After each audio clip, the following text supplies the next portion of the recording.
There we go. All right. Welcome to the live, everyone. Just give me a little thumbs up in chat if you can hear me. Just want to make sure I'm coming through.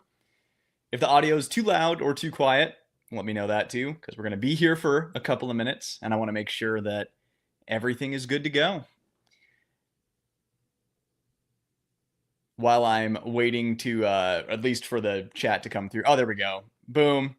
What's up, Daniel? Drum with lead. Glad you are here, man. It's been a while since I've done this. I'm already slipping around with my slippy slidey stumbles. So right off the bat, some comments that were awaiting me. Looking forward to this, especially slide versus barrel comps. Yeah.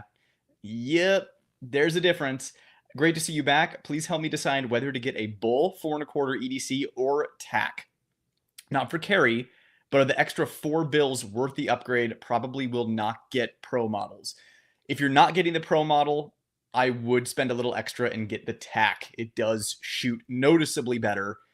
Just difference in non-reciprocating weight towards the muzzle end. I would go with the tack. 4 hours in this economy? Yeah, maybe 4 hours. We'll see. As long as you guys want to go, and honestly, as long as I can make it. Got a question. Wanting to go 2011 for carry, looking at GP Arms Forza, but undecided about to spend the extra 350 to have it ported. It will be for a daily carry pistol to replace my 365 XL. My general blanket recommendation, if someone has to ask me this question, is don't get the ports. I don't know. It's one of those things where if you're asking that question, you're probably not going to gain much from the ports anyways. Like, yeah, it shoots really soft and flat, but especially in something like the Forza with a 3-inch barrel, the thing is crazy loud, noticeably loud. And it's I prefer ports on slightly longer barrels. The shorter you get, the louder it gets. I'm not going to say that it's, you get into a defensive shooting and how loud it is going to disorient you and you won't be able to respond. Just, it's a training thing, especially if most people are stuck at indoor ranges and shooting a 3-inch ported gun just kind of sucks. Yeah, I don't think it's like, if you're getting it for a carry gun, the ports will not save your life. Like, it is the least important feature of your gun is whether or not it's ported. It's a small advantage, absolutely, but it's not going to save your life. So my blanket recommendation is to go unported. And also with GP Arms, if you have the scratch, you could get both barrels. He'll do both barrels for you and fit them both to your gun. Your thoughts? I have a 43X and just bought the Radian to go with it. Haven't put it in yet, mainly because I'm not sure I should use a comp as an EDC. Easier to shoot, but am I overthinking this? So the Radian is a great option for EDC, especially on a 43X. Basically makes a 43X shoot like a Glock 19 or a Glock 17. Makes it shoot like a bigger gun. The smaller the gun, I realize I said, it's not a huge advantage to have one of those things on a gun. It's not going to save your life. That being said, it does make these slimline, lightweight guns much easier to shoot. I'm not saying you're going to shoot them, in a way that's going to save your life over if you didn't have it, but it is an advantage. More so an advantage the smaller you get. The one thing is the second you start bolting aftermarket stuff to your gun, you are messing with reliability potentially. I've had great experience with Radian products with the Afterburner ramjets. I have one for the XL, 2 for the 365, 1 for the 43X, and two for a G19. And I've never had an issue, even with factory springs. But with the factory OEM Glock springs, you're not maximizing the performance from the comp. Going to a 15-pound spring is usually the easiest way to go. My recommendation is a DPM soft captured system if you're running a Gen 4 or Gen 5. That is the perfect weight spring, and especially the way the DPM works, to turn it into an absolute flat shooting laser beam. My point here is vet it for reliability. The second you start bolting aftermarket stuff to your gun, the potential for reliability issues pops up. Vet it for reliability. Slap your Radian on there. Put a minimum of 500 rounds through it. Put at least 3 mags of your carry ammo through it. Make sure it's running good. And then there's no reason to not carry it. Stick with true barrel porting and barrel compensators like PMM or Radiant Ramjet. This is good advice. And as I kind of get through these comments, we'll hop into the topic of the live, which is the most recent, I'm not going to call it a fad, but I am going to call it a grift, because these companies are essentially poking a hole in a barrel to try to get you to buy it. And that doesn't necessarily lead to the most effective thing. And they'll, raise the price by 1, 2, 300 for that hole that they poked in the barrel that doesn't do much, but we'll get there. What's up, Kenji? Glad to see you here. Joshua, hey, good to see you, man. Welcome back. Hope you're feeling better. So cool news. I shot my first PCSL match in Casa Grande this month. That's what we call it here. It's what the white folk call it here. This month with my 92 FS. What tips, tricks would you have to make the first time a good one? Go slow. Oh, you shoot it. I read that past tense like you had already done it. Yeah, just go slow your first time. Just take your time with it. Get your hits. You'll get faster the more you do it. So I would say first time, go slow. Make sure you have plenty of gear. I would bring a backup gun as well. That's always a smart move. You never know. Once you start pushing your stuff in competition at high round counts, it can really open up some vulnerabilities. And the last thing you want is to be stuck at a shoot with a broken gun. So if it starts like stovepiping, I would bring a spare just to have it. Howdy, Pat. Good to see you. Hey, you're back. Good to see you back on the YouTube. Yeah, it's good to be back. Good to see you, Entev. Oh, Bad Karma. What's up, dude? Just got done watching your 45-minute video on comps versus ports. Man, you're on it. We were on the same wavelength there. You checked out that video right when I was about to start talking about this. Hey there, I got lucky with the notification. Wow, the notification went through for once. Yeah, we talked about the Forza. The difference between my third-party comped MC9 and the Canik TTI is massive. The TTI is considerably more jumpy, which is crazy considering its price. I think that this is kind of a good point to jump in. I see that a lot more of you are chatting, but I'm gonna go on a tangent here and then I'll get to you guys. So when a company is essentially jumping on a bandwagon that is selling well, which is ports and comps, they see how much money is being made in the aftermarket, and they're like, well, man, that's money we're losing out on. There are two things that come to mind.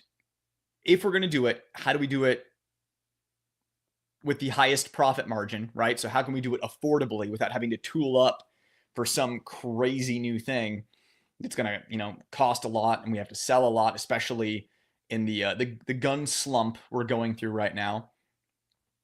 And number two, and honestly, I should probably opposite order, is reliability. Because if you put out a factory gun that malfunctions with certain ammo, you're going to hear from a lot of people, and that's going to put a lot of strain on customer service.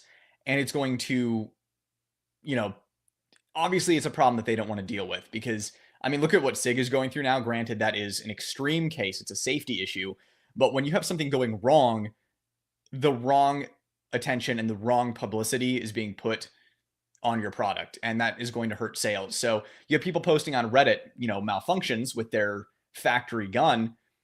That could very well lose 100 sales. If someone's like, I was going to get this, but now I'm going to wait, kind of thing. You have people like me who will make a video on it, like, this thing chokes on all ammo. It should run from the factory. The thing is, they don't want to come up with a new spring. So for example, the M&P carry comp, cool gun. They poked a hole in the barrel, and they just slapped the OEM normal recoil spring in it. The same one that goes in the competitor, actually. I have both of those, and it's the same recoil spring assembly, same recoil spring weight. So even if they did the comp or port right, they're not springing it in that way. So my point is, there are two things going on. One, they're not springing it to be particularly effective because they want it to be reliable. They want it to chamber every single round out there, and they want it to light off every round out there as far as the firing pin spring weight goes.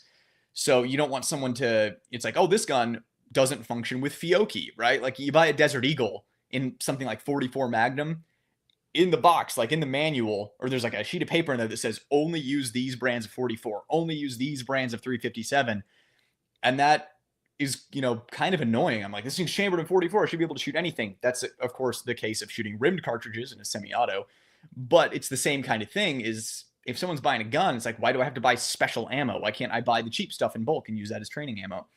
So if they were to do any kind of efficient porting or comping, they would also have to put a different spring in there, which is more time, effort, engineering, tooling up for that recoil spring weight, or, having to buy those recoil springs in significant numbers to put out there, and then potential reliability issues.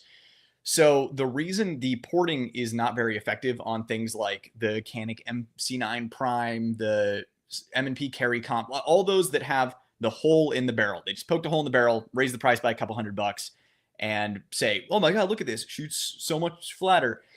The reason it doesn't work is because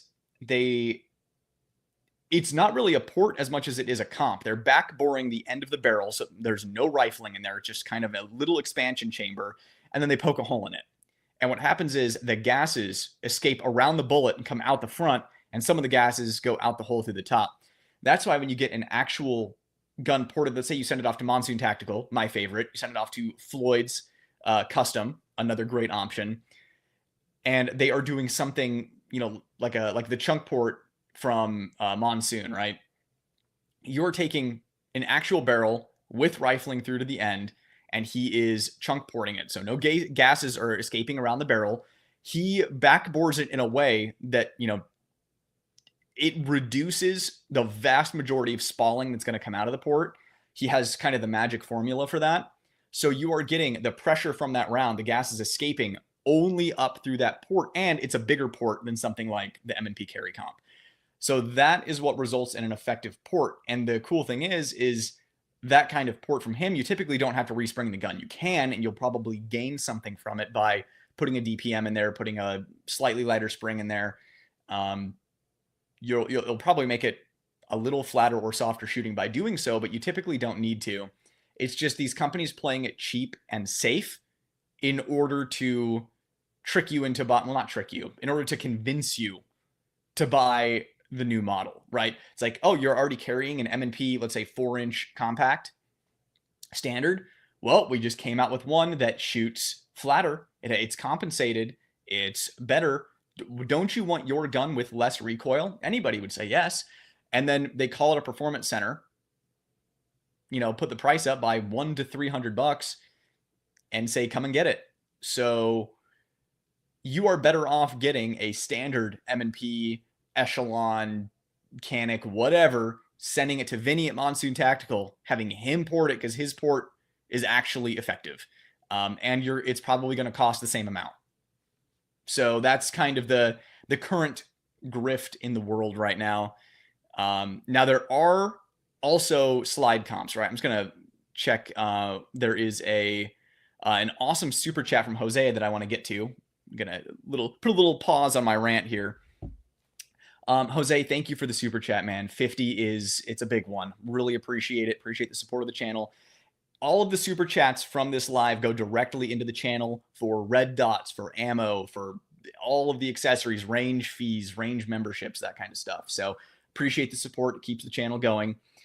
Just a little bit of something, my man. When are you getting your hands on the Smith & Wesson Shield X? So I did check out the Shield X at my local shop. It came in. I don't know when I'm going to be reviewing it. I'm going to try to find a used one or a loaner. With the Shield X, I just wish they would have put a rail and the new features from the Shield X on the Shield Plus frame. Like that's all, that would have been perfect. I think the Shield Plus actual grip and frame is the perfect size for, I don't want to say like deep concealment, but for really good concealment. But instead they made the grip skinnier and longer. So they, again, the part of the gun that typically prints whether you're carrying appendix or, 3 o'clock, 4 o'clock, 5 o'clock is the butt of the gun, the end of the grip, the magazine, the magazine bumper. And they made the grip longer on this carry gun. And it makes me want to pull my hair out that you had a winner with the Shield Plus. The Shield Plus is great. People have very few complaints on the Shield Plus. And then you went and you reinvented the wheel. No, give us the Shield X slide with the rail on a Shield Plus frame. That would have been perfect. So that is my initial impression of the Shield X, but I do appreciate the support of the channel. It definitely helps. So thank you, Jose. You are a real one. So now I want to talk about slide comps versus barrel ports, right? So, and I'm talking factory, like the M&P carry comp, the MC9 Prime, all that kind of stuff.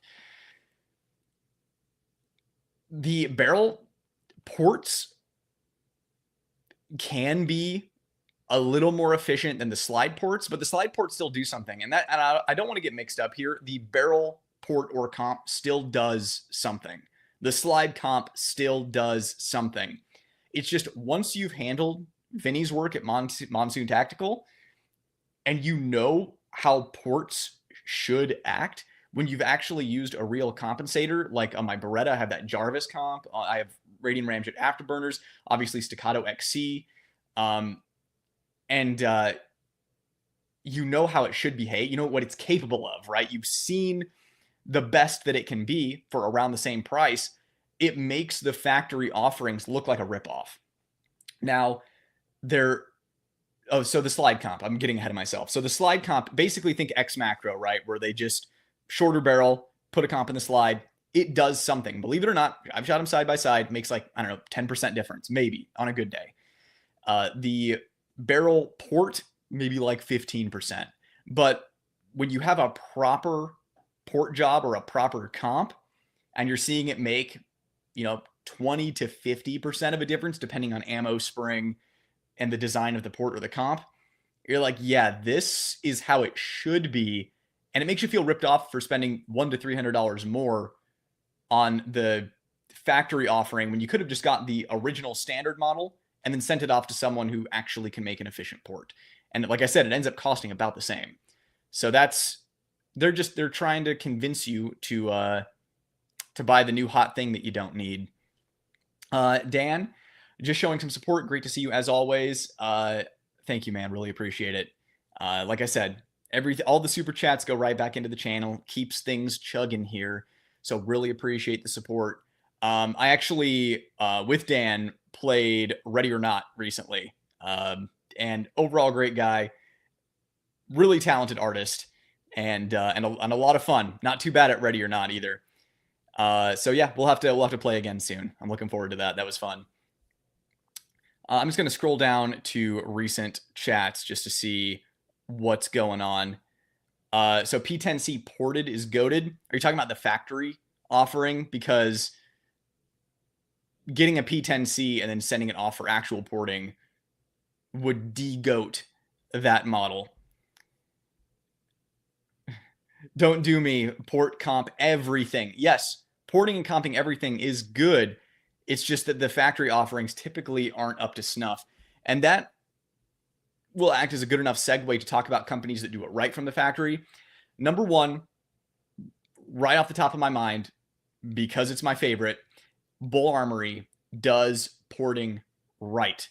They do legitimate, V6 porting, V8 porting. I think it's V8. Yep. So V8 or V6, depending on the model that you get. Obviously, the ultralight is V6. And it actually works. It's actually effective and efficient.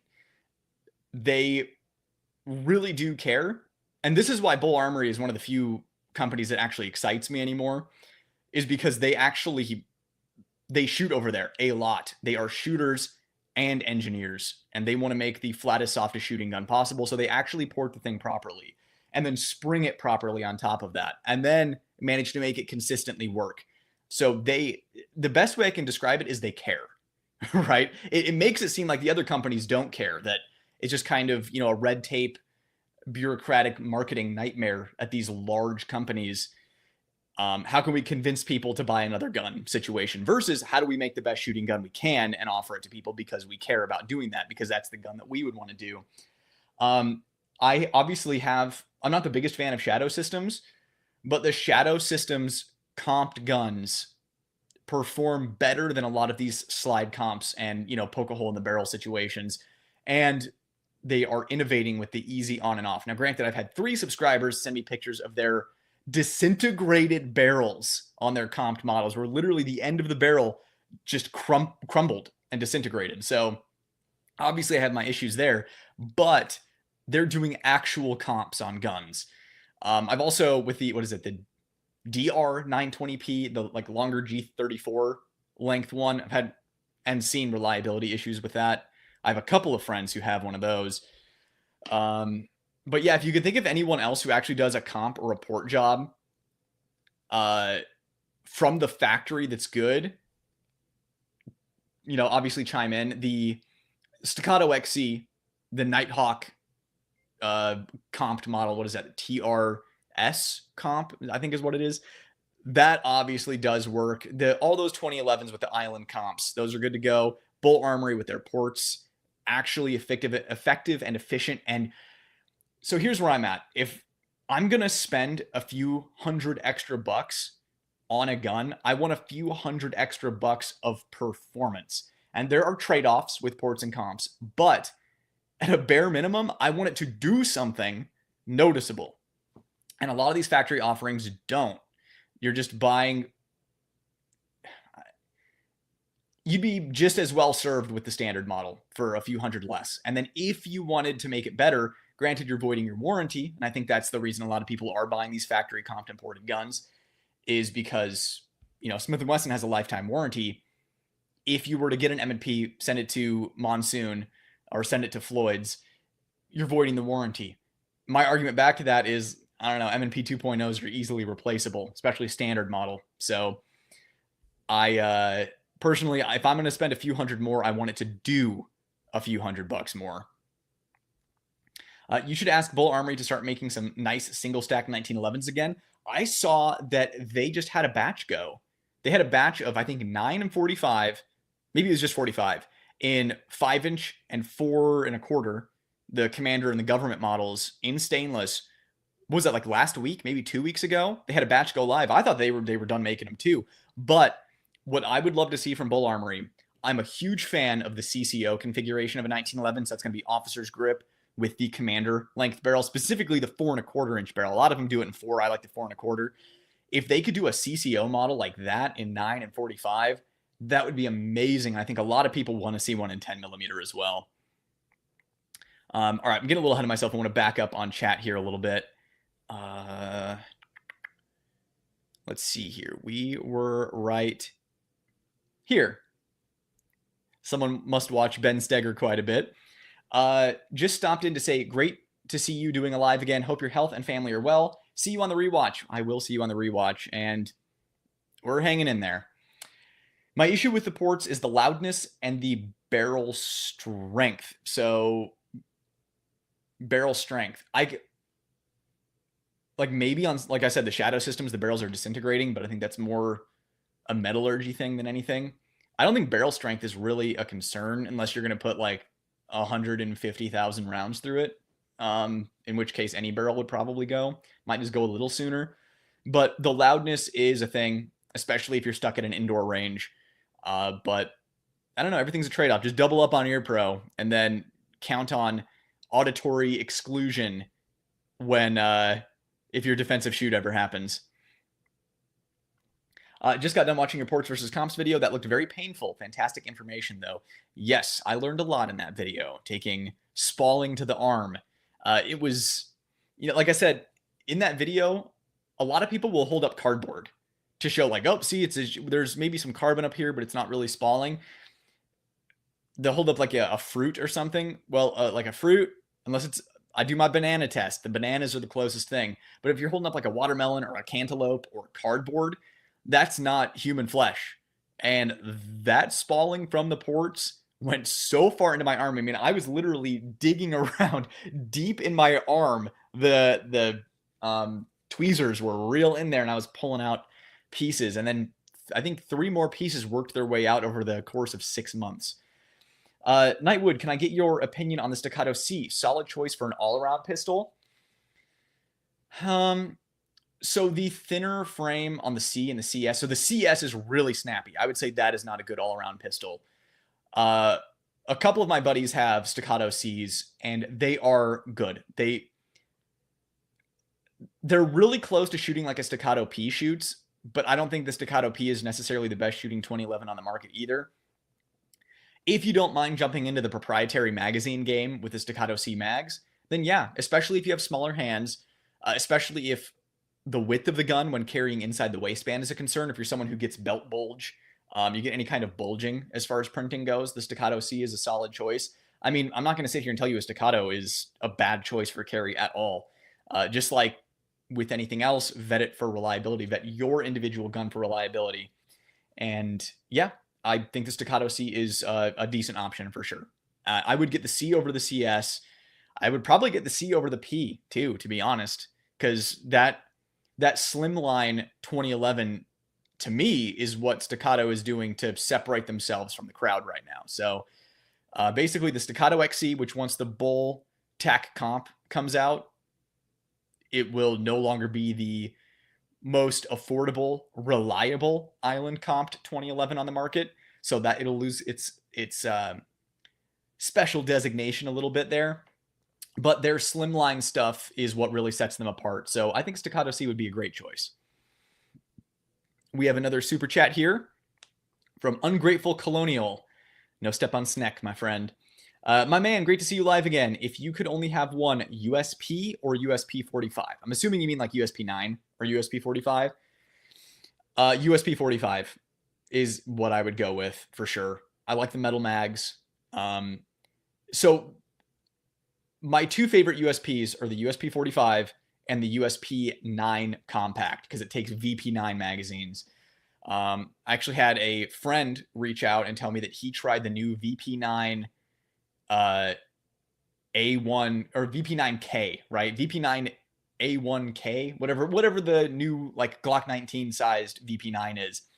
He swapped base pads on that 15 round mag and it fit flush in the USP 9mm compact and functioned. So the USP 9 compact, if I was getting a 9mm, I'd probably get that. Other than that, the full size 45 is my favorite. And if I could only have one, it would be the USP 45. It's my doomsday gun. Now, granted, this is all fiction, right? It is my end of the world doomsday gun. And if I'm stuck shooting a lot of ball FMJ ammo, if that's what's most readily available, I'd rather be shooting that FMJ 45 than standard pressure FMJ 9mm. So that's my justification, my fictional justification for the USP 45. Great question. Thanks for the support of the channel, man. Really appreciate it. Really helps out. Okay, where were we at? That was the Disney Fast Pass line. Now we're back to the winding line. All right, we were right here. Yep, indoor is loud with comped imported guns. I fully expect Bul's TAC comp to kick arse, though. Oh, yeah, it is going to absolutely. It's going to win out on the category. The trick is going to be getting a hold of one. That's going to be the trick. My recommendation is to create a YouTube channel that has a modicum of quality and get a bunch of followers and then hope Bul Armory reaches out to you to send you one. That seems to be the trick to easily getting one. Oh, I just saw Vinny popped in here. What's up, Vinny, Monsoon Tactical? I want to have you on another live soon, my friend. That was a lot of fun last time, so we'll have to do that. Factory ports cater to the majority of the market. It's cool and flashy for people who don't know that third-party aftermarket ports are better, and even then, some companies aren't doing it right. Yeah. First of all, if anyone is interested in porting or comping their gun, Vinny is the guy that I trust. So send it over to Monsoon Tactical. My favorite thing is their queue system. Not queue like from Star Trek, but, you know, queue like queuing up. You basically get your order in, and then you keep your gun through the majority of the wait, and then when they're getting ready to, you know, when they're almost ready for it, then you send it in. So you're only without your gun for a little bit.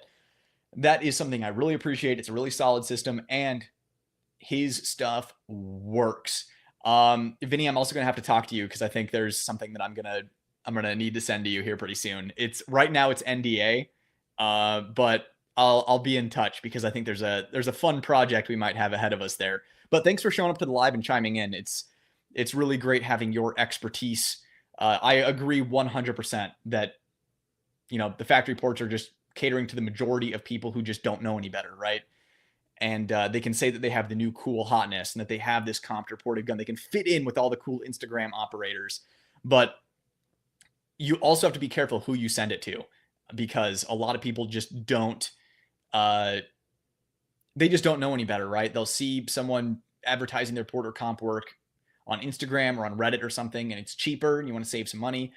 Maybe it's not cheaper, but Vinny actually gets it. The one dude that I trust to port my stuff. I was a do not modify your stuff guy for the vast majority of my life. And then I slowly started easing into it. It was the Radiant Ramjet Afterburner that actually got me over that hump. It was the first real modification I did to my gun, other than weapon lights, red dots, that kind of stuff. And then I was hesitant to have someone start poking holes in my barrel. And Vinny absolutely blew me away. So Concrete Cowboy is here. What's up, man? I'm glad to see you are still breathing, kicking. I've been enjoying your videos. If anyone's not subscribed to Concrete Cowboy or Monsoon Tactical, subscribe to both of them. Real stand-up, good dudes that can actually shoot, and because of that, I respect their knowledge quite a bit. Happy to see you doing well, man. What future projects are you really excited about, and where do you see yourself in the next 5 years? Man, big questions. So future projects, I have one that is going to be end of August that I can't talk about yet.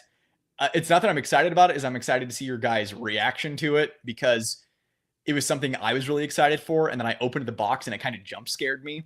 There was an element to it that I was not prepared to see. So I'm excited to share that with you.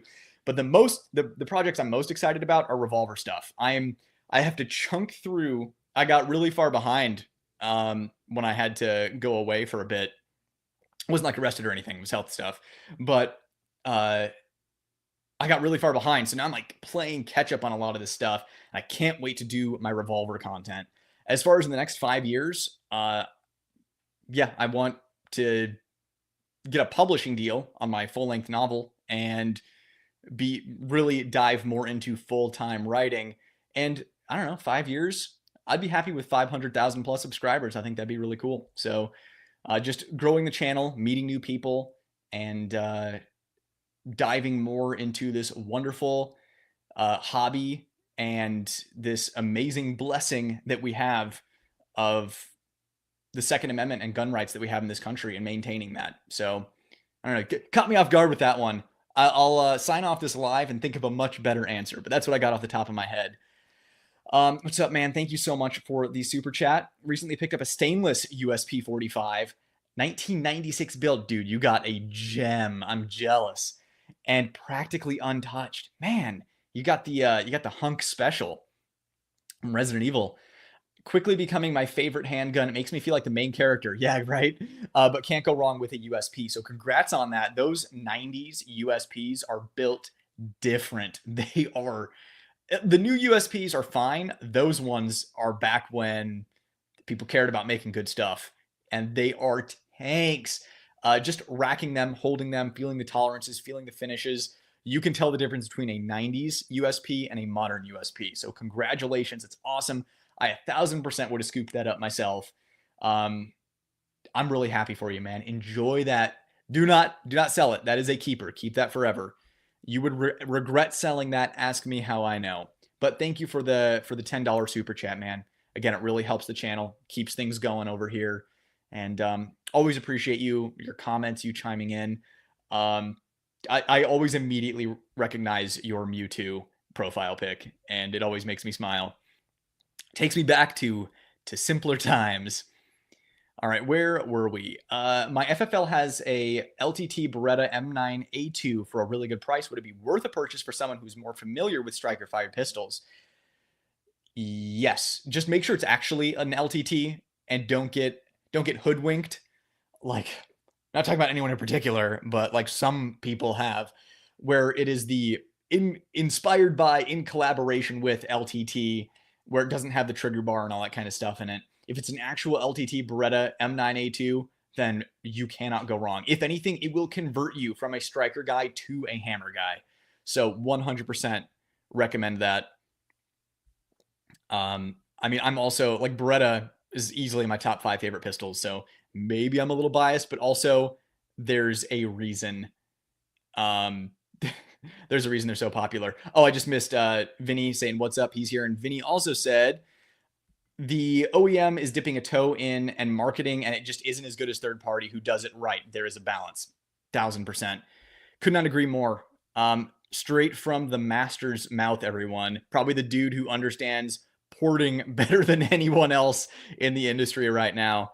On the thing that impresses me is how you've been able to really, what's the word I'm looking for?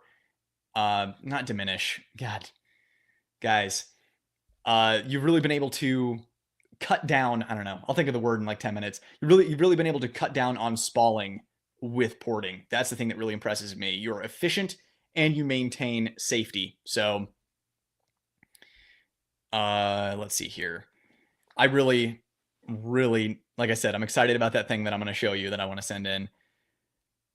God, man, there's so much chat, you guys. Thanks for participating here. Just trying to find where I was. I'll just start clicking on stuff. I got C cuts put into the Gen 4 G19. They're the factory C cuts, so I'm pretty sure I'll be fine. Watch out for spalling, but it should work pretty well. Did you get that done through Glock Store? Maybe, probably. Great content. Love my bulls. Carry a compact Tomahawk ported. Very cool. Tomahawk is super cool gun. Love the texture, the ergonomics on that thing. Such a great offering from Bul. I sent off my Ramjet and Afterburner for 6-pack ports. That's going to be insane. I'm looking forward. Send me a video when it comes back. Send me a video of you shooting it. I want to see how flat it is. Lifestyle Living, turning 21 this month and getting myself an M&P 2.0 compact carry comp. I'm super excited. I think it's a smart first pick. It's not a bad one. Just be aware if budget's a concern, you can go with just the standard M&P 2.0 compact, and that will be almost as good. You'll be just as well served with that one. Only get that carry comp model if you think it's really cool. Because if someone gets a gun that they think is cool, they're going to run it more. So I'm always in favor of people getting guns they think are cool, as long as they are reliable, durable, dependable, all that kind of stuff. But yeah, you can make a much worse choice than that. My recommendation to you, like if we were friends sitting down over a tall glass of chocolate milk, I would just tell you to get a 4-inch M&P 2.0 carry comp and then send it over to Monsoon Tactical for either Lucky 7s or a chunk, whatever tickles your fancy, because it's going to be far more efficient than the carry comp, and it'll end up costing you about the same in the end. That's just my advice. If you think the carry comp's cool, go for it. All right, who's up next? Rhythm and comfort needs to be established before pace. I feel like straight out of The Art of War. I know you were affiliated with DPM, but is the DPM system better than the Radian compressor in terms of performance? It can be. As far as I'm aware, the Radian has an efficient capture method. Yeah, so so what sets the compressor apart is it is easy. I mean, you need a little tool still, but it's easy to swap out springs. So you're like, okay, I want to run a 16, 15, 13, whatever. You can swap it out. So if you're someone who runs a lot of like if you load your own ammo and you want to get as light as you can and you need to be testing springs a lot, it's convenient, it's fast. If you run, suppressed, unsuppressed, and you want to be able to quick change springs, that it's a convenience factor, because the DPM kits are a little more involved with the spring swaps. So it's not as easy or convenient. However, my experience has been DPM kits perform better, flat out. Like I've never had the compressor, or honestly a standard spring, outperform a DPM system. It is a small difference, but when you start adding a bunch of small differences together, it adds up. So the DPM is a small step up from a normal spring. It's not gonna, I'm gonna be honest, it's not gonna be worth it for a lot of people. Only if you're someone who has technique squared away and you have fun chasing the dragon to see how soft or flat you can get gun shooting, how you can squeeze the most performance out of your gun. That's who the DPM is for. I think a lot of people, now there are exceptions, right? 10 millimeter, for example, really benefits from a DPM system. Even hotter 45 really benefits from a DPM system. So as far as actual 9 millimeter, especially striker fire stuff goes, usually the metal frame stuff benefits from a DPM because it doesn't have that polymer flex and shock absorption. So the DPM system with its progressive springs really does cushion things out, and you can feel more of a difference there.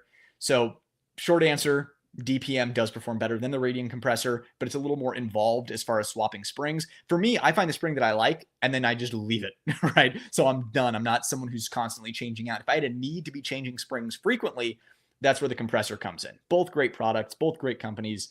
Them's just the facts. What's up, Pat? I'm building a 26X comp using a 19 frame for a flush fitting comp like a 365 XL Spectre. I'm hoping it handles like a ported 19. I'm interested to see how it runs. I hope it's reliable for you, but that sounds like a really cool setup. I wish you the best of luck in building that. Radian, Harrington, Agency on Glock's 43X 1945, all noticeably less flip. Agreed. XC is even better. I even more agree. The 365 macro style comp seems more style than effect. Mine is nowhere near as noticeable. I mean, those are all just facts. Like I said, and the slide ports on the X macro do something. I said maybe 10% difference, but you're still getting 90% of the recoil impulse. So yeah, it is what it is. Have you experienced P365 not functioning correctly with regular ball ammo 115, not chamber the next round, or not lock the slide after the last round? So now granted, I don't want to gaslight you here. The vast majority of the time, the slide's not locking to the rear. It's because you're riding the slide stop with your support hand, even if it doesn't feel like it. I had a legitimate non-lockback issue with the Shadow System CR920, so it is possible. But no, I've not had that issue with a 365. And as far as not chambering ball ammo, it should be 100% reliable with 115 grain. Now, my question to you, and this is always the question, right? What ammo are you shooting? What aftermarket stuff do you have in the gun? If it's all OEM, is it from the factory or did you build it? If it's an OEM stock factory 365 that you bought from a shop and it's not chambering quality 115 grain target ammo, Blazer, not that Blazer Brass is quality, but it reaches the threshold. It's at the bottom of quality. Like Blazer Brass, PMC Bronze, Buffalo Creek, Scorpion, even like Remington, Winchester White Box, it should function with all of those. Even the junkier stuff like Winchester White Box, it should function. So if it's not, then it needs to go back to SIG. Is the X Macro comp still relevant today compared to all the port comp guns out there? No, I don't think so. If it were me, I would take the extra barrel length from just this X Macro without the slide comp. Personally, X Macro comp sucks. I got rid of it. A lot of stuff from SIG recently sucks. Well, I just added the Radian comp for my G19 Gen 2 using factory spring for CCW renewal and shot 25 to 55 yards with accuracy ease. What Radian spring kit weight is best? So if you're getting the compressor, I recommend the 15-pound spring. Yeah, so there's your answer. But yeah, the Radian works great. I've only seen a couple, maybe a few reliability issues with the Radian. And most of the time it's because of the Glock frame is pig-nosed. So the Glock frame, it's like kind of curled or knurled up and is interfering. So it's usually on the end of the frame. You can modify that. And I've only seen a couple Radian ramjet afterburners where the Radian itself was the issue, in which case Radian handles it. Like they're a great company. They take care of their people.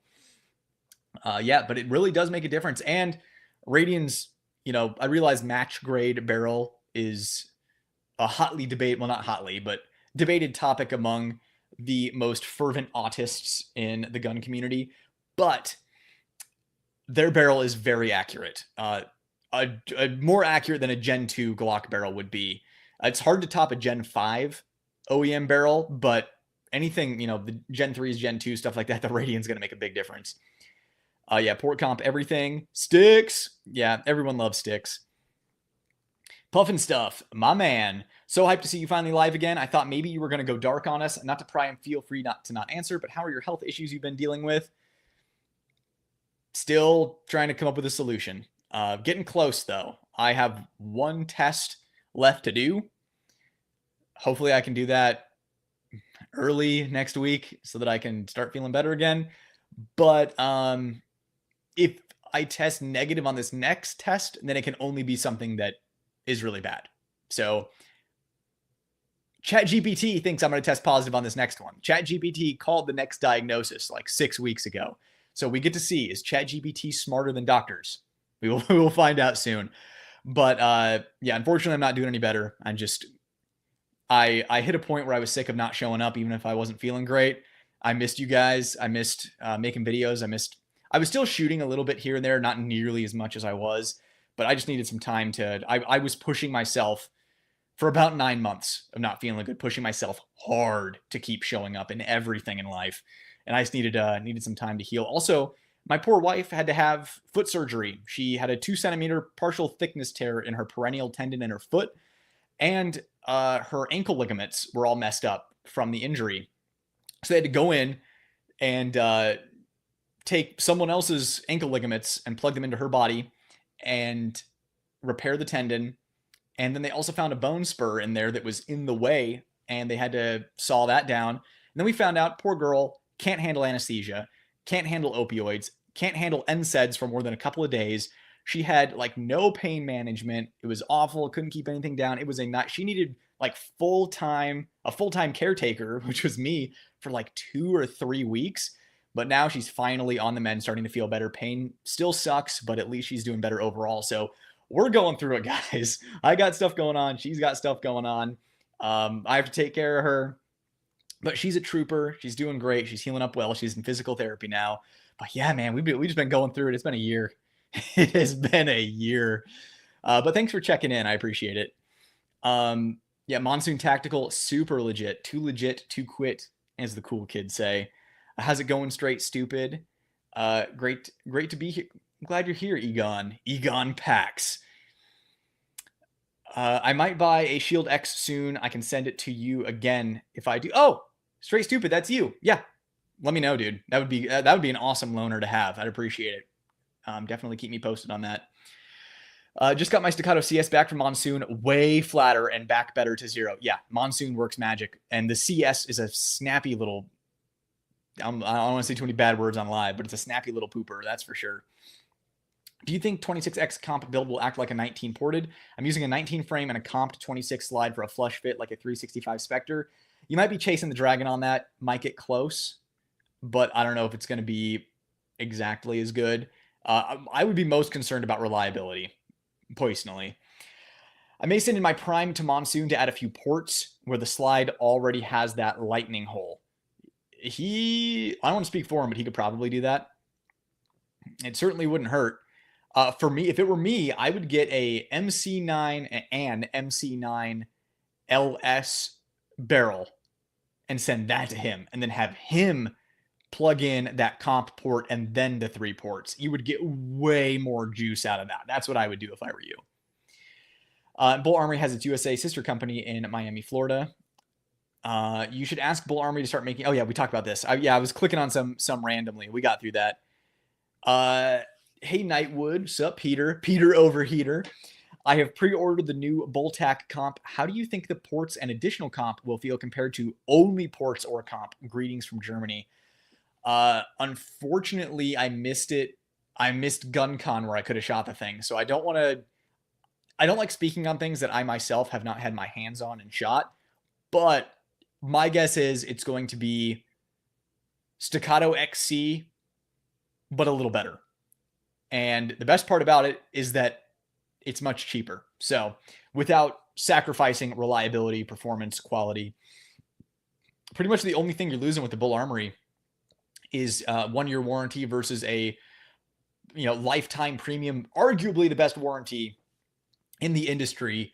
It's just a huge premium to pay for it, and it's not like 2011s or 1911s require some kind of voodoo space magic to maintain. So the design has been largely the same for a long time.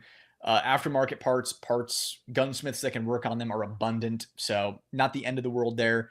I prefer the Bul Armory pistols to Staccato, but it is hard to compete with Staccato's warranty as long as you don't modify the gun. What were we talking about? Oh, yeah, how do I think it'll feel? Yeah, I think it'll be a little better than the XC. 4 less.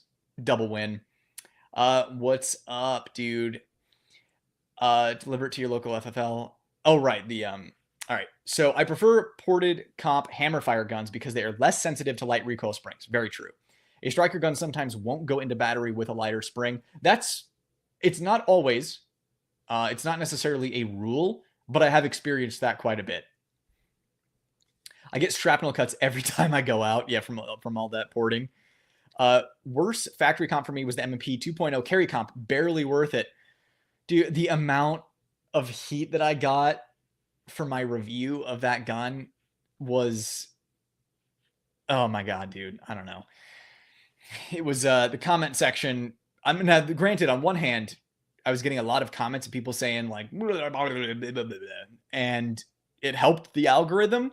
But I don't know. People just don't know what they're talking about, and they think they know everything. Like, I don't know everything. I'm constantly learning and growing, and I've been wrong about stuff. And that's just a part of being human, and it's a fun part of being human is finding things interesting and exploring new things, growing as an individual, growing your knowledge. Things also change. Opinions can change because of it. Technology is always moving forward. Sometimes the way it used to be was the best, but sometimes the way moving forward is the best. And figuring out which is a lot of fun. Just always a student, right? But there are some people out there that just like $700 is a lot of money to them, and they watched a bunch of reviews and was like, you know what, the M&P 2.0 carry comp, that is the weapon, the representation of my manliness that I'm going to select to defend myself, to defend my children and my wife that I love so much, to defend my family, my grandkids, to defend my, my domicile, my castle. And there's a lot of emotion behind that. And when someone like me comes out and I'm like, yeah, this thing, you'd be just as well served getting the standard model, they get really upset, really upset. Also, fun fact for the live viewers here, if you just want a little factoid behind the scenes on the channel, my like to dislike ratio on the channel is like 98.8%, so almost 99%. So it's the vast majority is positive. I get almost all, I would say 90% of my rude, hateful, mean comments on full moons. It's why I figured this out about 4 or 5 months ago, but every time there's a full moon, it's like I'll get like, I'm like, oh my God, who are all these shitheads commenting on my videos? And then I'll look and I'm like, oh, full moon's tonight. Full moon was yesterday. Full moon is tomorrow. It's always that. It is crazy. So all the people with parasites are on YouTube during full moons. Fun little factoid there for you. Thoughts on the Walther PDP Pro E? I don't have any thoughts yet because I haven't shot it. So I'm assuming it's pretty good. I get a lot of crap for getting the regular model EDC and UL and not getting a pro model. No regrets. Do you get a lot of crap for that? Because they both still are awesome. Sorry, my ankle itches. Yeah, you shouldn't get a lot of crap for that. And now, granted, like the pro models always go the pro models are the cool model to have, and I think that's it. It's like having the like gold weapon skin in a video game. It's like cool, bro, but it's also representative of like I got this really rare thing. Everybody look at it. The standard EDC and UL still shoot phenomenally well. They're great guns. And in fact, with the UL, like I would probably take the standard UL over the UL Pro. And the standard EDC is still great. The Pro just basically eliminates all recoil from a really lightweight gun, which is super impressive with the V8 ports. But yeah, standard Buls are phenomenal. People should not be giving you crap for that. Tell them, shame on them. From Kev Shots, Nightwood, I just purchased the new Canik Mete Prime. What's your overall thoughts about the gun and all the new features versus the original model?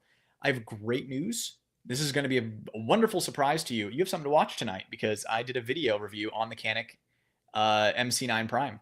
So unless they release some new full-size Mete Prime that I'm unaware of, but it's a cool gun. I really like the grip texture. Trigger's really good. I don't like the trigger shoe very much. I have opinions. Go check out the video. You'll enjoy it. Going to get my M&P carry comp ported fixed. You're talking about like the actual porting to make it efficient. I'm just going to scroll down to the bottom, see if any topically important or comments that need to be immediately addressed have come through as I just kind of scan everything. Talk amongst yourselves. Maybe play some Heads Up, 7-Up. We got Concrete Cowboy here. Yeah, it was like 10 minutes ago. Maybe you're still here. In regard to the DPM, I like to say it creates a more favorable recoil impulse. Man, that's great. So great with words. I need to learn words from you. I just started testing some of their products and I'm impressed. The difference is minute, but there. Yeah, absolutely. I agree. It is a small difference and I think favorable. I'm going to steal that and never credit you outside of this live because that is the best way to describe a DPM system. It is a favorable recoil impulse. Now, I will say it depends like what you're running it on. There are some things get more out of a DPM system than others. I think the vast majority of stuff, well, that people will have Glocks, things like that, it is a favorable recoil impulse. So if you have like a standard Glock 19, non-comped, non-ported, and you plug a DPM system in there, it's a favorable recoil impulse. You put a Radian Ramjet Afterburner on there, and then you put a soft DPM kit in there, either the adjustable with the best spring combination, or my favorite, the captured system for Gen 5. It's more than just favorable. It is a game changer for that build. And same thing with the Beretta 92 is another platform that gets a massive gain in performance from a DPM system. So yeah, I think the majority of stuff people are going to be plugging DPMs into, it's going to be a favorable recoil impulse, minute difference, but there are some systems out there that you plug it into like a Beretta 92 and you're like, wow, this is now one of the best shooting guns that I own. From DB, Kowa Glocks went up 500 on G-Broker. So I have a Kowa 43X and a Kowa 19, and the second, now granted, I don't think it's going to be 2 years. I think it'll be a few minutes that you won't be able to get your hands on Kowas, but I was really glad when I heard that news. I'm like, I got the 43X, I got the 19, I got Johnny Glock's triggers in there. I'm currently doing videos on the 43X and the 19 ultimate build, at least the Nightwood guns ultimate build, what I think balances reliability, practical use and performance. I got mine squared away, good to go. I do want to test my Kowas for moisture though, because it seems like everyone who's making a closed emitter, whether it's Aimpoint or Hollow Sun, you seem to see it more in the Aimpoint acros, to be honest. According to my calculations, it appears to happen more in Aimpoints, but the moisture getting in there, especially going from like any situation where the glass would fog, right? So going from a humid to dry, dry to humid, cold to hot, hot to cold. I don't know which way it goes, but that's the way that moisture can kind of sneak in there, and I want to test that on the Kowas. I almost want to do my videos first, otherwise I'm gonna have to send it back. Ugh. What's up, Nick? Thank you for the $20 super chat, man. Really appreciate it. A note on DPM systems. I sent an inquiry about the appropriate product to purchase for a ported Beretta 92. They responded within an hour and offered to custom build a kit for me. I had it a few days later, 10 out of 10. DPM is one of the few, might even be the only company that I'm aware of that the way first of all, they don't work with many influencers at all. Like I liked their products and then reached out to them like, hey, I love your stuff. It's so rare I find a company that would actually want to sponsor the channel, but would you be interested in it? They treat their everyday customer the same way they would treat a YouTuber. Because it's one of those things where they were treating me so well, like, custom kits, helping me, like answering all of my questions.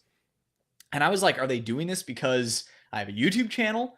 No, because then I started telling people, like, reach out to DPM, see if they'll do anything. Reach out to DPM, see if they'll do anything.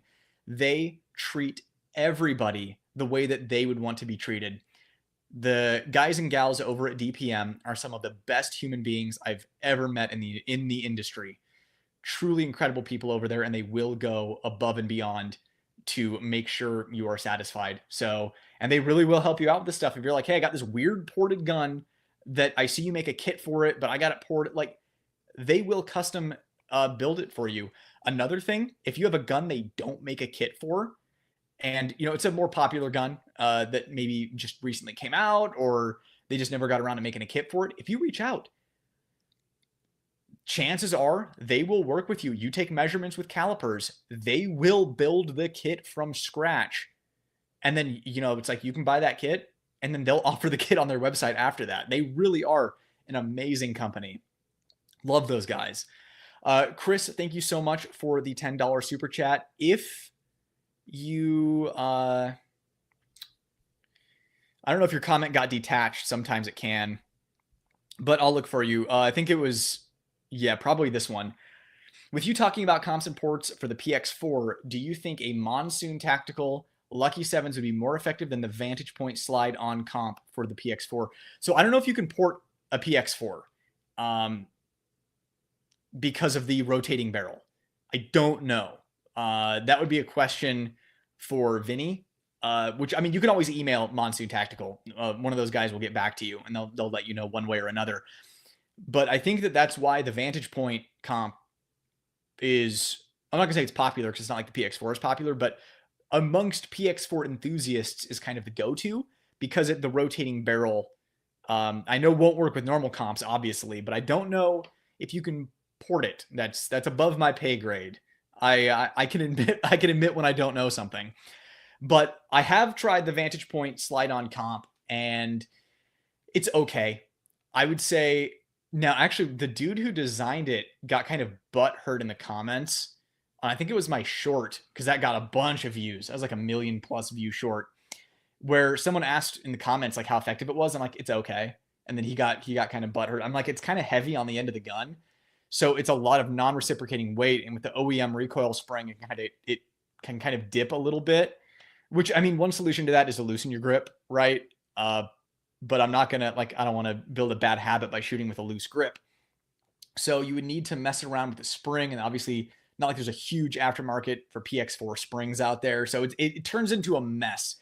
But the Vantage Point, and that's only under rapid fire. If you're shooting this thing, I don't want to say slow, but like bang, bang, bang, it makes the gun super soft shooting. But as far as shooting quickly, if you have too tight of a grip, it can start to dip, bounce, oscillate because of all that weight hanging off the end of the gun. Not a lot of recoil, but once the thing starts oscillating under recoil, it can bounce around a little bit. I think the PX4 is run best in its OEM configuration, at least as far as the barrel goes. I don't think the Vantage Point slide-on comp is worth it. The PX4 shoots amazing as is. But if we're comparing, let's say, any other gun with Lucky 7s, because I don't know if he can do it on the PX4, to the Vantage Point slide-on comp, the Monsoon Lucky 7s blow it out of the water. It's night and day. Ungrateful Colonial, thank you for the super chat. Much appreciated. Have you tried the DPM for the P30L? No, I have not. But I'm trying to think, who was that? Was it a subscriber or a friend? Sometimes it's both. Sometimes subscribers have a habit of turning into friends. They had great things to say about it. I don't remember which kit they got, because I feel like I'm not familiar enough with the, where's my phone? With the P30 kits, because I'm assuming there's an adjustable kit for it. Because I feel like he got a captured system and it was okay, and then he got an adjustable kit and it was a noticeable improvement. So I'm just going to take a look here. Where's HK? Heckler and Koch. Got P30L. Yeah, that has USB compact. Okay, so yeah, they have the one kit, and I see it comes with like 3 different springs. Yeah, I think that he got it and it was okay. So 8 coils is the softest of the set. Yeah, so then he changed one of those little coiled springs that comes with it, because each kit can vary based on the design of the gun. But when he shot it with whatever was in it, he's like, yeah, it's okay. And then he started messing with the those springs that come with it, and then he was very happy with it. P30L obviously shoots great as is. If you start adding ports and comps to it and then the DPM, it gets way better. But yeah, the DPM, I'm going to say it's one of those that creates a favorable Concrete Cowboy, favorable recoil impulse is how I would describe it. But thanks for the question. Thanks for the support. Let's see here. Where were we? That was the Disney Fast Pass line. I'm just going to scroll down and see if there's anyone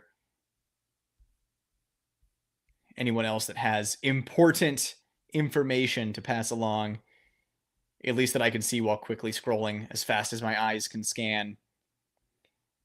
I see people talking about anime already. That didn't take long. Usually that's we get later in the evening and anime starts getting brought up. All right. We were right about almost, just about. Oh man, no, because I started clicking around randomly, you guys, and it threw a wrench in the works. All right, I got us. We're here.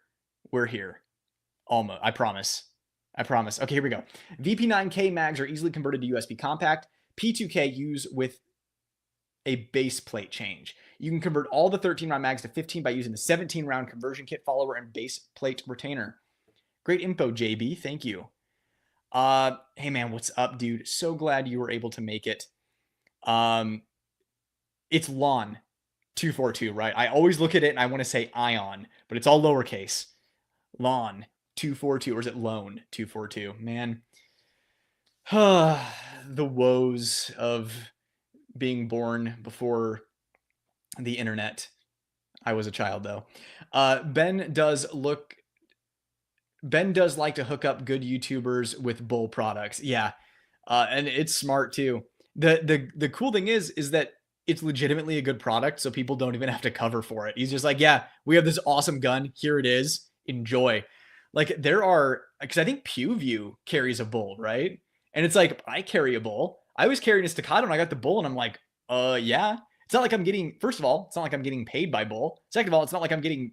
They're not a sponsor of the channel. They sent it to me, and I legitimately was blown away and started carrying it. My life depends on Bul Armory products every single day, and I trust my life to Bul Armory products. So, yeah, they got a good system going over there. What, in your opinion, is the most underrated full-size handgun? Underrated? I mean, like, I would say the PX4, but the problem is now everybody knows about it. Is it really considered to be underrated? Oh man, yeah, you guys catch me off guard with this stuff. It would be easier if I could have like my guns or my gun safe on these lives and just start tearing stuff out of it and be like, oh yeah, it's this, or oh yeah, it's this.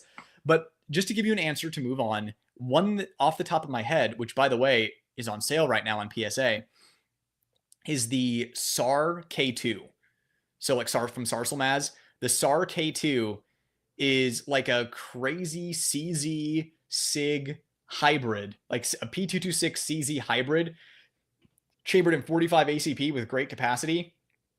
I think it's built like a tank. I unfortunately got rid of mine years ago, but that was one. I'm like, how has no one ever heard of this? Pretty cool, underrated piece. Anyone else have an underrated full size handgun? Go ahead and chime in chat. We'll get there.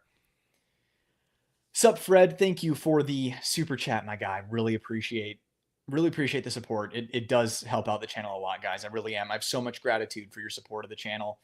Yeah, I'm going to be able to actually get some 357 Magnum ammo and 45 ACP ammo because I don't have anyone to send me that stuff. So that's going to result in some really awesome videos. So from Fred, my wife finally agreed to carry out here in Sin City. Yeah, human trafficking, pretty bad out there. Though apparently Phoenix is now the worst for human trafficking. I know bigger is better, but with her small frame, what would be your pick for the softest shooting Micro 9? Yeah, that's a tough one. So my question for you is she going to carry on body or off body? Because that does make a difference. I've hit the point now where for ladies, especially, I hear resistant to carrying. I also hear kind of inexperienced. I'm sure, she goes shooting with you and that kind of stuff, but inexperienced with, any kind of, like, I don't want to use the word tactical, but you know what I mean? Like actual practical shooting, at a fast cadence, moving, that kind of stuff. Nowadays, I'm kind of recommending 380s, like the Bodyguard 2.0. If she's carrying on body, if off body, I used to recommend the Ruger LCP because it was a double action hammer fired gun. So if it's in a purse, granted, it should be in a holster, trigger should be covered, blah, blah, blah. But sometimes just a dedicated zipper pocket is what they're willing to work with. And having a double action trigger that's not terrible, but hammer fired double action will make it less likely to, go off if something gets in the, if a lipstick tube pushes through the fabric and, gets into the trigger guard. The problem is that Rugers in general, quality control has become not great, with the exception of stuff like the RXM. But, the LC9s, the Maxes, the LCPs can struggle with reliability, which is why I don't really recommend them anymore. But my go-to for ladies recently has been the Bodyguard 2.0. That's kind of my go-to. So I would just go 380 and call it a day. Hopefully that helps. If you're stuck on 9mm, like she has to have 9mm, softest shooting, it would probably be something like the CDS9 from Kimber, but that's kind of thick. And that would be more susceptible to something like limp wrist malfunctions just because of the bark that a 9mm has in a gun that small. So my recommendation for you would be to go 380 and get something like a Smith & Wesson Bodyguard 2.0. Just my 2 cents. But thanks for the support of the channel. Really appreciate it. From Croak, thank you for the $5 super chat, man. Rost Martin's lineup is getting slept on. Licensed variant of the AREX Delta, great price too. Yeah, I have to try one of those out still. It's one of those things where I'm not like an influencer frothing at the mouth. Like, oh, I want to get all the views. I have to do the newest, hottest thing. So I haven't really jumped on that yet. I'm someone more of a consumer looking at it and being like, that's cheap. I'm gonna wait on it and see what other people think of it as more people get it. But it is cheap enough that I could probably just get one and review it. It didn't really interest me, I think, is the reason that I haven't gotten it yet. But if it interests enough of you, then I'll try it out and review it. But yeah, I've heard only good things about Rost Martin. But I think one popped up on Coleon Noir's channel. And like Coleon Noir, amazing dude. Everything that he has done for the Second Amendment, one dude, all of us has done more for the Second Amendment than all of us here in this live right now combined. That being said, I don't think it's any secret that his videos are usually, not always, usually paid for. So whenever something pops up on his channel, it makes me like raise an eyebrow. Like, can I trust this? Because like 90% of these are paid for and 10% of them are just stuff he was interested in. So I don't know how much Rost Martin is dumping into marketing. That's what I'm getting at here. Is it marketing hype or is it for real? And there's only one way to find out. You got to get one and be a guinea pig. So yeah, Rost Martin, I'll add it to my short list. Like next, maybe like 5 to 10 guns I review, I'll probably pick one of those up, especially if they come out with a new, cooler, like a newer, cool model. That would give me a good excuse to do it. All right, where were we? Here we go. Kind of off and on topic. What do you like about a standard 9211 SAO with a LTT ported barrel? So first of all, with the LTT ported barrels, just know that I have had accuracy issues. Could be a barrel thing, could be a porting thing. I don't know. But the 9211, I don't really like. I've never held a 9211. Well, so my 2 issues with the 9211 is I've never held one that had a really good trigger, a trigger competitive in the single action only market. So that kind of, I lost interest there. Number 2, the safety just grinds the bone, like on my thumb and the web of my hand and on my index finger, kind of those 2 knuckles, just absolutely bites it. So that's what I don't like about it. What I like about it is that it's a Beretta 92. But yeah, if it were me, I'd probably just go with the standard Beretta 92 or an LTT Beretta 92, whatever. Just one without that safety. If you were going to get it, I would swap safeties for sure. The only factory ports I've seen, that seem worth it are Bul Armory, Fusion Firearms, and the new CZ-P10C ported. So Fusion, are you talking about the XP Pro with the nostril ports? Because those nostril ports, they do way more than any of the other factory ports. Like, don't get me wrong, they're just not the most effective placement for ports that they could have done. The lightning cuts there don't make a lot of sense. You're kind of removing material from the lockup area or from a lockup area. And the nostril ports are going to work, but another port design would have been more effective. The new CZ-P10C ported, I have shot one, does seem to do a little more than the M&P carry comp, but like it didn't blow my socks off. Like it's not like a Bul Armory, right? Like if we're placing Bul Armory in this list, Bul Armory port efficacy blows those other 2 out of the water there. Only Nightwood throws a Star Trek TNG reference into gun talk. Yeah, love it. Yep. Did the M&P 2.0 carry comp have a more audible trigger reset than the standard M&P 2.0 compact? No, it did not. Picked up a Bodyguard 2.0. Don't tease me. Nothing to be teased about. Great little 380. Would be interested to see you check one out. Yeah, it's definitely short on the list.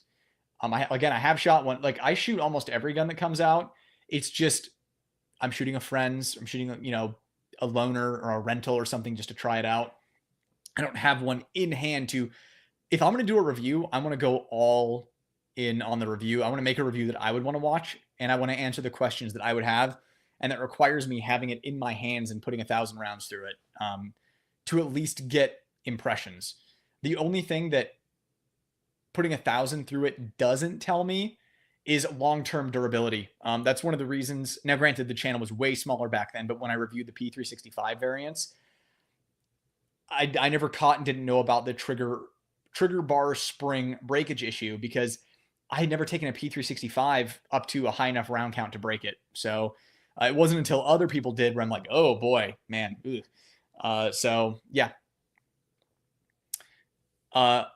Let's see here. What else? Also, this stream topic is basically why I didn't get the carry comp. It seemed like a waste of moolah. Yeah, if you're getting it for self-defense, having one of those factory comps or ports model is not going to save your life. It's not going to make the difference. It's not going to be like, I got into this defensive shoot and I didn't make it. And I would have survived if I would have got the carry comp model of the M&P 2.0. Just there's no universe where that's a thing. An argument could be made, astronomical, lightning strike, meteor lands on you, situation where maybe something like a Staccato XC or a ported Bul Armory or something that almost deletes recoil and muzzle rise from a gun could make a difference. But something that makes a 10% difference, there's no universe where that would have saved your life. When is the Bul ported and comped coming out?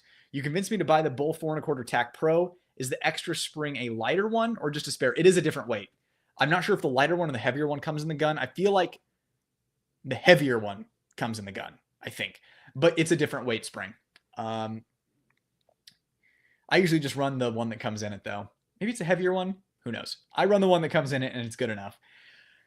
As far as the Bul ported and comped, with the stuff going on in that part of the world, it seems that some things got pushed back.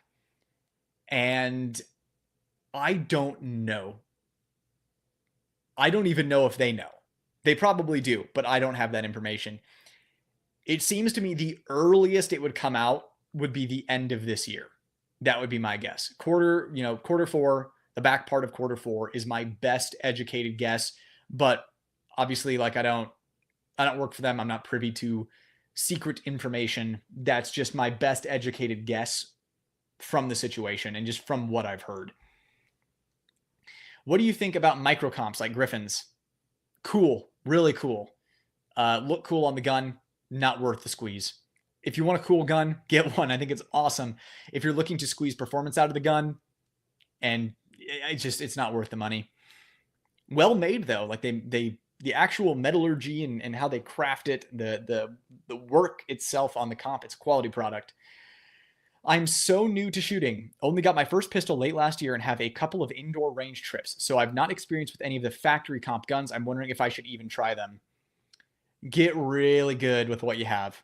If what you have isn't jiving, then get a different one. So let's say you're running an M&P and it's not working for you, try a Glock. If that's not working for you, try a CZ P10. If that's not working for you, try a Walther PDP. Rent all the stuff. Find the starting point of what you like. Maybe it's a Beretta 92 even. Maybe it's or an M9. Maybe it's a 2011 like a Bul Armory or a Staccato or a GP Arms or a Stealth Arms Platypus. Find the thing that you think is coolest, that you like the most, that you shoot the best starting from. And then just get as good as you can with that. And then once you're really good, technique is squared away, maybe you've taken classes, you've upped your game, you can shoot, decent performance standards. You shoot a really good build drill, you can shoot a fast drill, you're hitting the marks on that. Your marksmanship and technique is squared away. Then start playing with this stuff. The only reason I would put a comp reported gun in a brand new shooter's hand is the same reason I would put a 22 in their hand. So nowadays, when I take a new shooter out, I'll start them with the 22 and then I'll move them over to the Staccato XC because the 22 obviously makes almost no noise, has zero recoil. They're not scared of it. They're not scared of it making noise. They're not scared of it punching their hand. It is not, caveman brain, fire in your hand, explosion, lightning in your hand, big scary, get away, this is bad, muscle it. Start out with a 22. Then I'll put the Staccato XC in their hand so that it's making more noise. It's a 9mm, it's a center fire cartridge, but it still has very little recoil, has a light trigger, so they're not pulling this like 6-pound trigger, squeezing their whole hand, and it gets them comfortable with it. That being said, if you only have something like a Staccato XC or like a ported Bul Armory or something like that, you're going to develop bad habits if you have to shoot literally any other gun. Like if you're shooting a Staccato XC and it's the only gun you've shot, it's a great opportunity to learn the fundamentals with proper instruction, right? So there are a lot of people who can do a lot of stuff wrong, not grip it very tight or grip it weird and shoot a Staccato XC and punch A zones with it. You put a Glock 19 in their hand and it's terrible, right? So if you have good instruction and you're shooting something that's ported or comped and you have the proper grip, you have, you know how to work your eyes right, target focus, you're dry fire practicing at home with that proper grip pressure and technique, then I think it's an advantage. But learning to shoot on a gun that recoils like a normal gun does, I think is going to be beneficial. It's going to force you to man up and you'll be a better shooter faster with proper instruction and technique because of it. And then you will gain more of a performance increase by moving on to a ported or comped gun after that, because you're going to be squared away shooting something that actually has normal recoil, normal muzzle rise. You're going to be squared away doing really well with that. And then if you take that, transfer it over to a ported or comped gun, if you've plateaued, you're shooting really well, but you've plateaued, that gear change is going to give you a little bit of a boost. So that's my recommendation. Get good with what you got now. Because if 99.9% of the time, let's say you have a Glock 45, right? If you carry a Glock 45 and there's no situation where if you're carrying a Glock 45 and you lost a gunfight and you lost your life, you would have won it with a Staccato XC. That would be like a lightning strike scenario. The only real difference that something like that would make is if you didn't put enough holes in the guy fast enough, and you could have put more holes in them faster with something with a faster trigger and less recoil impulse and muzzle rise. But that is asking a lot of someone who's brand new, which is why I think that stuff like that is best reserved for when you are comfortable and you've built up a good skill set with your pistol. That's just my opinion. There's kind of a lot of information. I realized I was talking for a long time there. Let's see here. We have, another one from Croak. Thanks for the super chat, man. Microcomp is a great thread protector. Yeah, that's the more backhanded, slightly meaner way to say that. Okay, so she's going to be carrying on body. Then I would say M&P 2.0 bodyguard. That's my recommendation. I don't think many people would disagree with that recommendation either. All right, where were we?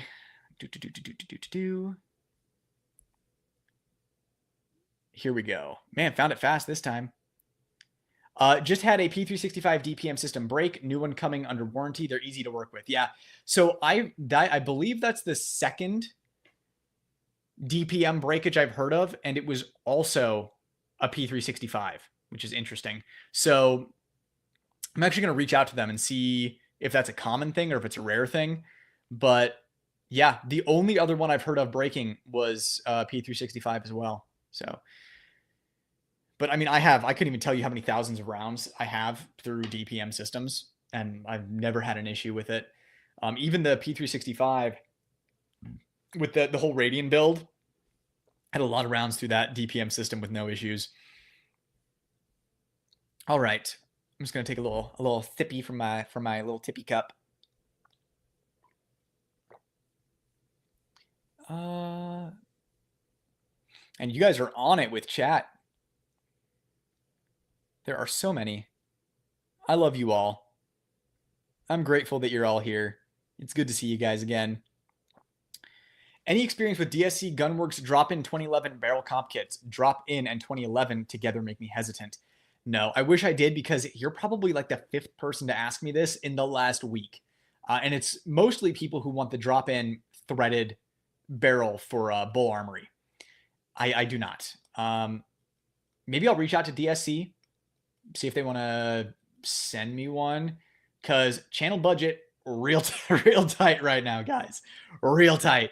So I really need to be careful. Like, I'm at the point now where maybe, man, I can maybe get a couple more guns for review for the rest of the year, because I have a bunch. Like I said, I'm behind. So the rest of the year is almost all planned out. Maybe a couple more that I can get out of pocket. So I really have to stretch the budget to make it through the rest of the year. So yeah, enough people have asked me about this where I might have to hop into it. Well, you've convinced me to get a base model M&P and just get it ported with Monsoon. Seems way better. If you haven't seen my video comparing the two, you check that out. You will know that that's 100% the way to go. Yeah, you'll be very happy with that setup. Can I give you that? I can't say that word, but can I give you that Springfield? Are you talking about the SWAT 1911? Not a chance. Not a chance. That's mine. I scored it. It's my precious. Not sure if you've covered it, but what do you think on the Aimpoint Koa on your 43X? So far, I still want to do moisture testing to know for sure. I know that there were some departments that tested the Koa and had battery connection issues, and some earlier ones had battery connection issues. But so far, I think it's my new favorite closed emitter dot. It has great field of view, mostly because of how thin the housing itself is. It's not like the Acro where it's like you're looking through a tube. But I think it's my favorite closed emitter right now. I think the Koa is super dope, super fly, as the kids say. So yeah, I'm a huge fan of it. I'm actually going to be getting rid of my G19 with the EPS carry on it in favor of the Koa, keeping the Koa. So yeah, I'm a huge fan of it. I wish I could put it on more guns. Like I said, I just want to do the moisture testing. And I also need more rounds through it. I want to hit it with probably 1,000 more rounds of shocking that thing with slide reciprocation to make sure there are no battery connection issues. So far, first impressions are very strong. As of now, it's my favorite. That can always change, obviously. From Rachel Kennerly, appreciate the $10 super chat. Thank you so much. Bought the Bul Armory Ultralight Pro as my new carry gun based on your recommendation. Had to buy an oversized mag button so I could drop the mag without breaking my grip. Probably got hands on the smaller side, I'm guessing. Loving it so far. Thanks. I am so glad that you're happy with it. Nothing makes me happier than someone being super happy with a recommendation that I made. So glad that you're happy with it. The Ultralight Pro is amazing. But yeah, if you're someone who has anything less than medium-sized hands with longer length fingers, then yeah, the oversized mag button is the way to go. Just be careful carrying it, because that oversized mag button, depending on where you're carrying it, can get pushed if you bend over or lean into something. So keep an eye on that. I have a prototype. I think I can, there's no reason I can't talk about it, I don't think.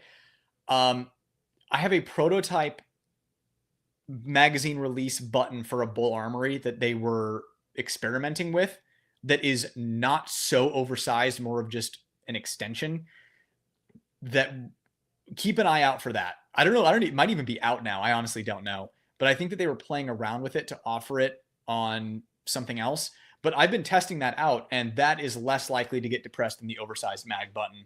So keep an eye out for that. I don't know. Like I said, don't know if it's available. Don't even know if they're going to be doing it at all. All I know is that I have one and I was testing it. So yeah, just be aware of that with the oversized mag button. But other than that, super happy that you are super happy with your Ultralight Pro.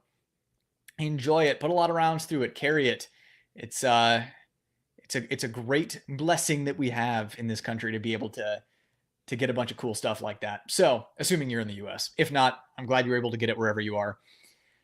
But thanks again for the super chat. Really appreciate the support. It's gonna allow me to bring even more cooler videos to you guys. All right, that was Disney Fast Pass. Is it? Oh, no, almost there. Oh, that looks new. Here we go. Boom. Nightwood, cool to see you live streaming. I enjoy your content. Am I an Arizona resident? If so, where's your favorite place to go shooting, range or BLM? Yep, I'm in good old Arizona. Glad you're enjoying the stream and the content, by the way. I'd be concerned if people didn't, because then I'd be wasting my time. But my favorite place to go shooting, there's a private range about 9 miles west of Ben Avery called Cowtown. It requires membership, but it's quiet. I'm surrounded by berms, so I don't have to worry about someone shooting me in the back, and I don't have to worry about a bullet falling on my head. I just reserve the whole bay to myself, and I get to shoot. So that's my favorite place to shoot. Granted, it gets pretty hot in the summer, so my favorite indoor range is C2 Tactical. It's technically in Phoenix, but it's kind of in Scottsdale. It's off the 101 in Scottsdale. That's my favorite indoor range. If you need air conditioning, like sometimes I'll zero red dots there. I'll test fire stuff there when I don't need to make a 2-hour outdoor range reservation and sweat my balls off. I used to shoot on land, BLM, for a long time, but then it just got to be too unsafe, especially with COVID, everyone moving here. It was pretty unsafe before. Then I hit a point where I actually was I had a couple of close calls. You know, you're sitting there all of a sudden, time to go. As I live and breathe, if it isn't my favorite gun tuber on the Citadel. Glad to see you alive. Got a Cardinal G2 BTW. Time to be a fraud with a 2011. You're edging. I'm edging B class already. Hang in there and God bless. Appreciate it. Thank you so much, dude. And enjoy being a 2011 fraud. You're still allowed to have fun with a fraudulent 2011. So enjoy yourself.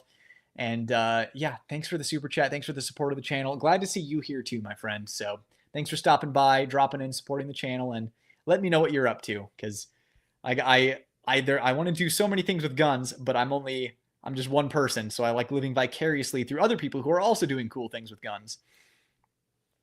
Are we talking all factory comped guns, or mainly the ones like the M&P that do the barrel chunk port? Is something like the PDP X Pro or Canik TTI Compact with attached comps worth it? This is a great question. Really good question, actually. So the PDP Pro X is, I would say, like mid-tier.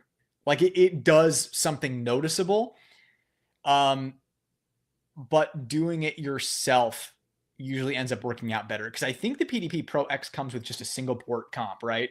Because if you put a dual port comp on there, now we're like talking big business.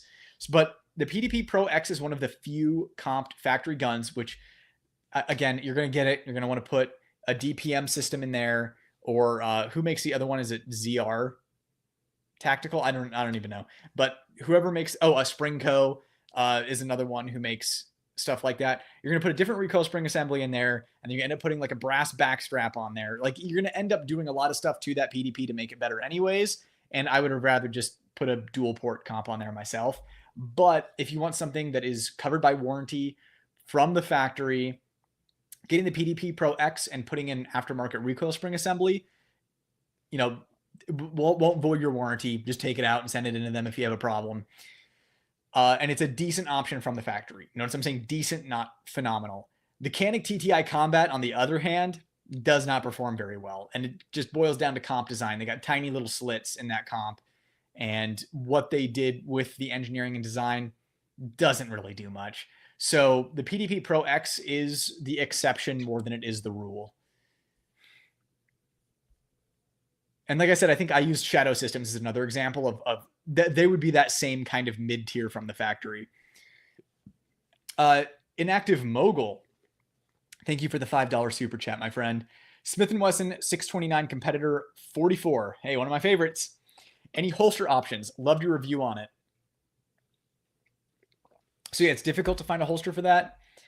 I think it's Safariland makes a speed rig for it that has kind of like an open top, but it's more of a competition rig. It doesn't really protect the gun. You probably have to get something custom made because that weighted underlug barrel is such a weird shape. Sorry, I wish I had something off the top of my head. I'm not even kidding you when I say I have an Amazon nylon holster for mine and that Safariland open top, and I just don't really carry the thing. It's more a shooter for me. I got the speed rig just for the range, but it's not something that I would feel comfortable carrying the gun around, open carry around, property, like a friend's property, my parents' property, or like my house. I certainly wouldn't open carry it that way. So yeah, I'm glad you enjoyed the review. I wish I had a better holster option for you off the top of my head. Maybe someone in chat does, but it is kind of a niche firearm. So that's about the best I can do for you there. Love my USP 45 that I got in 95. Unfortunately, it came with 10-round mags. Ooh, yeah. Yep, those were the days. I was young, but I was around when my dad was on the struggle bus with the capped mags. Though I do now have a bunch of LEO only 12-round mags, but at 57, it may be time for an optic cut on it. Yeah, if you love the thing and you love it more, like you love shooting it, and you want to continue to enjoy shooting it and your eyesight's starting to go, an optic cut might not be a bad idea. I personally like the Right Armory iDot system. It is kind of pricey, but it's a really good system. And yeah, it never hurts to put a red dot on something. That might actually be true. Never. I think it's never a bad idea to put a red dot on something, unless the red dot is something ridiculous like the Siley Bull that is enormous and putting it on a carry gun or something. But lifestyle living. Haha, once he reads my other comment, he'll see my mind has now changed after this. That's funny. I don't even know how long ago did I read that comment? Probably a while. Donkey Defense. Hi, Dad. Hello, son. Are you winning, son? If you shoot without rhythm, you will attract the berm.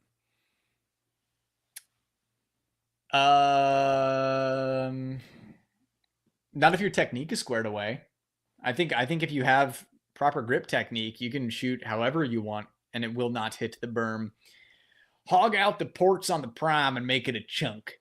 See if it becomes more effective. Yeah, the problem, though, is that you're still dealing with that like massively backboard blast chamber, so it still wouldn't do much. You'd be better off starting with a fresh MC9 LS barrel and porting that. Jose, man, I want to get Bul Armory DS pistols. I'm just waiting for Supreme Court to knock out the AR and mag bans. Illinois only 15-round mags. Better than most, but still don't want to be stuck with 10 rounds. Yeah, it's frustrating. I feel for you. I really feel for you. I am in a free state for now, but I definitely feel for you over there. A lot of people just say, well, just move, but without taking into account how difficult moving is, especially right now. Like my wife and I, still in our first house. We planned on moving probably like 3 years ago, but we're just not going to pay a stupid amount of money for a house. Not going to screw up our interest rates. So sorry that you're stuck there. Really hoping the Supreme Court can come through for you. Can Monsoon open up the triple port on the Mechanic Prime to make it a chunk port? Because I have one that may need it. Yeah, I kind of just talked about this. You still have that opened up blast chamber. It's not going to change much at all. You'd be better off getting an MC9 LS barrel, sending that to him to port for the Prime or any MC9 variant. Croak, dude, that was a Dune pun. Walk without rhythm so you won't attract them. Oh, gotcha. Sorry. I didn't make the connection there. I'm not the world's biggest Dune fan, so it's not top of mind for me, but I got you now.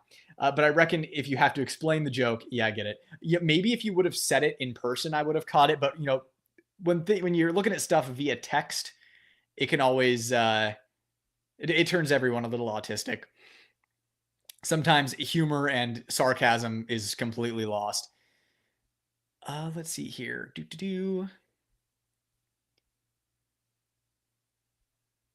Talk amongst yourselves. Everyone do thumb war. 1, 2, 3, 4. I declare a thumb war. There we go. JB. Yes, I had the C porting done at the Glock store. Yeah, I figured it. Figure it's probably them. They left the ports on the slide very sharp. I'm going to be shooting it tonight. That's not a good sign. That's probably going to spall quite a bit. Just don't shoot it from retention. Is the platypus worth the investment? Yes. Unequivocally, yes. It is Brett with 2 T's, but I still love you and forgive you. Hey Brett, can I have first dibs on that Springfield 1911 you just did a video on? I love it. Unless you did that specifically to trigger me because I talked about it one time. In order of names that trigger me, if you want to really annoy me, number 1 is Brent, number 2 is Brad, and number 3 is Brett with 1 T. Good times. But no, you cannot have that because I love it, I adore it, I'm keeping it forever. I need to know your favorite anime and why it should be Gate. Dude, Gate is quite the little gun nerd isekai, probably the closest we'll ever get, but yeah, no, Gate's fun. I'm going to say that. Gate is fun, but it is certainly not my favorite. My favorite anime is Gurren Lagann. Without competition. I like a lot of animes. That is my number 1 favorite. Favorite gun anime is Black Lagoon, though. I mean, join the club, right? Honorable mention to Gunsmith Cats.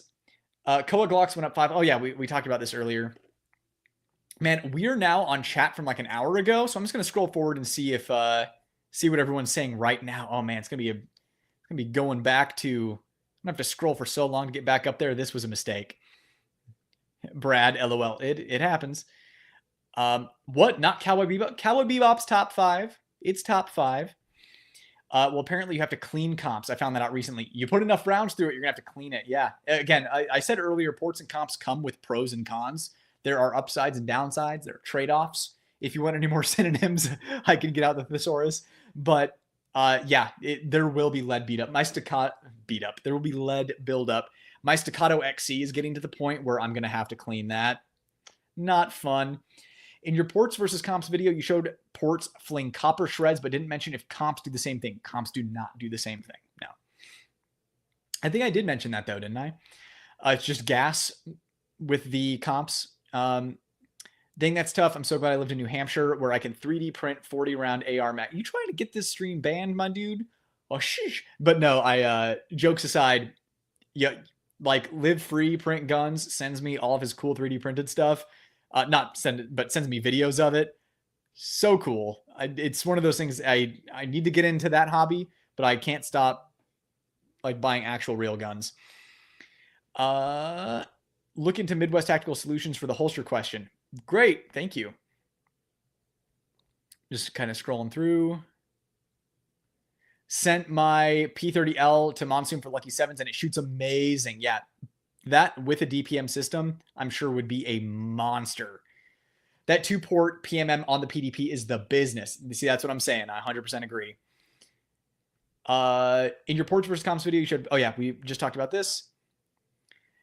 Been competing with my P30L and VP9 up to this point. Can't go wrong with that. Took my son to C2 Tactical today. Tempe location. Yeah, I've been there a few times. Tempe location has a better selection, like better inventory than the Phoenix Scottsdale one. It's not even the heat for me. It's the UV index during the summer. It's like 12 some days. It sure does. You can feel it. Can't wait for my spare gold ported barrel for my equalizer and see the slight difference. Eventually my spare M&P barrel for porting. Just need to do it. Just send slide with stock recoil springs. Wait, hold on. I need to read that. I lost my brain halfway through that. Eventually my spare M&P barrel for porting. Just need to do it.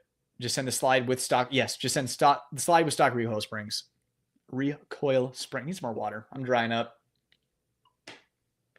The Bul Armory Blaze looks sick. I would totally get one of those and carry it if I can find someone to buy a kidney or two from me. They're out there, man. HK paddle release for the win. Yeah, it's the best. I wish that they would put it on more stuff. Okay, I'm going to get back up to the older comments. I got a little carried away with the new stuff. Wait, hold on. I'm going to look at the absolute newest. My 627 V comp had some metal shavings peel off the inside of the comp. That normal at all? I've actually seen a couple of those V comps where the comp itself broke. Like the actual comp, the top of it like blew off. So seems that Smith & Wesson quality control strikes again. But yeah, I don't think that's, well, it had some metal shavings peel off. If it's metal shavings from the comp, it should not be doing that. If it's metal shavings from the bullets, then it could just be buildup. You know, it might just need to be cleaned. So I would figure out which one of those two it is. I hope Alpha Foxtrot does get to you because I need a Romulus review from you. Yeah, I would love to have one. They just, unfortunately, they ghosted me. So, I don't know. Reading Armed Instinct right now. Any plans on more books? Yeah, I've been working on a full-length novel that is super awesome. Unfortunately, with the guys, I was healthy my entire life. Nothing ever went wrong with me.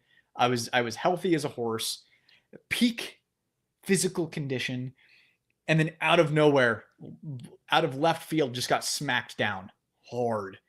And I can only think that it happened for a reason, because it's made me so much more grateful for so many things, so much more appreciative for the time that I have on this planet, for this body that I have, for the life that I'm getting to live.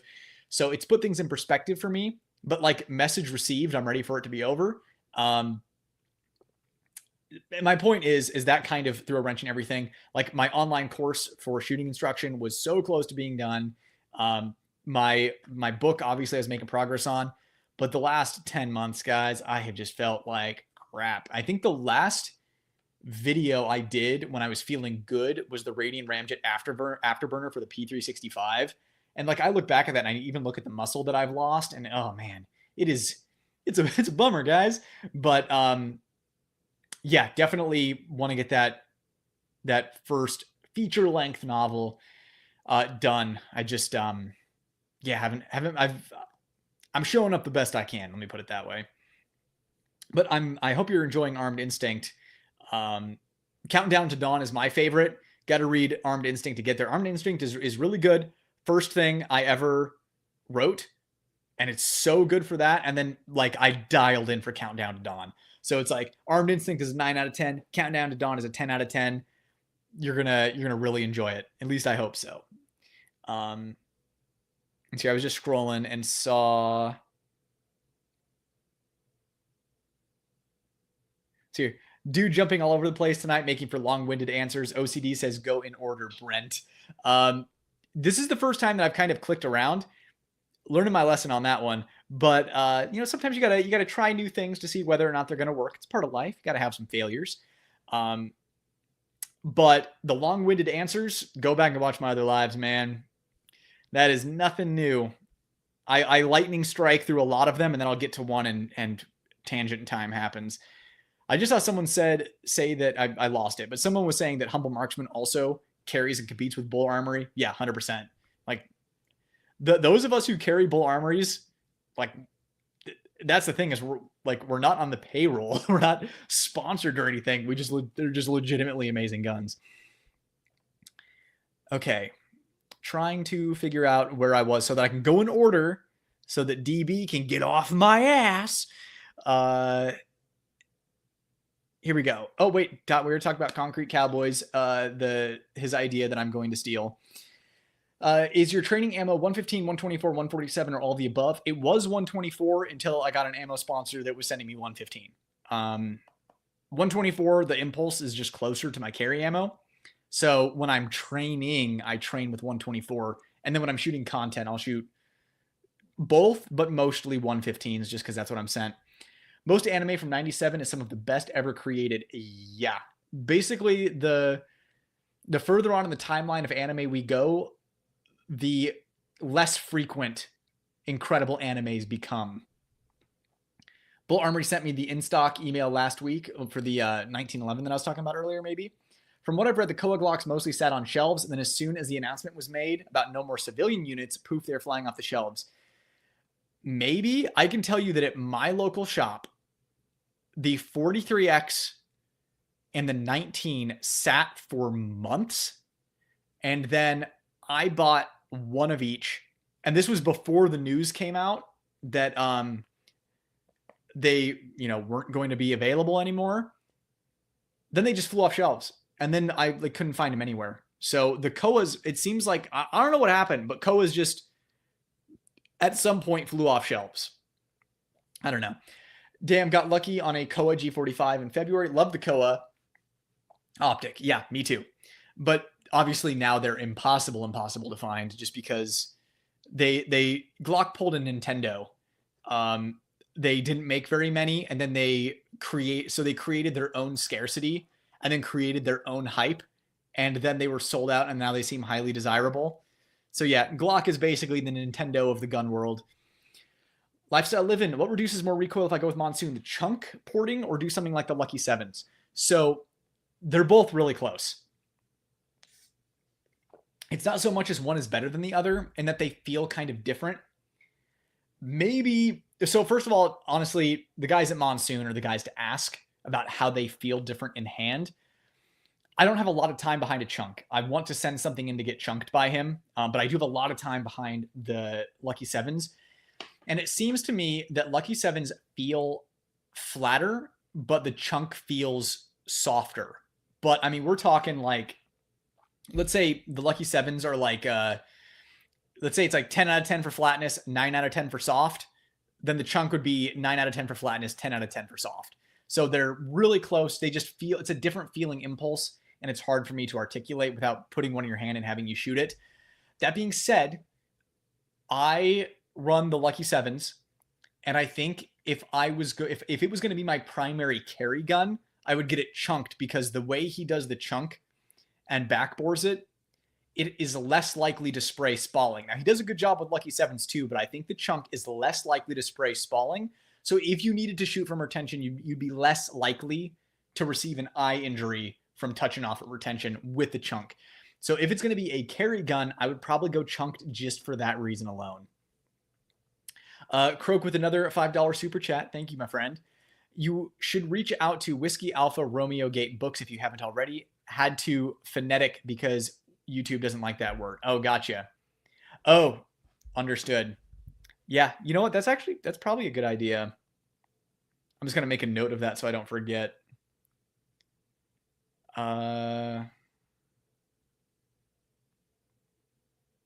Nope. Thank you, autocorrect. Cool. Thank you for the recommendation, Croak. Appreciate it. And thanks for the super chat, too. Making sure that I saw that. All right. Where were we with in the good old Chatteroony section here? Right. Oh, yeah, we talked about that. From Mike S. Dot. I just came to say I love the channel. Most honest gun tuber out there. I wish you nothing but continued success. Thank you, man. I really appreciate it. Yeah, honest channels. There are a few others, few and far between, but it is literally the reason I created the channel, and that's a value I will never abandon. Like, I make the pledge that even if a company is will send me guns, I go into it not caring if they ever send me anything ever again.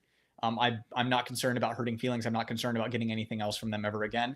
I have an infinite number of video ideas to do, and if it gets to the point where, I have to only buy guns for review, then I'll just do fewer reviews, or maybe the channel will be doing better by then and I can just review every new gun that comes out. But yeah, that's the number one value that I will never abandon, is to not only, because there are some honest channels that will show you, right, malfunctions. I will tell you my honest opinions and the things that I honestly do not like about it, or think that you might not like about it. There actually have been companies that sent me stuff and then declined sending me more stuff. And I was like, it's because I shared my honest opinion, and it's not even like I was that harsh about it. Just like, hey, here's one area where they could improve. Nope. They did not like that. And they were like, nope. It's not like they said, we're not sending you anything else because of that. But I made a video where I mentioned that. And then I was like, hey, I have this video coming up. You want to send this to our channel? Nope, we're not interested in sending things to your channel. I'm like, so I guess you didn't like some constructive criticism then. Puffin Stuff, thank you for the $9.99 super chat. Much appreciated. You're my personal favorite on this platform. You, Decoy Voice, and Steger are easily top 3. Super appreciative of all you do, man. Side note, check out Battlefield 6 beta. It's pretty nutty. So first of all, just really glad that you're enjoying the channel. It's humbling because I just kind of come on here and have fun and try to do stuff that I would like to watch. So I'm really glad that you're enjoying. And I'm glad that I'm up there with your favorites. So thanks. As far as Battlefield 6 beta, I didn't play it, but obviously I've been seeing all the drama and I've been watching. Yeah, it's pretty crazy. I like the older Battlefields, like Bad Company 2, super good. I even enjoy Battlefield 3. I was in college when that came out, so I mean, it was like it hit at the perfect time for me. So yeah, I like the older Battlefield games. It seems like they're moving in the right direction with Battlefield 6, but the past Battlefield games look like they were going to be pretty good too. So we'll see, how it goes beyond the beta. I'm certainly not going to drop like $100 on it right at the start. I'm going to wait and see how everything settles before I invest not only my money, but my time into playing something like that. But yeah, pretty nutty is a good way to put the Battlefield 6 beta.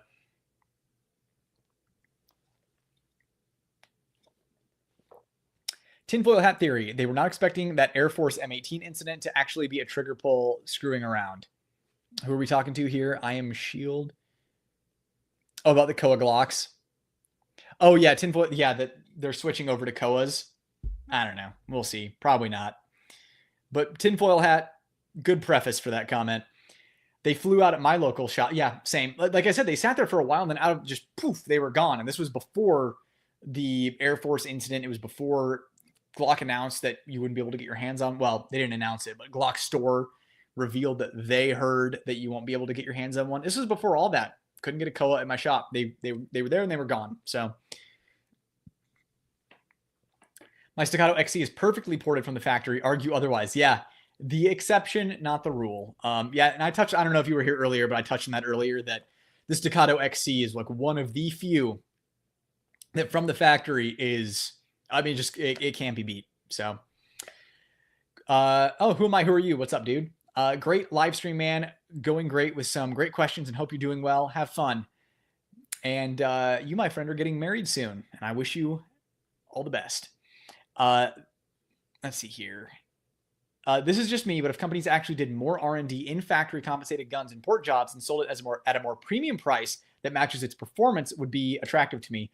But you're also in tune, right? Like you're watching this live stream, like you're one of those. You're not the vast majority of consumers out there, because I 100% agree with you. I own a Staccato XC. What else do you need to know? I paid the premium for the thing that they put R&D into to make amazing from the factory. So I could not agree with you more.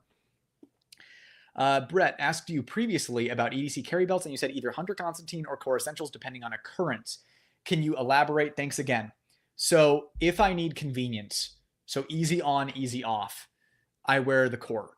If I need a stiffer belt, I carry the Core. If I'm putting comfort first, if comfort, like I don't need to get the belt off on and off quick or, whatever. I don't need the convenience. Like if I'm traveling or something, I know I might need to go to the bathroom a few times. It's just easier to have that Core belt for the on and off.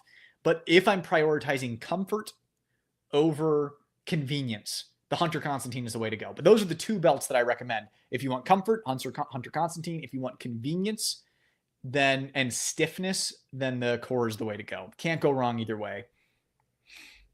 It looks like CZ added a lot more features to that P10C ported, more than just the port, thicker barrel, etc. It looks like a soft shooter. And I think that's how they made it a soft shooter, right? Heavier barrel, heavier non-reciprocating weight, gonna make it a better shooter. But yeah, that's why I think it's one of the stronger offerings of the whole poke guns. Yeah, I think we touched on that earlier. Hi Nightwood, I pre-ordered the Bul Tac comp. You and Humble Marksman, I'm assuming, maybe turn towards Bul. How do you think it will feel compared to only ports or comp? Yeah, I think we touched on this earlier too from Peter Overheater. Yeah, I think it's gonna be a little bit better than just a comp and a little bit better than just ports. The comp on guns like that, the comp usually makes it flatter, the comp usually makes it softer, whereas the ports usually make it flatter. And this is the best of both worlds. So in theory, it's gonna be good. Rotten Corpse, what's up, man? Glad you're able to make it. Monsoon versus Skips. I don't mean to throw shade on Skips. I'm just saying Monsoon. That's all I'm saying. Do you think companies will stop making aftermarket parts for SIG stuff since the P320 is taking hits from all sides? No, I don't think so. I think if anything, they're going to sell more. People are going to want to fix their SIGs. Gerson Match X or Mac 9DS comp? Mac 9DS comp, 100%. And is it worth it to get one of these budget double stack 11s if I'm just a casual shooter? I would say it's worth it, especially if you're just a casual shooter. Like if you're not going to bet your life on one of these guns, then yeah, get one of the cheaper ones and have fun. But I would go with the Mac over the Gerson. They just seem to be a little more consistent. Also, I'm hoping you might check out a JM Custom Grips Chimera pistol at some point. G19 clone using the Grit Grips Gen 3 frame. Oh yeah, the Grit Grips. Yeah, I know that. And has a ported comp barrel setup. Yeah, that'd be cool. I'll make a note of it. How about Shadow Systems comps? I touched on this earlier, if you weren't here, that they're much like the PDP with the PMM comp. It's in that category of like that mid-tier, does it pretty good from the factory. My problem with that is I had 3 subscribers send me pictures of their comped barrels on their Shadow Systems disintegrating. Did not inspire confidence. I have a Hellcat Pro comp, and this is amazing gun. I'm curious what other comped imported guns you have shot, but it is a good gun. Platy or Bul Armory? Oh man, dude, that's hard. It depends on what magazine you want to use. You want Glock mags, go Platy. You want Bul Armory mags, go Bul. I recommend Bul just because I like the feature set more for serious use. It is more purpose built for putting boot to ass than the Platy is, but they're both great. I personally would pick Bul though. Although I shoot my stealth arms platypus a lot too. So can't go wrong. Personal preference to Bul, but both are amazing. I'm just going to get caught in a circle saying that over and over again because you're making me pick between 2 favorite children.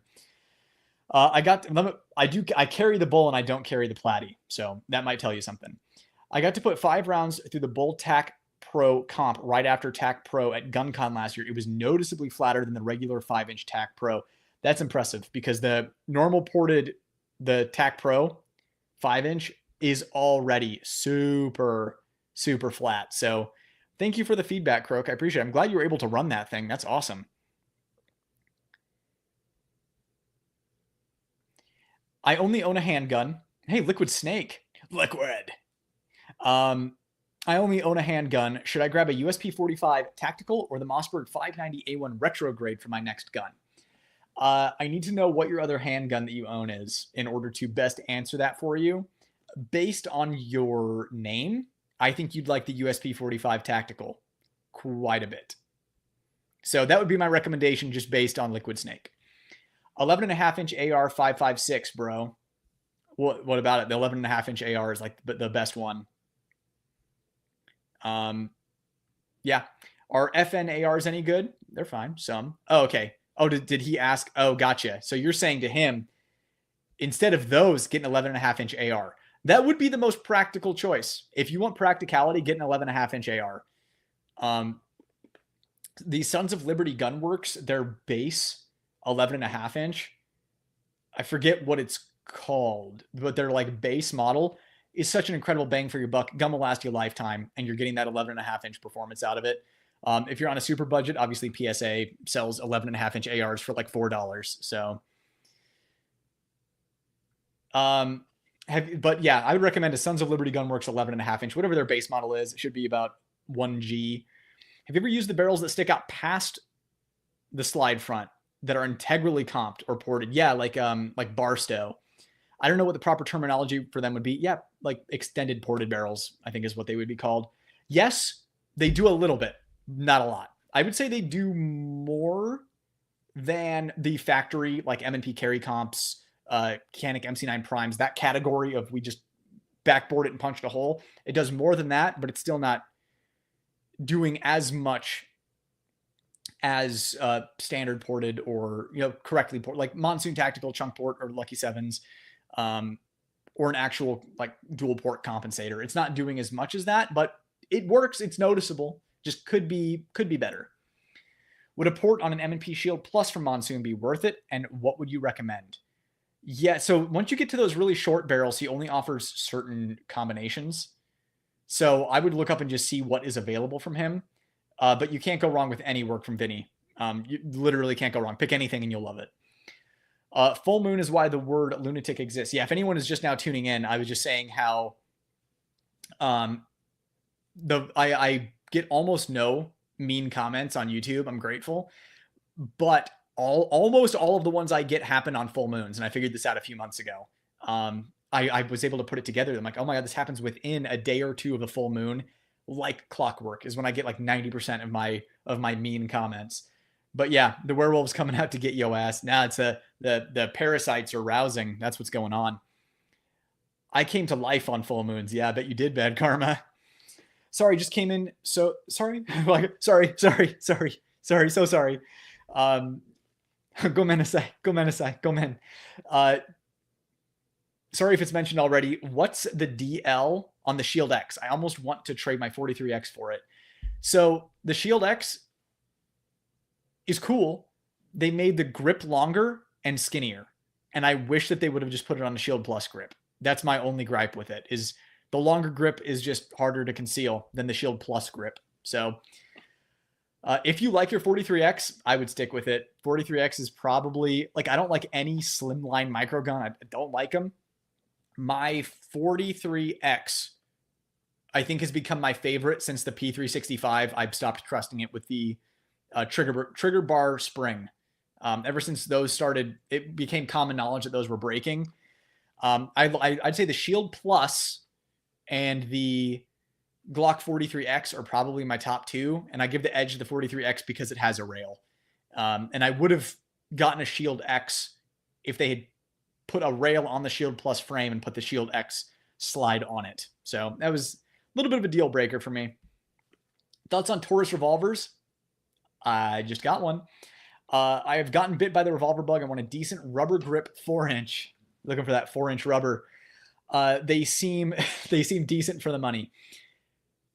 I have one. It was sent to me.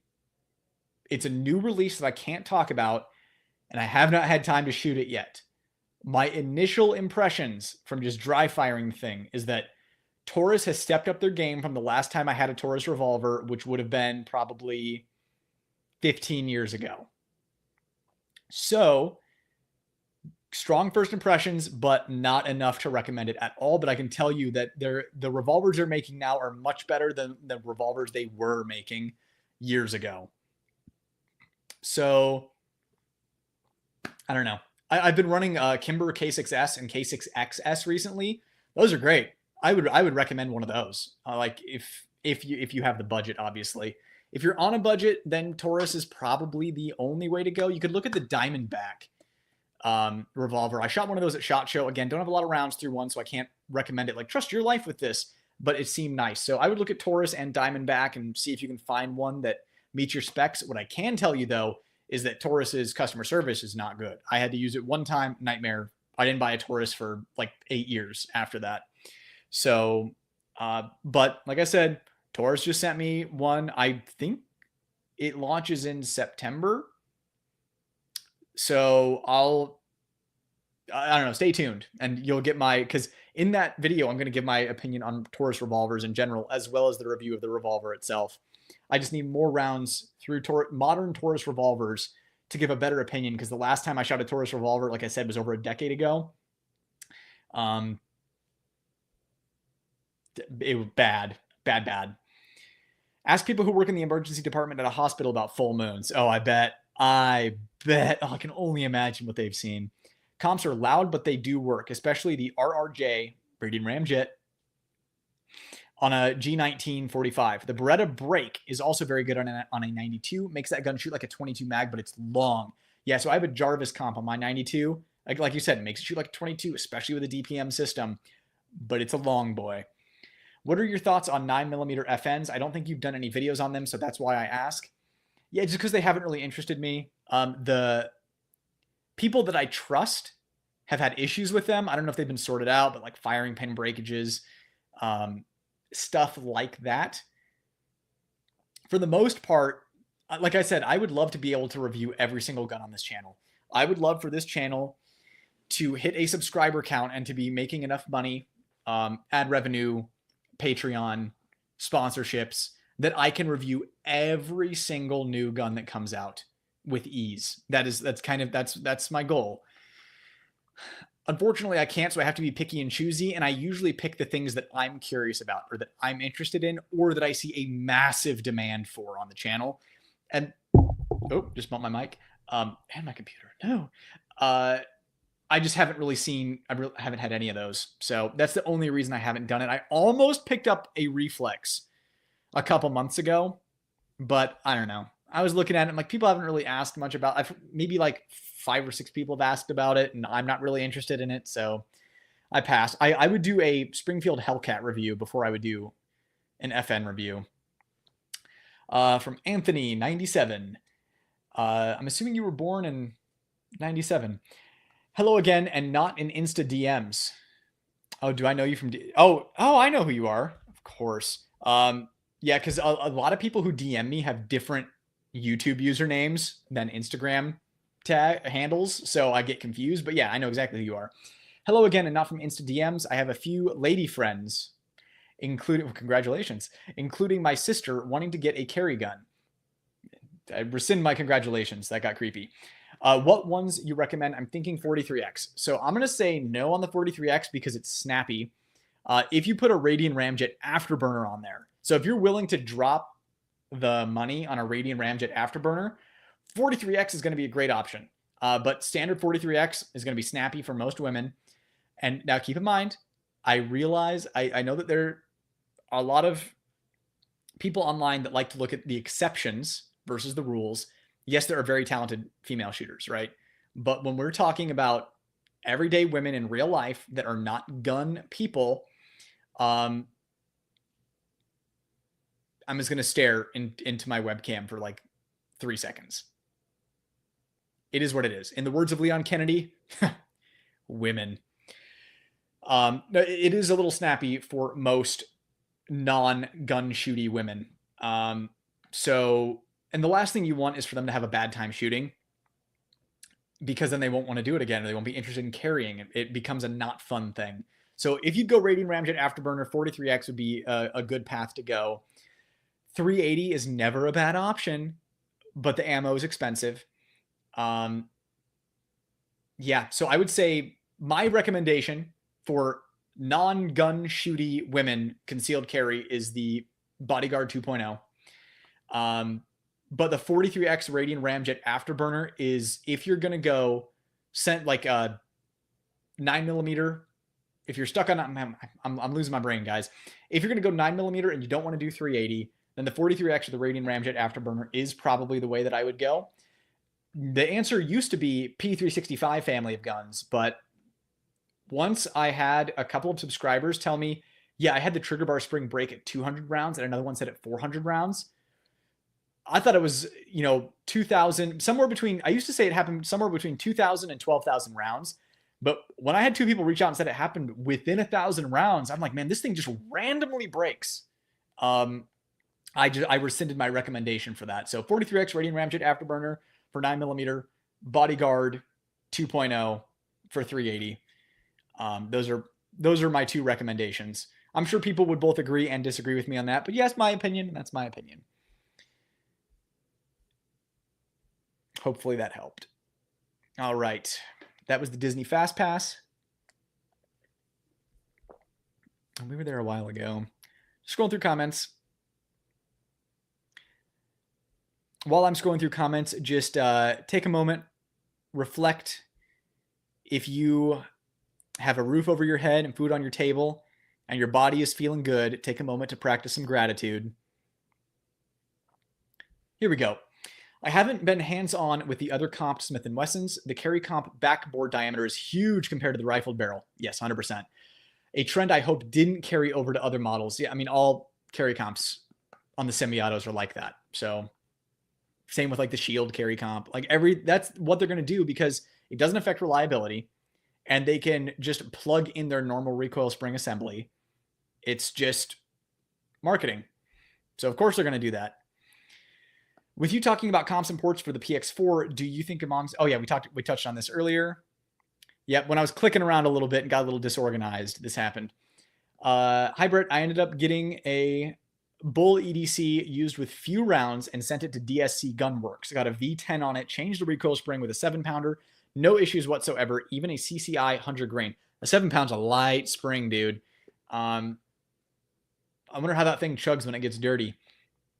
But that's awesome. I'm so glad that you're happy with it. That is awesome. And I'm glad that reliability's been good. Yeah, V10 is super neat. I have a V10 on that SWAT trade-in Springfield operator, and it does work. Hey man, my FFL has two P22229s, priced around 500. What could possibly be wrong with them? I asked and they said it's because they're polymer framed. Are they correct or are they confusing them for SP 2022s? Yeah. Did they make a polymer 229?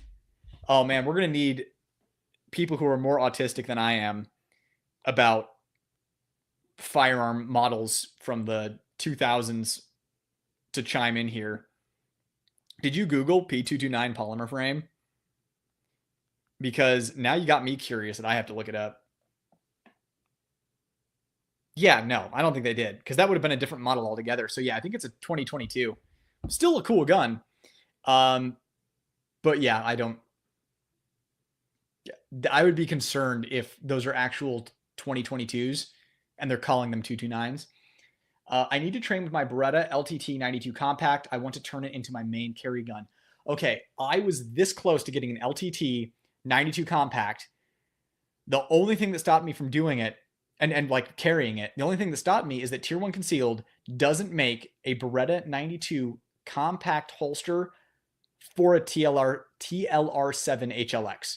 If they would have had that holster combination, I would have pulled the trigger and dropped 2Gs on another Langdon Tactical Beretta, because it is so cool. Yeah, definitely train with it, because that would be a baller piece of iron to shove down your pants. No polymer 229, but they did come out with the ergo grips that look polymer. That's what I was thinking of. Yeah, there was that point in time where they looked polymer just because of the grip that they were using. But thank you, Croak. Much appreciated. Appreciate your weaponized gun autism there. Let's see here. We are making our way through these. Anecdotal, but down here in Central Florida, acros get a lot of moisture ingress. Yeah, that's what I've been hearing. Cold AC to high humidity heat being the culprit. MPS seems to hold up better, and the EPS and 509s also do well. Yeah, that's been my experience too. Well, not my personal experience, but what I've heard from people that I know and trust is that the acros are. It happens more frequently with acros than it does with hollow suns. Occasionally happens with hollow suns. Opinion on the P10C factory ported model? I think it's cool. Nice to see you are still on here. Always watch your videos. Appreciate it, Agent Michael Scorn. But no, I always appreciate your comments and your participation in the lives and the chats. You're a valued member of the community, my friend. P30L with DPM might be cool, restoring the USP's multi-spring design. Shot a P30L for the first time yesterday. I want one. Yeah. HKs have a habit of doing that to people. Even being new to guns, I'd love to try a P30L myself. I loved how the VP9s felt in hand. I'd imagine the P30s feel almost the same, just hammer-fired and DASA. Yep, they are pretty cool.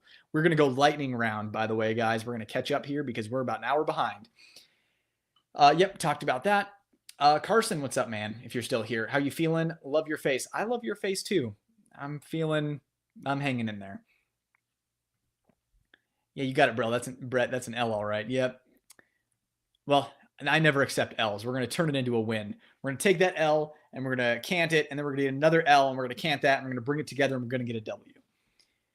Any plans to review the CC9? Well, my friend, it appears that YouTube algorithm has not been kind to the channel because I have reviewed the CC9.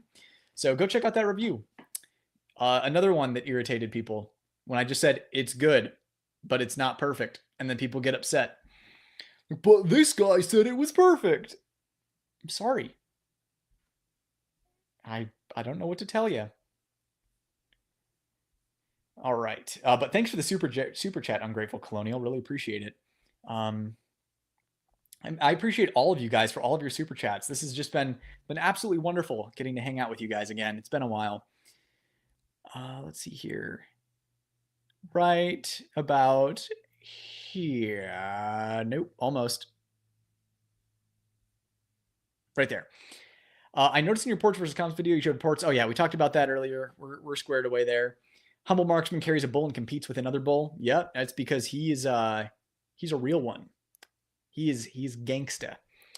Love my TAC Pro 5-inch. Now I want the Blaze, but I've been waiting for that magical email forever. Yeah, I'm really sorry, guys.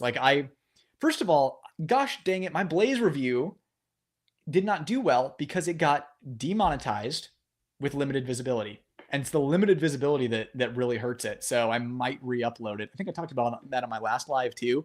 But I knew when I did that Blaze review, I'm like, everybody's going to want this thing. And I don't think they're shipping very many of them right now. But the Blaze, the only way to describe it is magical. It is a magic pistola. Love my TAC Pro 5 too. Yeah, it's amazing. Underrated, my TSOS 1911 Night Stalker. Yeah, TSOS are hit or miss. It seems like more likely hit than miss. Maybe like a 60-40 situation. But if you get a good TSOS, man, poof, it is a good day. Have her get a G19 size and a fanny pack holster. Best way to go because she can still wear tight clothes. Hey, you know what's up. Yeah, but the thing is, it depends on the lady. And some of the more daintier ladies, that's still going to be too much weight. Or they're going to be like, I don't want to wear a fanny pack. Like, oh my God. Huh. Underrated full-size handgun, Tang Folio, Defiant Limited Master. Dude, you're pulling one out from the archives there. P10F, best underrated full-size. I really like it. Just that grip looks like a shovel handle. I agree on the SAR K2. Fantastic gun. Yeah, the SAR is awesome. P10F, very underrated. Sure is. I'd almost say most DA SA guns are underrated. CZ P09 and newer Nocturne models. One of my subscribers / friends had issues with his Nocturne, so I don't know if I would go that far. But yeah, the previous P09s, P07s, good stuff. The Germans caught on and adopted the P10F. Wow, did they? They're not carrying concealed, I can tell you that. Everything about Rost Martin is priced nicely too. Mags are only $25. Are they really? Man, they got this figured out. Optic plates, decent price. I just wish they'd add texture to the RM1C like they have on the RM1S. Yeah, the texture on the RM1S does look really good. Yep, we talked about that. I got to talk to the RM guys at GunCon last year. Shoot the first RM version. It did not suck. They have a comped model now, and the RM guys were hella cool. I'm glad to hear that they were cool. I like it when people are cool. What is your opinion on smaller firearms with integrated comps, such as the Hellcat Pro comp or Shield comp? Not worth it. Get a standard one. Get it properly ported or just get good. Thoughts on guns that have attached comps from the factory like PD Pro X, Canik TTI, and various Shadow Systems P models? Yeah, so I touched on this earlier. Those are like the mid-tier, but they do okay. It's not like they're useless. They do okay from the factory. You maintain your warranty, but something like the PDP Pro X, a dual port comp's going to do a lot more than that single port PMM comp. Canik TTI, the slits in that port, pretty small. They're not working a whole lot. Shadow Systems does a really decent job, innovative comp design, but 3 subscribers have sent me pictures of their comped barrels from Shadow Systems disintegrating. The Walther PMM collab version is solid. I agree, it is solid.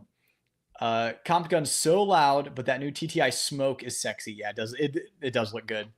What do you think of C-cuts from the Glock store? I think they're sharp and they throw spalling. Seriously thinking of adding the smoke to my collection. I think you should. Mo guns, mo better. I can't imagine a comp gun being any louder than an AR. I agree. Or a shotgun or a 357 Magnum. But I haven't been around one yet. But I was next to a guy at an indoor range with an AR. That thumped pretty good. Yeah, and that's the thing that people don't realize is someone will say like, oh yeah, you can use an AR for home defense. Use a shotgun for home defense. And they'll say, oh, don't use a .49 millimeter. It's loud. And I'm like, guns are loud, dude. I don't know what to tell you. Like, people are using 357 Magnums for home defense for a good chunk of time there. That was like the go-to. So, yeah. Are they louder? Yes. Does it matter? No. At an indoor range, should you double up on Ear Pro? Yes. The end. Lightning round. Have you tried the Echelon? Any thoughts? I have. I think it's a really good pistol. I think it's a great choice. Anyone who gets one, I would not look at them and say, you made a bad choice. I think it's a really good pistol. I think it's a little on the punchier side and could benefit from something like a DPM system. Yeah, that's about it. I think they're really good. They do a good job putting them optic holes done in their slab. So, yeehaw. Shiny Falling Star. Been a while since you streamed. How are you doing? I'm doing okay.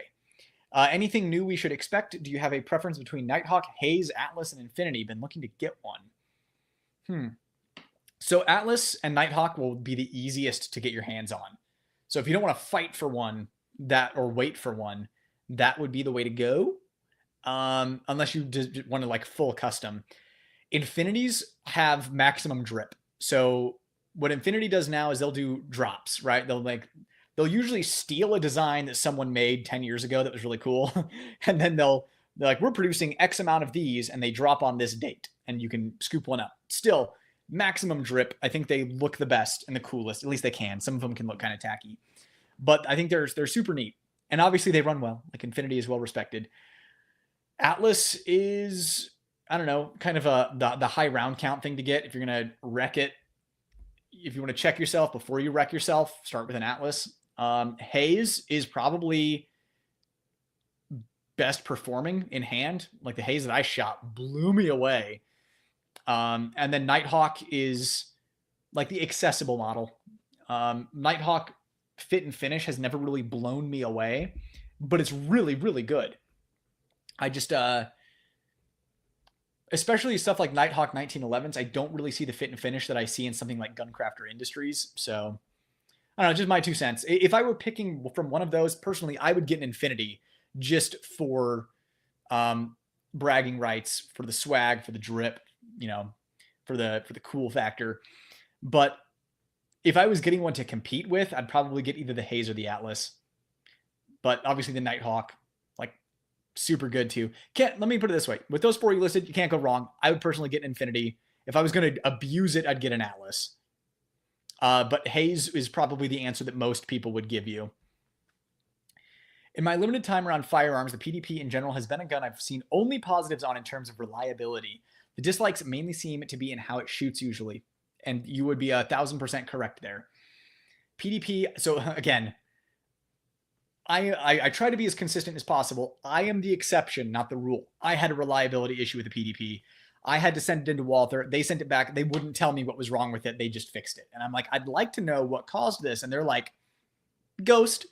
So I had an issue with the PDP. That being said, myself and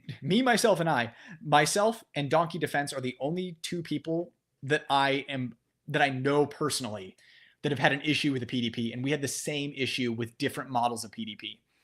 That being said, you know, there are people with tens of thousands of rounds through PDPs and never had a hiccup. So they are well regarded as being reliable pistols. And yeah, it's just a personal preference as far as the recoil impulse feels. I have several comped. They are noticeably louder. Not as loud as an AR-15, of course. Yeah, they're not touching off. You know, there's no rifle powder in there. I like the lineup so well. I own 3 of them, 4.5 Pro SD, 4-inch compact, 4-inch F, and then I turn the 4.5 and 4 into a PMM. Yeah. I mean, PDP is one of the best striker fire offerings on the market. I just personally prefer the way other striker fire guns handle and shoot. But I would never say anything bad about a PDP. PDP steel frame, though, whew, now you got my attention. I'll also say the loudness of pretty much any firearm doesn't bother me much. I'm the idiot that's listened to NHRA top fuel cards without hearing protection. Please wear hearing protection. Please wear hearing protection. Otherwise, you don't want that tinnitus game. You don't want to play that game, especially when you're old and everything annoys you anyways. Basically, the Pro X before the Pro X was a thing. Yeah, this when you turn those into PMMs, for sure. I'm seriously considering getting the Pro E full size as my next purchase to be my main home defense bedside gun. I plan to carry my M&P. I mean, honestly, personally, my recommendation would be to stick to one.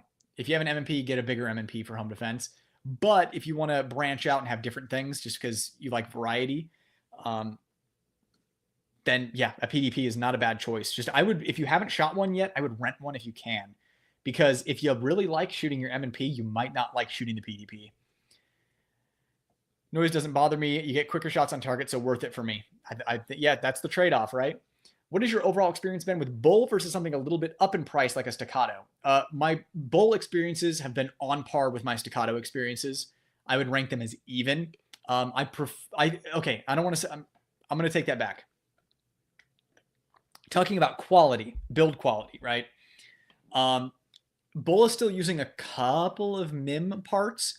I've never had a Bul MIM part break on me, and I don't know anyone who's had a Bul MIM part break.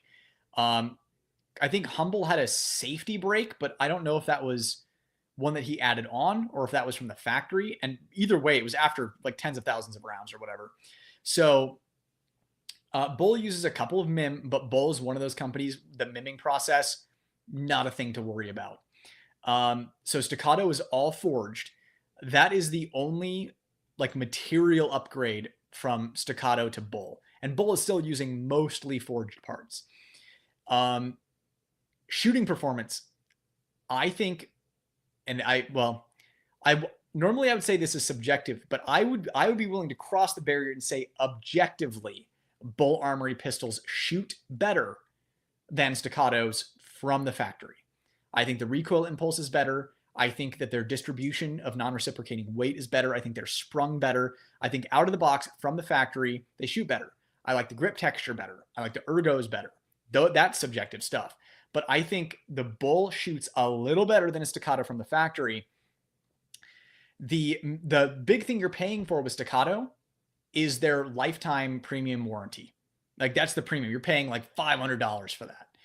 I mean, again, that's just my opinion. But looking at, if you're saying comparing it to up in price, I wouldn't compare Bul to Staccato. I would compare Bul to Atlas. I would compare Bul to Hayes, to Infinity, to Nighthawk. I'd compare it to that kind of stuff. In which case, I would say the Bul punches above, the Bul punches above its weight. So I don't really see a performance increase going above Bul. What you're going to see is a fit and finish increase. So, you go up to something like an Infinity, you're not going to have sharp corners. Everything is going to be really tightly, a hand fit custom one at a time. Dude takes, 100 hours fitting this one 2011 together. Exaggeration, but you know what I mean. You get the idea. Some people take me too seriously. Half the stuff I say is tongue in cheek, and I just say it with deadpan, so they take me seriously. As far as I'm going to take this gun and put holes on paper in a certain amount of time, I'm going to shoot competition. I'm going to do this. I'm going to do that. I do not see a performance increase from Bul going up to the higher end stuff. That's just been my experience. You go to the higher end stuff if you want fit and finish to be superior, if you like a nice custom piece of machinery, or if you want to shoot something with a metal grip. And you want the texture from a metal grip. Like that's about it, which you could also get in a Stealth Arms Platypus. So that's my 2 cents. I think Bul punches above its weight. I think it's the best performance to value ratio on the market, period. No shade at any of the other 2011 companies. That's just my favorite, but it's a tight race, man. They're all like all those, Bul Armory, Staccato, everything in that price range. They're like all really close like this. And then we have, the like Gersons down here and stuff like that. And then the higher up you go, the closer they get together. So you get diminishing returns performance-wise at a certain point. Sorry I missed the live, Brett. Busy day. Dude, no worries, man. The replay is going to be here. You can watch it to your heart's content whenever you want. But thank you for the super chat. Thanks for at least popping in and chiming in and saying hi, though. I appreciate you making an appearance. Oh, man. Chat just jumped on me. Almost there. Army choose Glock right now? We'll find out. Probably not. Try the SAR 9C or the TSOS PX9. Yeah, those are decent cheapies. Does Monsoon work on Canics? I don't know. I've never thought about sending a Canic to Monsoon, so I honestly don't know. Oh, yeah. Live free print guns. Welcome, dude. I think I read one of your later comments when I skipped around a little bit. To follow up, I got myself a full-size M&P 2.0 with a hinged trigger. I've only shot it and a friend's 9mm 5-inch Taurus 1911. Yeah, you gotta... If you can get to a range that has rentals, it'd be good to get your hands on as many of them as you can. Don't show up to qualify for concealed carry with the Desert Eagle. That didn't work well for a guy in my class. Did he fail? Because I know there was a dude who showed up, not to my class, but I heard someone talking. Someone showed up to their concealed carry class with a 500 Magnum and qualified with it and passed. Most can't afford to start with a Staccato or a Bul Armory. That's 100% true. Thanks so much. Appreciate all of that. Agree on Glock baseline, especially Gen 5 MOS. Trigger feels a lot better than older models. Yeah, Gen 5. I mean, every once in a while you run into like a hitch in the trigger where the trigger bar is either rubbing the the ambi slide stop, or the what is it? The connector, the disconnect. I don't know. My brain's drying up, guys. Is off, and you have to. There's like a little hitch in the Gen 5 trigger that can happen, but for the most part, Gen 5s have good triggers, and most importantly, they have super accurate barrels. Training, proper training, and reps mean way more than gear every day. The Germans caught on and adopted P10. Yeah, we talked about that. +1 for the bodyguard for your lady. SIG P365 is the only gun that ever breaks. Nightwood, according to Reddit, in about 30 minutes. Yeah, right? I'm telling you. You're bringing back some very mild trauma. But yeah, SIG P365, only gun that ever breaks. You're definitely not saying that, but I appreciate your joke. It was a good one. I'm laughing on the inside. I'm looking at the carry comp myself, even though I bought a 9 Shield Plus a year ago. Update from my M&P 1.0 I was carrying since 2013. Yeah. Buy as many guns as you want, my dude. P365, buy extra trigger return springs and hope that it does not break in your time of need. Could you imagine? Pull out your gun, one bang, and then the trigger doesn't work anymore, and your gun is rendered useless. Dude starts talking about Glocks and MPs, ends up 10 minutes later talking about his soil depth and moisture in his garden. My AXG Legion P365 has been great. A lot of people's P365s have been great. Keep shooting it. Eventually that trigger return spring or the trigger bar spring will break.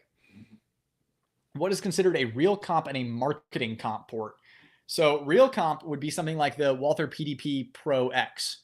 Real comp.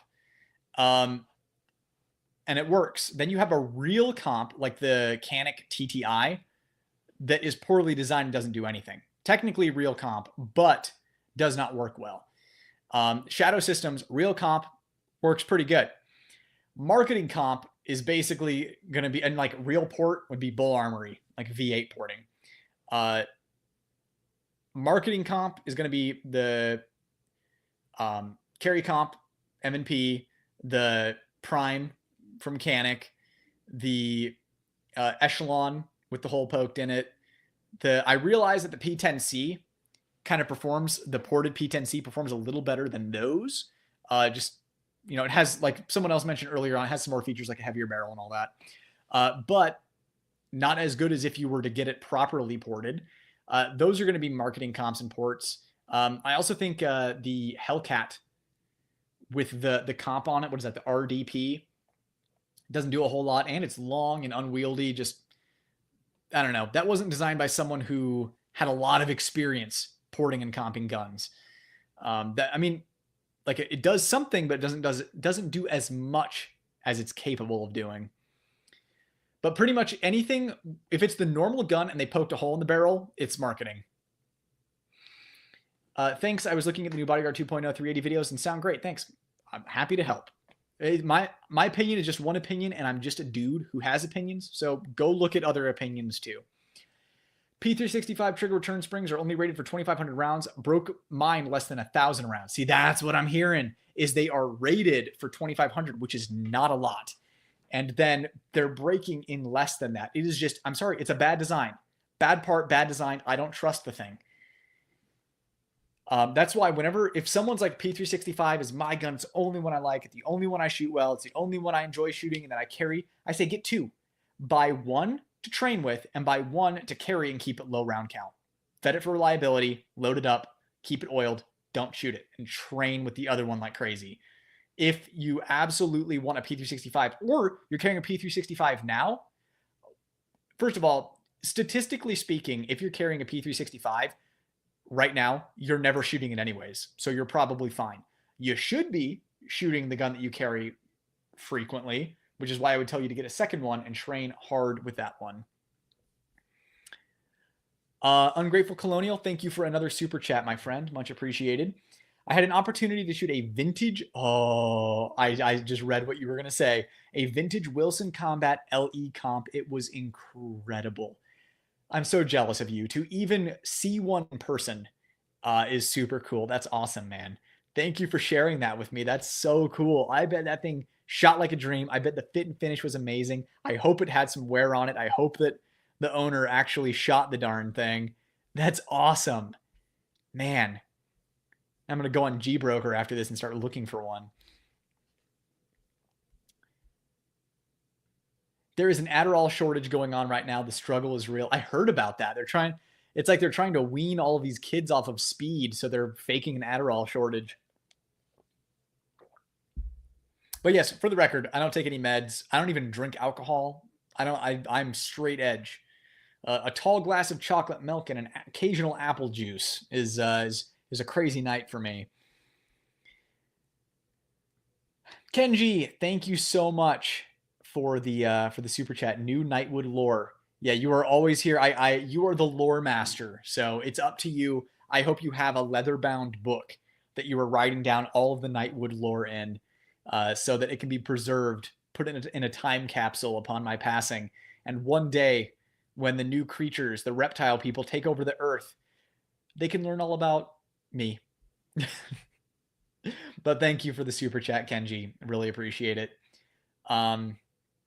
Let me know if there are any like upcoming guns or videos that you want to see.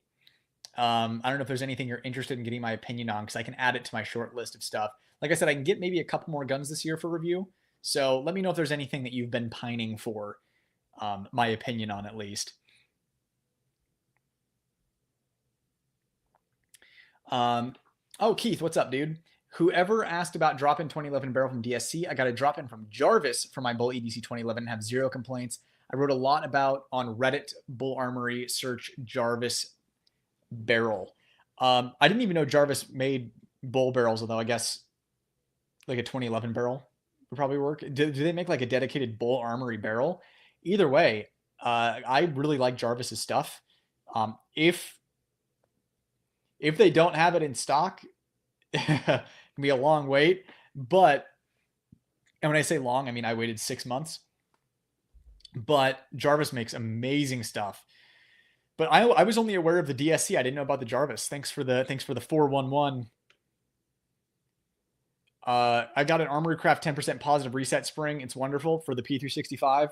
Let me know when you've hit like 12,000 rounds on it and if that's broken as well. So that way we can know if it's a part problem or a design problem. Armory Craft reset spring and P365. Yeah, let me know when you guys hit 12,000 rounds with it, because I want to see how it holds up. Yes, Armory Craft and anyone but Sig makes better springs. I got one of those ISMI springs, immediately improvement. Yeah, because it will improve how it feels. I just want to know when it will break, if it will break. Have you tested the new closed Canic sight yet? Nope, probably won't either. Radiant made my P365X shoot as good as my XG Legion. If you swap springs in there, might even make it shoot better.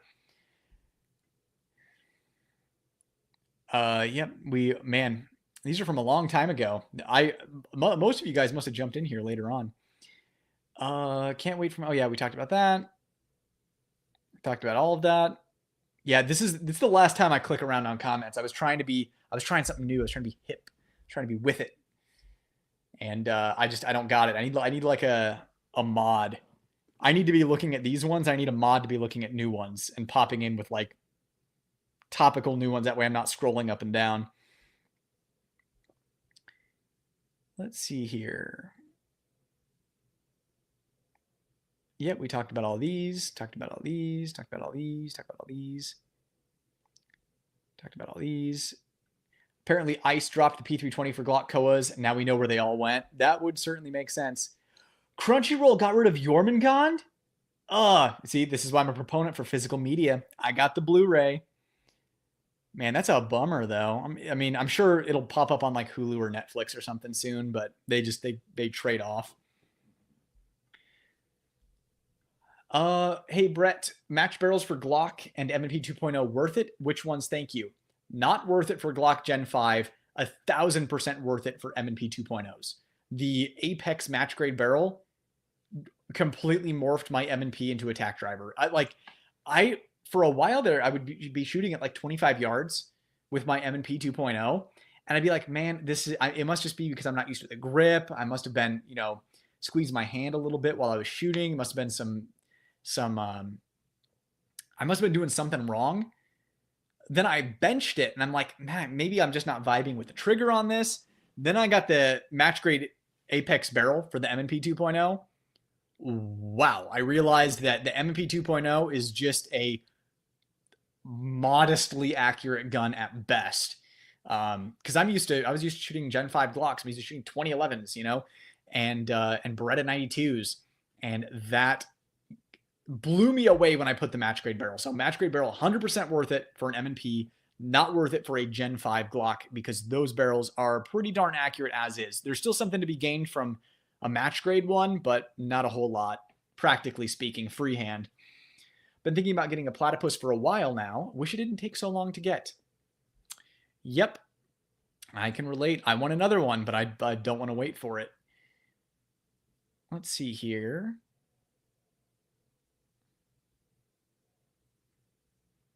I bought a TAC 5 Pro. Would you recommend getting a non-ported barrel for limited optics or a Bul Armory Blaze when available? Get the Blaze when it's available. It's like the TAC 5-inch non-ported would be great in limited optics. The Blaze is even better. So it just depends on how much you want to spend and how long you want to wait. Personally, if it were me, I'd wait for the Blaze. I mean, personally, if it were me, I would get the barrel for the TAC and get the Blaze. That way I would shoot the TAC in the meantime while I waited for the Blaze. But the Blaze, it is the holy grail for limited optics. Especially in that price range, holy grail. Yep, we talked about that earlier. Just thought of this. We've only been discussing semi-auto ported guns. I know you've shot some factory ported revolvers. Have any of those been worth it? Oh, yeah. Ported revolvers, whole other animal. If you're running Magnum rounds, right? Like 38 special, you're not going to get a whole lot out of it. But 357 Magnum, oh geez. Sorry, I'm bumping my desk. I look really short because I slumped down in my chair. There we go. So that's my gun safe. What were we talking about? Right. The factory ported revolvers. 357 Magnum reduces muzzle rise and recoil by such a noticeable margin. It is night and day. So 100% worth it for revolvers shooting Magnum rounds. Just know that you think that a ported or a comped 9mm is loud. A ported or a comped 357 or 44 Magnum is like a grenade. We're getting up to how loud rifles are at that point. And the flash is also way, way, way bigger than 9mm.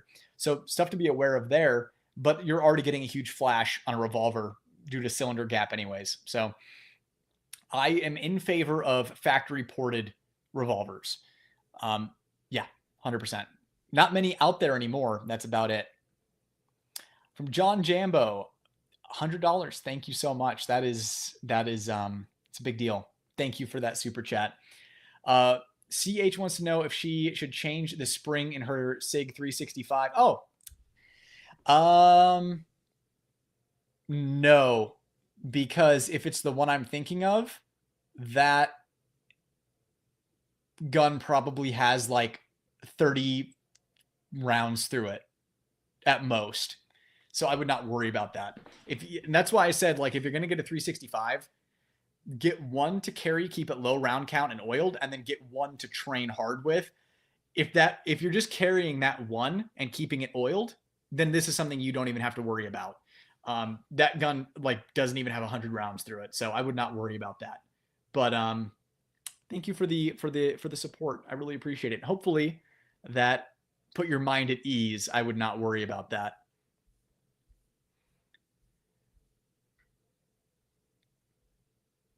All right, where were we? Yeah, someone says, I like his long-winded answers. That's why we're all sitting here on a multi-hour live, right? I know a lot of people just listen to this while commuting, so they'll take literally as much as they can get.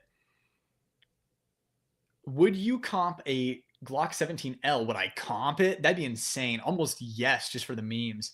I like long slide pistols for the perceived smoother recoil impulse. I don't know if I would comp a 17L, but I would port a 17L if that's what you meant. Because like if you have a 17L and then you put a comp on there, that'd be crazy. I would do it just for shits and giggles, but it'd be more realistic to port it. I wonder if Vinny at Monsoon would do like a dime bag on that or something. That'd be crazy. The top of my Harrington Arms comp blew off. It did? Again, chalking it up to cleaning, but yeah, whole top section came off, posted a short on it. Rebel Spirit Operations. I'm gonna look for that after this live.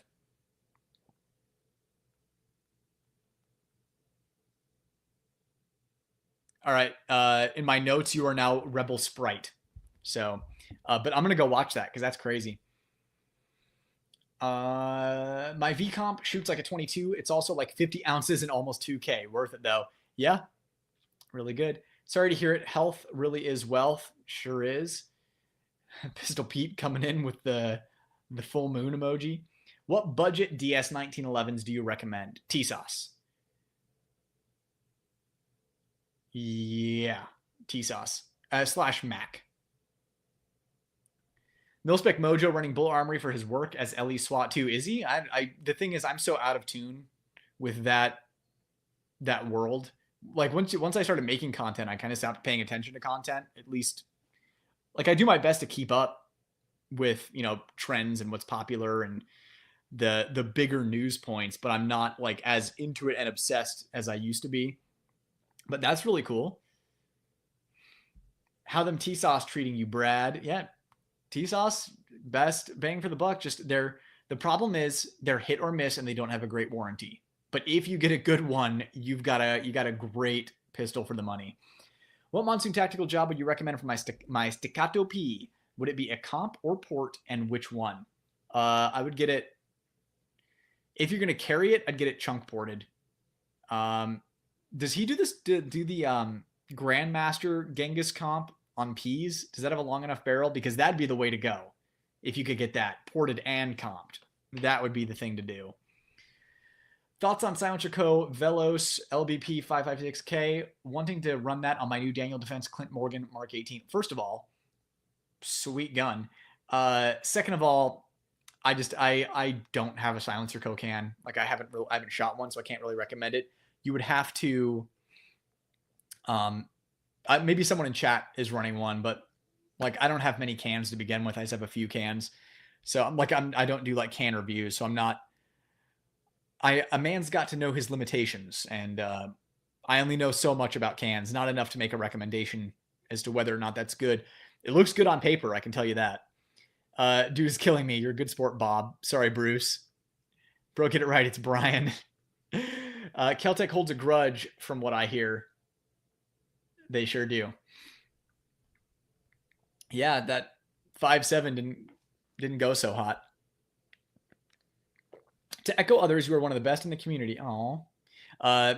Love the reviews, but as mentioned when I subscribed, our mutual like of anime manga, and I bet you like comics, also made me a fan.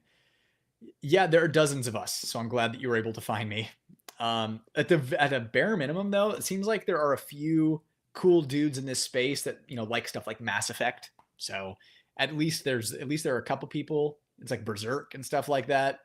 There are a couple people who dip their toe into this kind of stuff. But yeah, I'm really glad that you've been enjoying the content. And I'm glad to have you in the community. Thanks for being here. For sure, Nightwood Guns is in my personal top 5, and I've been on YouTube since before I created my account in like 2007 or something. Oh, that's humbling that I'm in your top 5. I almost can't believe it, but I'm glad that you're enjoying at least. I'll do my best to keep improving and keep up the momentum. The people in Oregon who make charging handles and compensators are very touchy about their long gun reviews, apparently. I own one. Favorite AR, but there's some review contract fine print. So I know that I've only done compensators. I've never received any contract at all. I don't know if that's typical, but it's just a no strings attached, like give your honest opinion, we want feedback kind of situation. So maybe that was an older thing and they've since changed, but I'm not aware of anything like that. Anytime there is a contract, if there is anything other than you can't talk about this gun until launch, if there's anything other than that, I just decline immediately. I'm like, you either send this to me, no strings attached. And I say honest feelings on it. And I'm like, the benefit is that people know it's not BS. If you have a good product, if this performs the way you claim it performs, then it's a massive win, because it's like I've developed a trustworthy voice on this platform, and I will never betray that. It's the entire reason I made this channel is because I was pissed about stuff like that. And I was like, someone has to do this. So then I just did it. But the only thing I will ever sign is you can't talk about this until launch. I will not sign anything else. I'd rather just not do content at all. So I've not seen anything like that from that company. Homeland Security just bought 500K of blocks. Wow. I thought that was a joke, but maybe it was an actual autocorrect. Are you excited for JoJo's Bizarre Adventure Steel Ball Run to be animated? I'm hesitantly excited. I'm concerned about the adaptation. They've done a good job adapting the other parts so far, but the manga is so beloved to me. I'm scared how they're going to handle horses. Those are almost impossible to animate, especially at the scale that horses are in that manga. And I'm concerned about what they're going to cut because the manga is so long. I mean, the thing was released over the course of like 11 years, and they're going to make it one season. So I'm hesitantly excited. At the very least, I'm looking forward to the openings and the music and the voice acting. Fingers crossed they actually can deliver. Staccato HD 4.5 fix the issues you so eloquently communicated on the HDP4, or wait for HD comp. At this point, I would wait for the HD comp. The HD 4.5 is a good shooter. That comp, like once the comp comes out, everyone's going to regret getting the 4.5. So, do you have any news on Voodoo Gunworks? I do not. Love my CZ P10C ported, but my P365 AXG Legion shoots flatter for sure. Yeah, that's what I'm saying about the P10C ported. Like, compared to the other poke a hole in it marketing guns, it's not bad. But the second you compare it to a gun with, that is heavier, like it just, you're like, oh, okay, so it's actually not that amazing. Mischief Machine actually announced they were going to stop making stuff for the P320s. Once their current stock runs out, they said that's it for now. We'll see. We'll see how this all turns out. Brett, I'm not sure that operation worked out too well. You still look like a woman. Hope you're doing better. Liquid. This is back when Liquid Snake was talking. Oh yeah, you know what's right. You know what's good. Curious if you tried the Ace Virtual Shooting Simulator. If you have thoughts. I tried it at SHOT, and I think it's really, really, really cool. I think it's a fun tool. It makes practice fun. I don't know. I don't know if I just don't have the capacity to get into that right now. But like all of my training and shooting is, dry fire with the real gun, live fire with the real gun. That's been doing okay for me so far. But I think that it makes training fun. I think that there are skills to develop from it. And I think that it is quality software, quality hardware, cool stuff. I wish that I could use my gun with my trigger. You know what I mean? Because the trigger is different. I don't know. That being said, I can't wait to see what they do next, because what they have now is really fun, really solid. I like how it's multiplayer. You can train with your friends. Really cool stuff. I know that if I got it, I would get frustrated because I'd be like, okay, now I want to modify the handset so that it has the same pound trigger that I have. So I'm messing with springs. Then I'm going to want to modify holsters so I can get out of the holster faster. I'm competitive. I would want to do well. And then it would just turn into a much bigger thing. So then my brain is just like, nope, too much work. Just dry fire. That's my personal opinion. But you're asking for my opinion on it. I think Ace Virtual Shooting Simulator is awesome. And if you're interested in it, I think you'll be pleased with it. It is a quality product. From Kieran, thank you for the $20 super chat. Really appreciate it. Glad you're back live. What would you recommend for a striker fire pistol for carry? Hard to trust SIG right now. Understatement. With how they handle all PR, would you trust them more if they would be upfront about all their drama? No. At this point, no. If they would have been this way at the beginning, then yes. But the thing is, this dates all the way back to when Ron Cohen was at Kimber. So I mean, like this has been a decades long disaster in the works. So no, I would not trust them more. So here's my problem. It's probably going to hit a point where they're going to realize that it got away from them, and they're going to come out, and it's going to be the EOTech rebirth, right? Deny the miraging, the delaminating, all of that kind of stuff. Deny. It gets away from them. They disappear, and then they have a comeback. We were wrong, and now we're going to do it right. I'm not throwing shade at EOTech. EOTech is my favorite, like rifle red dot. Just I think it is the best like mission driven red dot, where the aim point and the hollow suns excel because you turn it on and leave it on, last forever, right? But if you know you're hopping into something bad and you can hit a button, the EOTech is killer. I love that thing. But EOTech did have a rebirth. Springfield Armory rebirth. They got caught doing anti-gun stuff. They dropped a lot of money on gun rights and said, we're sorry, we were wrong, we will do it right. I think that, and I'm not saying it's bad for EOTech, I'm not saying it's bad for Springfield. Those were good things. They changed positively. I'm afraid that SIG is going to pull that crap and not actually change. Is that they're going to realize it got away from them. They're going to say, you know what? There was never anything wrong, but we realized the way that we handled it was incorrect, and we're going to improve moving forward.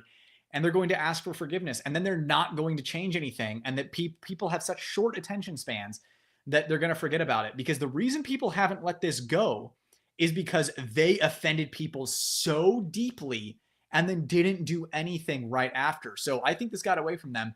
I'm just afraid they're going to do a dishonest rebirth and that people are going to forget. This is something that I'm not going to forget. I still haven't forgotten Springfield.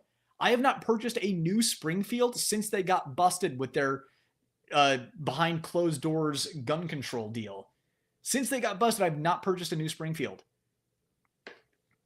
That's just my personal thing. I'm not saying that people who do are bad or anti-gun in any way. It's just I feel icky. Like it's not even a thing of principle for me. Like I'm not being stubborn. It's just I look at Springfield and I get icked out by what happened. And I'm just like, I'm gonna get something else. And then I got that used law enforcement trade-in Springfield operator.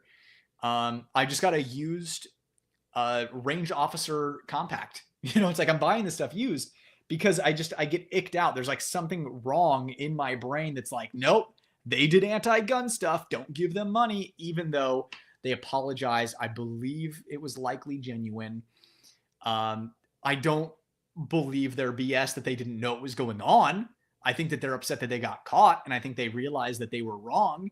That's fine. I think forgiveness is really important, but I think that what was going on at that time was evil shit, and I'm having trouble moving past it. And I think that SIG kind of puts them to shame in that category, putting out a dangerous product and then shitting on everyone for asking questions. Oh, God, sorry. SIG rant over. But thank you for the super chat. That was a good question. Croak, appreciate another super chat, my friend. Ace is cool, but if you don't already have a quest, it's a big investment. See, that's the main so Ace actually reached out to me, and they were going to offer me like a year-long membership for free. Man, I'm on a roll smacking this mic today. I should just pick it up. They wanted to give me a year-long subscription, but I don't remember if they offered me a handset or not. I think maybe they did, but I'm looking at this. I'm like, I still have to get a quest because I didn't have a quest. I'm like, I still have to get a quest. I'm like, this is a huge investment. Like I have other stuff I'd rather cover on the channel, like actual firearm reviews that I know we're going to get, bigger views, be more worth everyone's time. That was the main thing. That's the reason I hesitated. And then after then I just kind of was like, I don't know, I'm shooting just fine. So, and I go out and I improve live fire. Like I'm fortunate enough to be able to have a range where I can move and shoot. And it's easy to get into. I just make a little reservation online. So that said, oh gee, now the mic fell over, everybody. Man, it was set in motion. There we go. Sorry if that sounded awful. Hopefully it wasn't. Hopefully it wasn't like. But anyways, I have the Staccato P handset, 3D printed to PDP, no regrets. So that is good feedback. Like I said, my experience with Ace has been wonderful.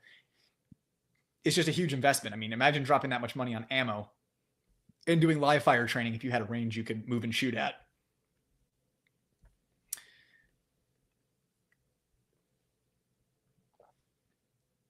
How do you go about pre-ordering Attack Comp Pro? So you don't pre-order, you just get on an email notification list. And so a lot of people will get upset because they'll be like, oh, I didn't get the email notification until like 6 hours after launch. I don't know this for sure. This is kind of an assumption. I think that it's a first come, first serve notification thing where based on when you put in, please notify me when in stock, that's the, like, you'll be put into groups or batches that will get the notification. So like if you put your name in right away, you'll get the notification when it goes live. If you were in the second batch, you'll get it. They'll give those people like an hour or 30 minutes. I don't know. I'm just literally making this up. It's just a suspicion or an assumption. Then it goes to the next group, gets a notification. Next group gets a notification. So it's definitely worth putting your name on the email list. But if you are dead set, like you want that TAC Pro comp, like your life depends on it, you're going to want that page up and you're going to want to be refreshing it whenever you feel the hair on the back of your neck stand up, whenever you feel that intuition, whenever the TAC Comp Pro just rolls into your mind out of nowhere, like, oh man, I can't wait for that. Refresh that page every few hours for a few days because it's likely coming. From Mitchell Perkins, thank you for the $10 super chat. Much appreciated. Having a sample of one can lead to judgmental decisions. I often wonder how many sent to reviewers get massaged before sending out. I'd much rather trust those who buy straight from the gun shop. And this is where I agree with you. And I had to concede on my channel. I wish that I didn't have to. My goal is to get to a point where I can be buying everything. That is why it irritates me when you have these people who are making a lot, millions of subscribers are making a lot, and they are not just like buying everything, right? And especially cheaper stuff, like let's say like a Canic or something like that, like they just take it from the company. And I'm like, dude, this is like a $300 gun. Like that's, if ever there was one that you could buy for the channel, it would be that one. Anyway, to get to your point about how many sent to reviewers get massaged, I don't know. What I do know, just from my personal experience, is it seems like most don't. I think that a lot of channels that never claimed to be honest, right? Just gun review channels will just cover for stuff. I think, God, I learned my lesson about naming names on my live. I don't want to get into drama. The thing is, I don't have a problem with it. I just don't. The drama is a distraction from me actually making content. I don't enjoy it. I don't enjoy the TMZ stuff. But there was one guy who I believe got busted for having like a contract where it's like, if you want me to review this gun, it costs you this much. And if anything goes wrong with it, I will, keep it private. I will send it back to you so that you can fix it so that I can best represent the product that you're offering when it comes back. So I think that it's more so that they send them out unmassaged and the reviewers will essentially cover for it, or they don't even put enough rounds through it to know if it's going to have problems. I will say that, so Kimber is one of the few companies that will work with me, which kudos to them. Like they are fully aware that I run an honest channel and that I'm just going to say whatever I think about it. And I've even said some stuff like in my last CDS9 review, I showed it malfunctioning from limp wrist within the first 200 rounds before it broke in. I mean, it's like, and they are cool with it. They want the honest review. At least their marketing people do. I don't know how the rest of the company feels about it. But the last two Kimbers that I got had a sticker on it that said for, I don't remember, hold on. Yeah, here it is. It says for writer or T&E purposes, like, for the actual FFL, like do not sell, transfer information included, please contact customer, blah, blah, blah.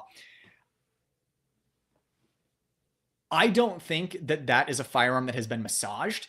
I think that that's Kimber sending a Kimber to a Kimber dealer, and they don't want that dealer to accidentally sell it, right? So I've never, I'm just trying to think off the top of my head. I don't suspect anybody of massaging a gun that has been sent to me, but I acknowledge it's within the realm of possibility. Because obviously, like I have a social circle where I shoot, like I've shot other Kimber 2K11s. They feel exactly like the 2K11 that I got. They perform exactly like the 2K11 that I got.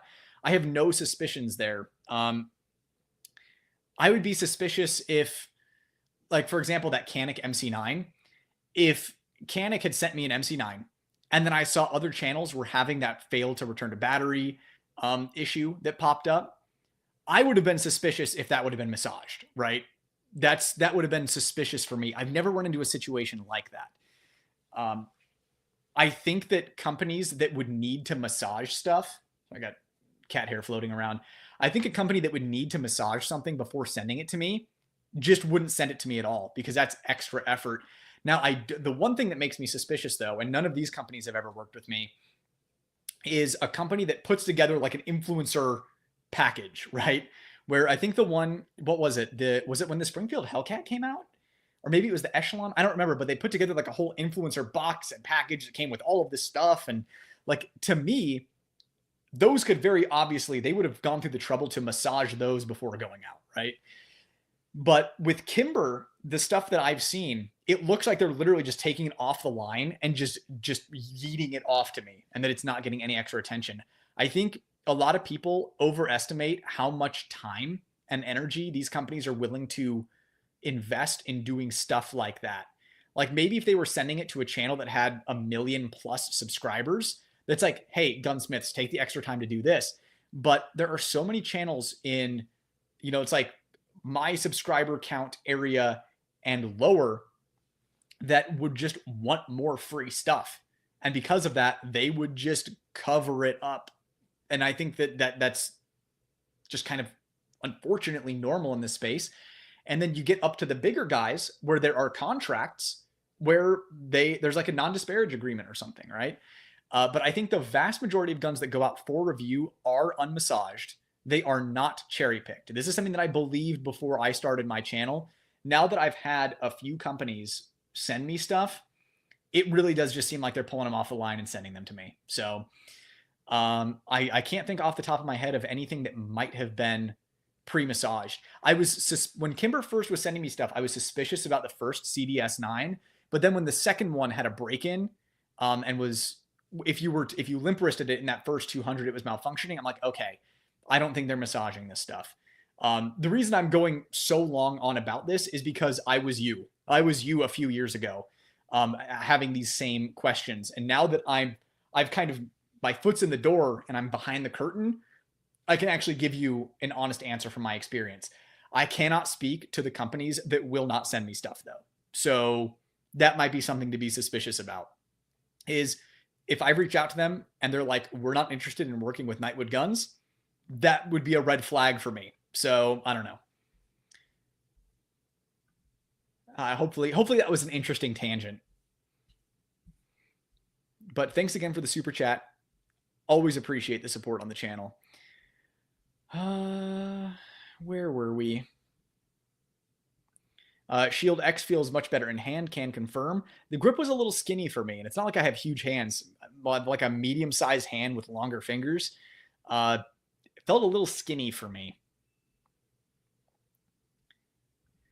So don't be a cheapie. Step up to a Ruger SP or GP100, or maybe a solid Smith & Wesson 686. Yeah, be aware that, first of all, yes, you're 100%. I don't want to sweep past that. It's best to not be a cheapie and to get a Ruger or a Smith. Just keep in mind that Ruger and Smith are not having great quality control moments in time right now. So you may have to send it back to have it fixed. So I've been meaning to do a video on what to look for when buying a revolver to make sure it's good to go.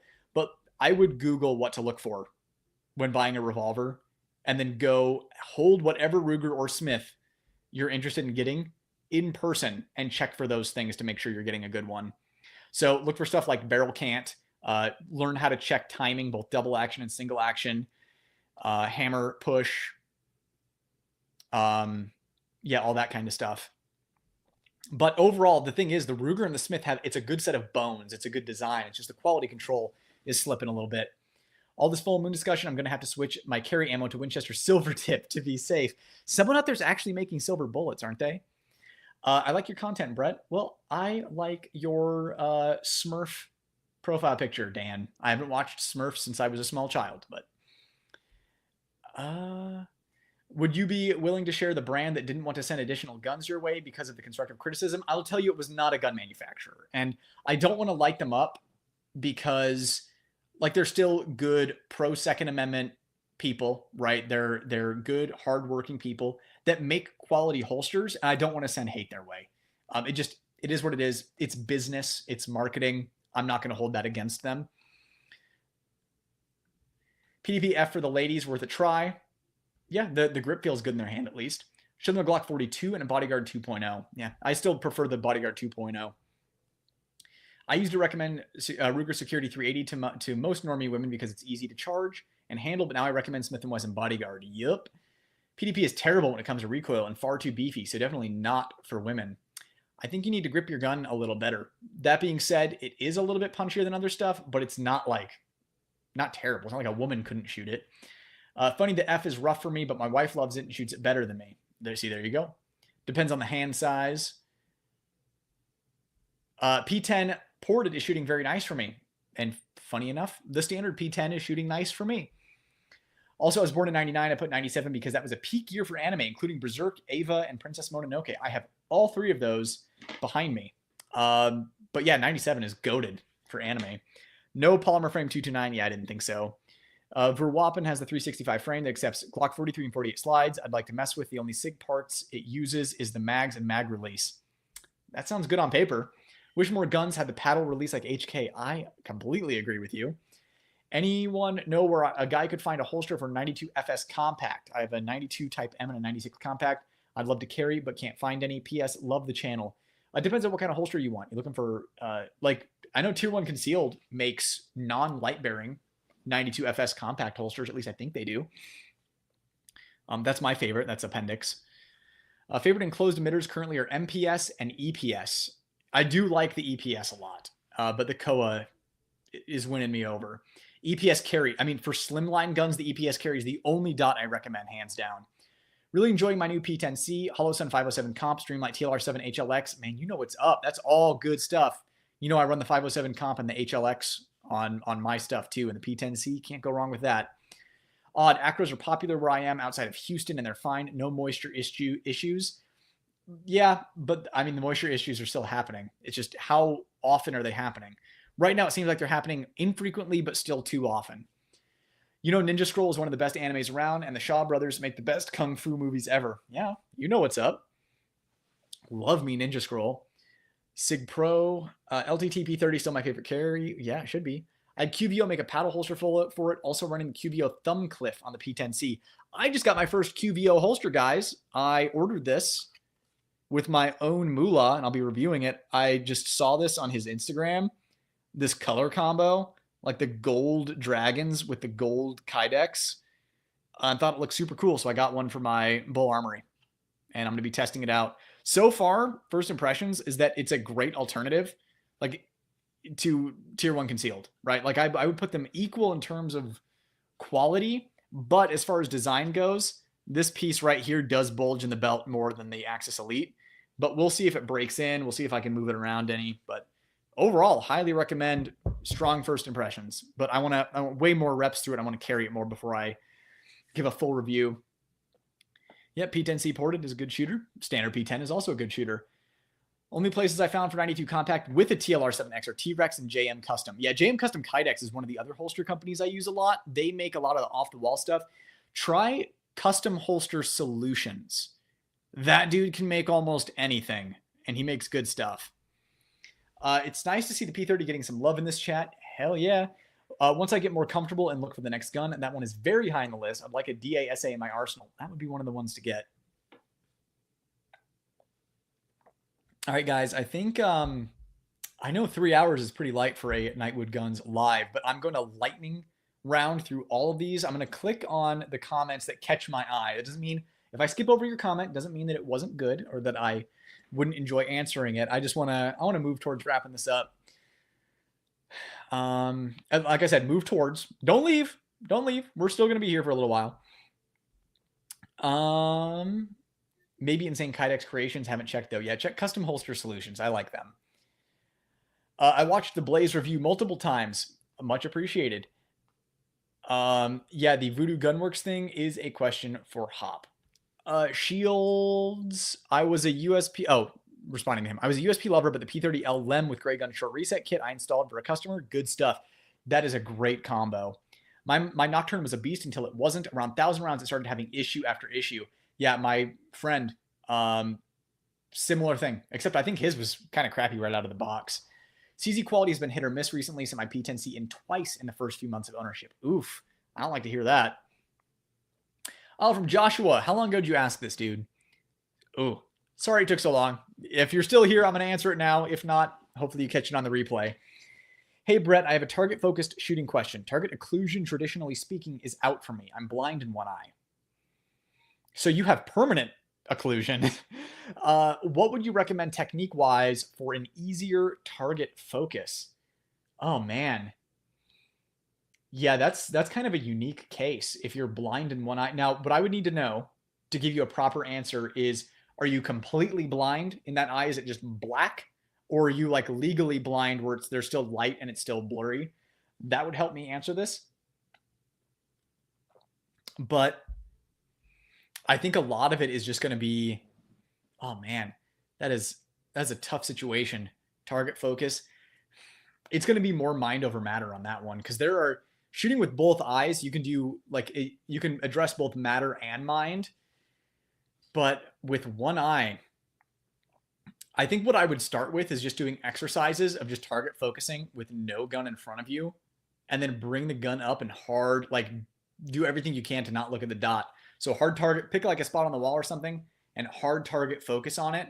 Bring the gun up with the dot, and if you catch your eye going to the dot, reset. Come up and just keep that focus on the spot on the wall. I would turn the brightness down on the dot too, and I would just do reps like that. If you're shooting irons, same concept, just, obviously looking through the sights, and just keep that one spot on the wall with your eye. I think it's going to take a lot of training and a lot of reps.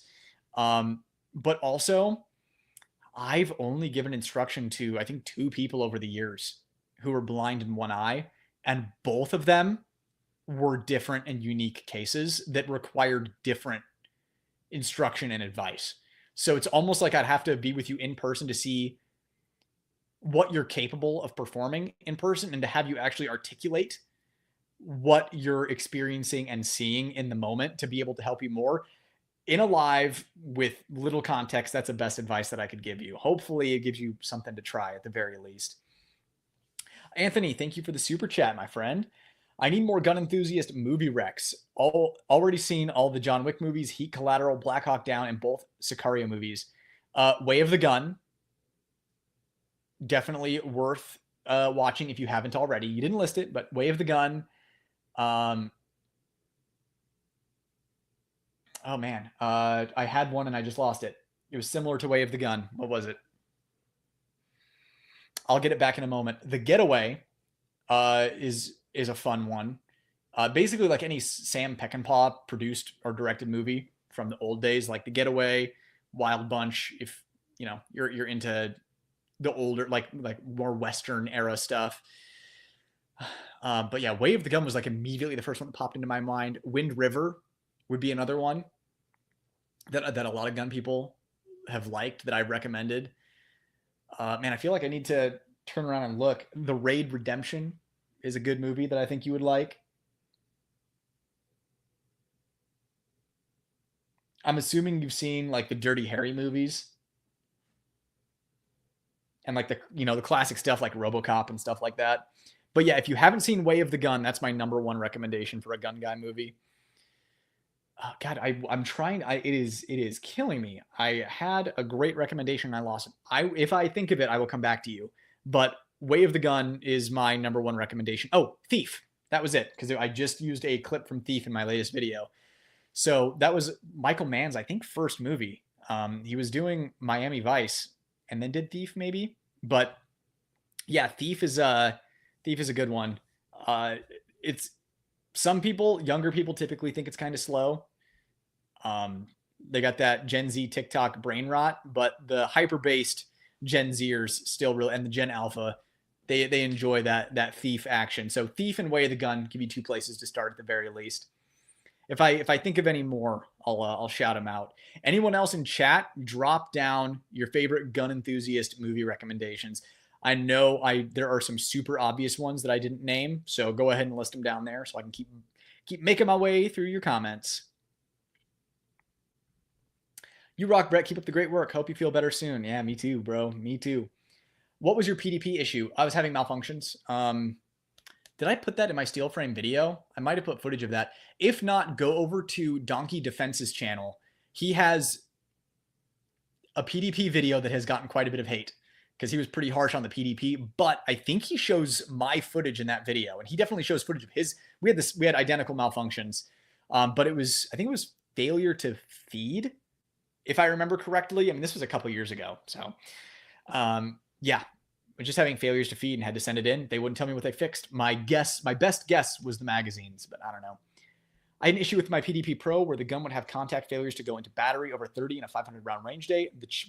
It was a chip or burr in the underside of the feed ramp. That could have been my problem too. Hope Radium will support M&P 2.0's next. Trust me, I've let them know. The big two had their time to shine. I let two guys at Radian know that M&P would be a slam dunk. Radian Ramjet Afterburner with an Apex trigger, that way you have a match grade barrel, which the M&P needs. You would be able to run that thing like a 2011. Like right now, the only option that I like is Monsoon Tacticals, like Lucky Sevens on an M&P, dime bag on the longer barrels, which is amazing. But that compensator drip, it looks really good. And imagine like a bronze barrel. Whew. So yeah, I told them that M&P is the way to go. A customer was just telling me about a PDP F that had the back plate come loose. He bought it new when the F first came out. That's something that I have to look up to see how frequently that happens. Could just be a lemon issue. Like stuff like that's just going to happen no matter who's making the gun. They're doing Gen 3 17s and 26s. Not sure about M&Ps though. What, Radian? Yeah. As far as I know, there's nothing in the works on the M&P right now. But I have voiced my opinion that the M&P should be next. I said the M&P and the PDP would both be slam dunks. Now that I think about it, the P10C sounds like a good deal for women. Yeah, I mean, the only thing that I could think of is if they had soft and supple hands. The texturing on the front strap and back strap might be a little aggressive for them. It might hurt their little hands. LOL, that face when you read M&P with hinged trigger. Even though I'm new, I can tell that trigger is not good. I'm not going to say it's terrible, but it's not good. Snake Doc, what's up, dude? The man, the myth, the legend. What's up, Brett and crew? Gotta go, but of course I'll watch this back. Thanks again for your vids, man. Always look forward to them. And I always look forward to you hopping in, at least making an appearance in the lives, and I appreciate your comments all the time. Thanks for being a part of the community. I'm glad you're able to stop in and say hi. Hello on the replay. Now having both 100% prefer my 4-inch Staccato C over either of my Bul EDCs. Really? Was it just because of the thinness of it and how it carries? That would be my guess. Because like the Bul EDC, specifically the Pro, I mean, just runs laps around the Staccato C. Also went to look at a 3-inch model 66-1. Walked out with it. No, why'd you walk out? Let me know where it was. I'll get it. First of all, 3-inch 66-1. I don't think there was a 3-inch. It's probably a 2.5, right? 2.5-inch barrel. Because I think they only did the 3-inch in the 66 when it was a -3. I think. Maybe -4, probably -3. But anyways, a 66-1 is the most desirable because it's when they moved the gas ring. Did they move it from the yoke or to the yoke? Whichever the better one is. Because the gas ring on the 66 no dash that I have is on I think it's on the cylinder, if I remember correctly. And that you put a couple hundred rounds through, it starts to get dirty. It gets a little sluggish. When they moved it to the yoke, it shoots smoother as it gets dirty. But it still has the pinned barrel and recessed chambers. So the Dash 1 is the most desirable. Thanks for the $10 super chat, Lawn Loan. You'll have to tell me if it's Lawn or Loan so I can say it right. Or I can just call you Guilty Spark 242. But appreciate the super chat. I'm assuming your comment got disconnected from it. If you left one, so I'm going to scroll down, see if you said anything, or if you're just a super chat. Regardless, I'm grateful for the support. Definitely helps the channel. You guys have been so great supporting the channel tonight. I really appreciate it. We're going to have some great videos for the rest of the year because of all of your guys' support. I always appreciate my patrons and you guys on the lives. You really do make a difference on the channel, and you can make some really cool things happen. This is the last thing I see from you. People need to know the truth about SIG. Preach. The Springfield crocodile tears. Yeah, exactly. V12 porting on a 17L. 100%. That'd be awesome. That's what I see from you. If you leave something else, I'll look for it. But appreciate the super chat for sure. And always glad to have you here. You're one of my favorite people to chat with. Super knowledgeable. You and Joshua and Kenji, you guys, there are like 10 of you that are all right up there. But Joshua, to answer your question, to my question on target focus, yes, legally blind in left eye, about 90%. Looks like I'll need to take some coaching from you. Yeah, it would help me help you if I could see what we're dealing with, like on paper. So hopefully that exercise I gave you can at least give you something to maybe work on. It's just building up the muscle memory. You got it right, pronounced lawn. Okay, that was my instinct. Just a tip for the stream. Glad to see you streaming. Well, appreciate the tip. Thank you so much. I'm going to hold up my iPad, and your only options are 25%, 30%, and 35%. I got to run to grab some supper. I'm going to leave the stream up, but can't wait to catch the next one. I had a blast again. Later, chat. Thanks for stopping by. Live free, print guns. You're doing some really cool stuff with the 3D printing. Keep up the great work, my friend. All right, let's get... Oh, hold on. I just saw something while scrolling.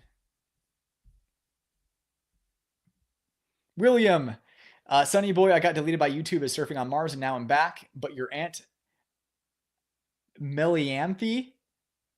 I've never seen that name in my life. I don't know what part of the country that's from, but is still hoping you can post her bail to get her out on that bogus counterfeiting charge. I'll get right to that. It's on my list, about 100 things down, but we'll get her out because we know that was bogus counterfeiting. All right. I think I'm seeing about where we were.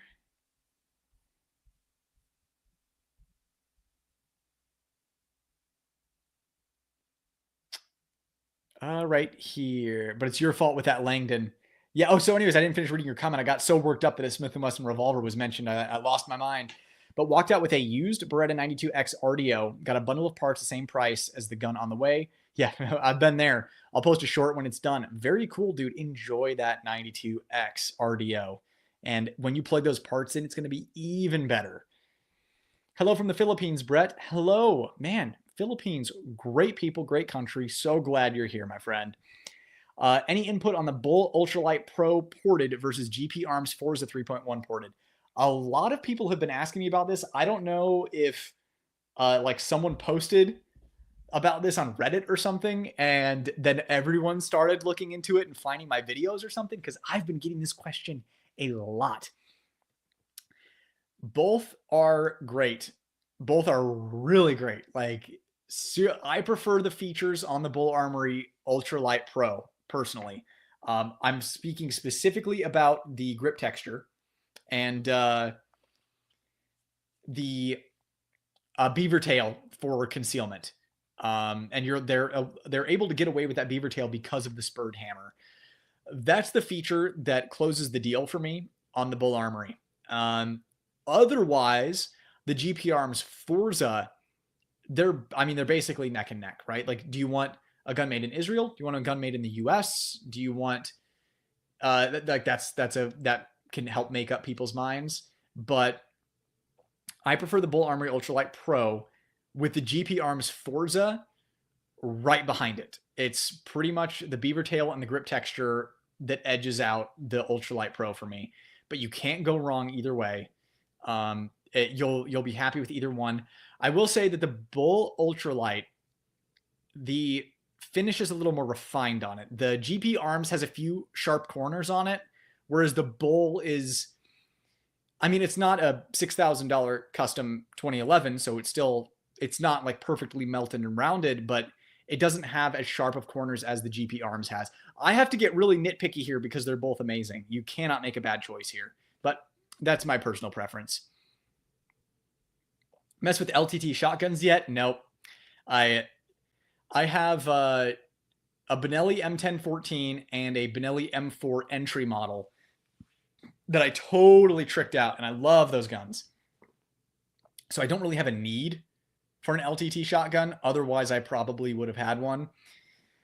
I do prefer Benelli to Beretta for shotguns because of... So the Berettas cycle faster. The Benellis shoot softer. And I'm running hot shit through my Benellis, and I like how it absorbs recoil a little better. The main thing though is I love that Benelli M4 drip. The man, it brings back like Left 4 Dead vibes all day with that Super 90 stock. Oh man, so yeah, that's the only reason I haven't messed with him. Otherwise, I probably would have dropped stupid money on one. Get the Apex forward set kit for that M&P 2.0. You will love the trigger. That hinged thing, yeah, more than that hinged thing, I'm assuming. But yeah, forgot IM Shields, Apex trigger. Since you're new to guns, have an experienced gunsmith install it. And then my favorite combination, because Apex triggers can be a little overwhelming, is I like the factory trigger return spring with the Apex Duty sear spring. And then everything else is just what comes in the Apex kit, plug it in there. That leads to my favorite striker fire trigger on the market. I've changed most of my Glock triggers to a Serpico trigger. I like the flat-faced aluminum trigger. Didn't change any of the bars or springs, though. Yeah, so no secret that my favorite Glock trigger is Johnny Glock's. But the Serpico looks like it's a good shape. That's 100% on my mind. I just wonder if being so new, if I should concern myself with buying one, having it professionally installed, or wait until I have much more experience. Yeah, since you're so new, I wouldn't worry about upgrades right now. I would worry about getting good. And once you feel like you're good, then start getting upgrades. I will say that having an Apex trigger tossed in your gun will make it easier to shoot well. But since you're so new, if you're still a little, shaky and jumpy, uncertain, you're in the indoor range, kind of like doing this, getting used to the gunfire, I'd just stick with the factory trigger because it can be a little easy to accidentally let one off if you're brand new. And it's not that the Apex trigger is even particularly light. It's just that you're used to that hinged trigger, if that makes sense. So I plan to carry this M&P in an EDC bag as well, but I've heard the Apex triggers keep the guns just as reliable as the stock triggers. Yes. At high round counts, I've heard about light primer strikes. I just personally have not experienced it. I installed one of Wilson's LEK kits many decades ago on one that I built. That's cool. It's crazy how P365 breaks less than 1,000, and yet my equalizer has survived 6,000 plus rounds and everything is going strong. Yeah, crazy how that works when a gun is well engineered, at least internally. They shouldn't have put that grip safety on there.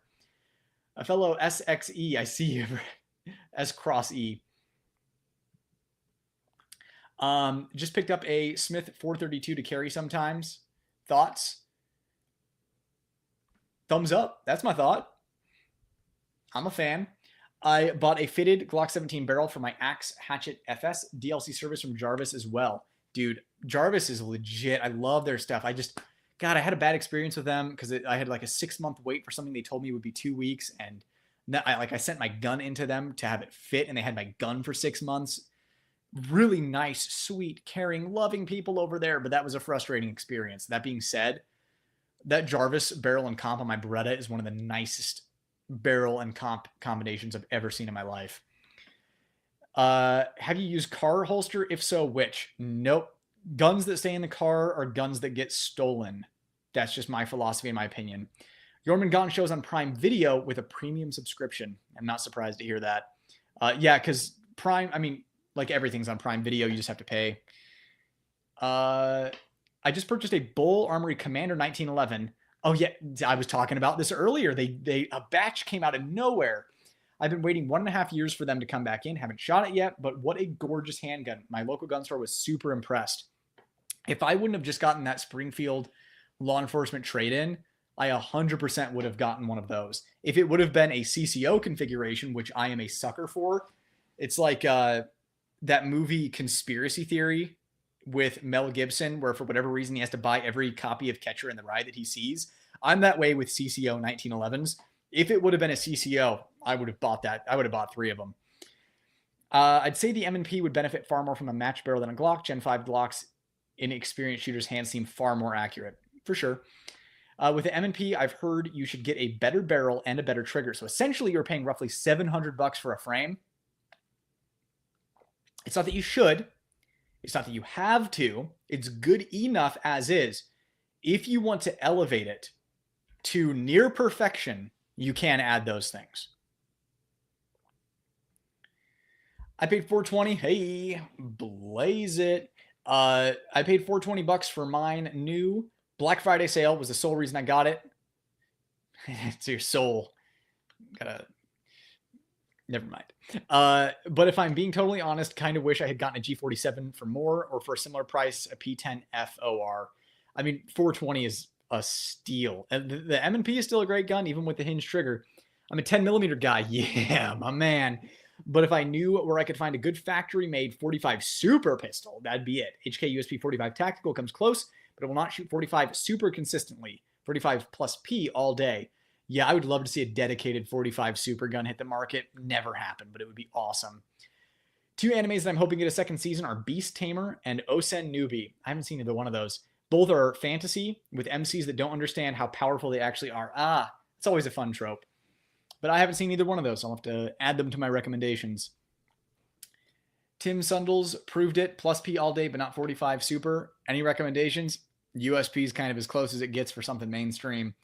The next thing I'm looking for is possibly Fusion XF, which I think I haven't watched that video from you yet.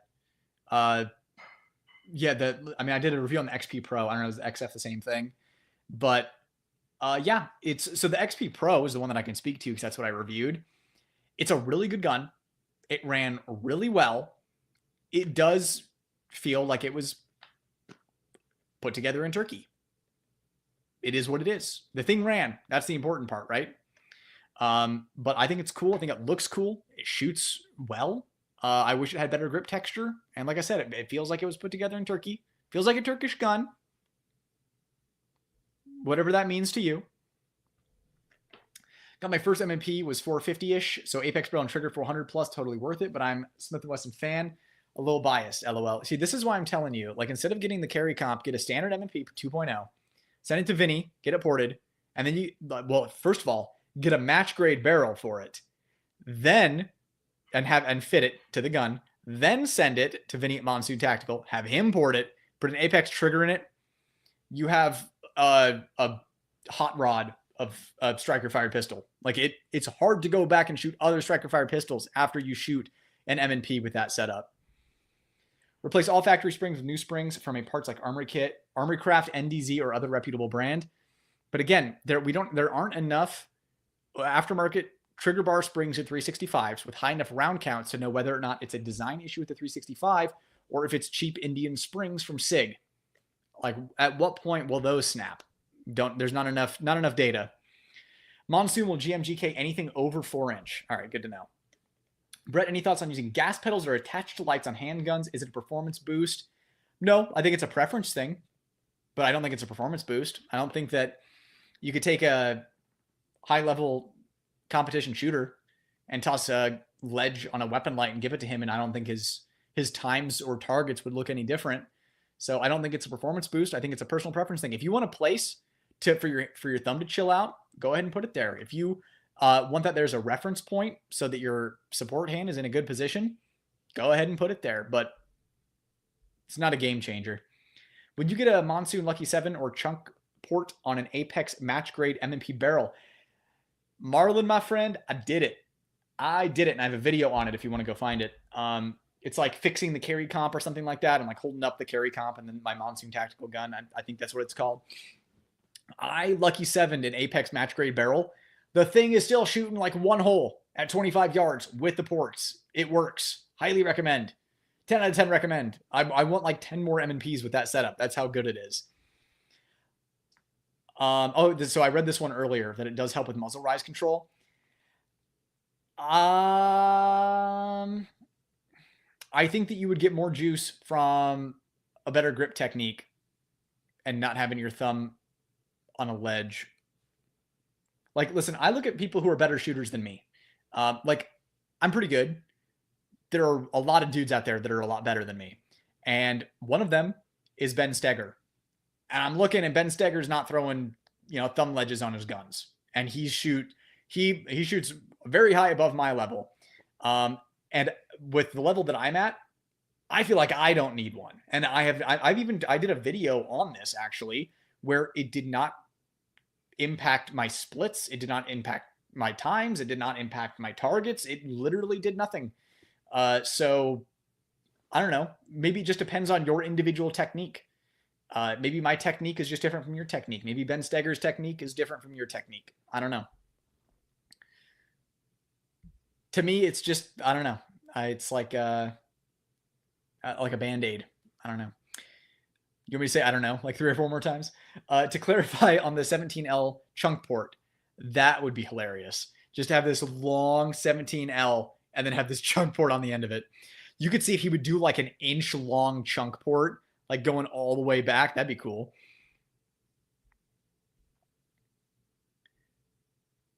Okay, what else we got?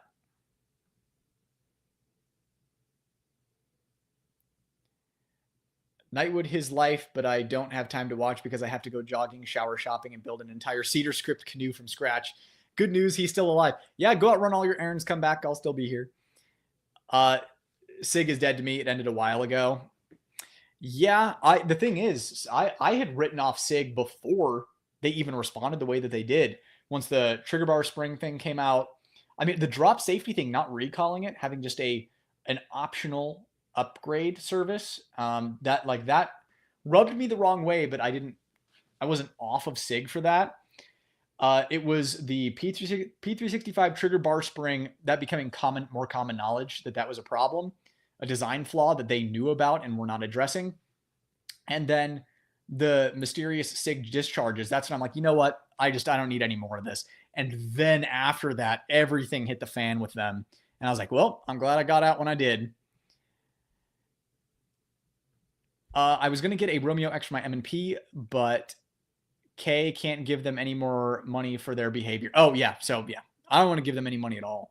The way you feel about Springfield is exactly how I feel about SIG 2. The gaslighting and condescension and blatant lying just says so much about them as a company. Agreed. Hell yeah, Brett, respect you standing on business with Springfield. Like I said, I don't know. Maybe it's just I don't know, man. I feel icky whenever I'm like I'm thinking about buying a new Springfield and I just feel icky about it. Not even particularly like a conscious principle thing. Keep trying to get my buddy to dump his 320 and 365 purely on that before the reliability issues on top of it. Yep.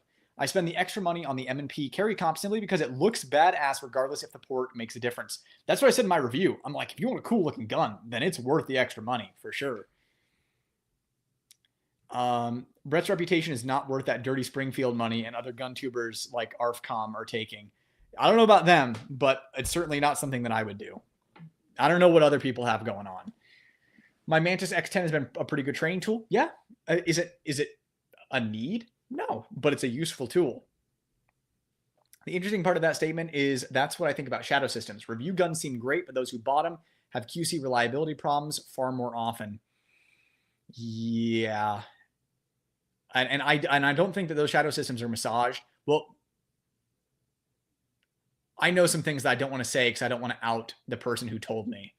But the thing to be aware of is that there are certain companies where you do have to sign stuff, and some of those require a non-disparage agreement if you're sent something. I was talking about stuff earlier. This comment is relevant to that. Late to the party. Good to see you going live and away from beeping monitors. Yeah, dude. I was in the hospital and then I had to go to the surgery center like a couple weeks later. Just not a fun time. I'm ready. I'm ready to have this behind me.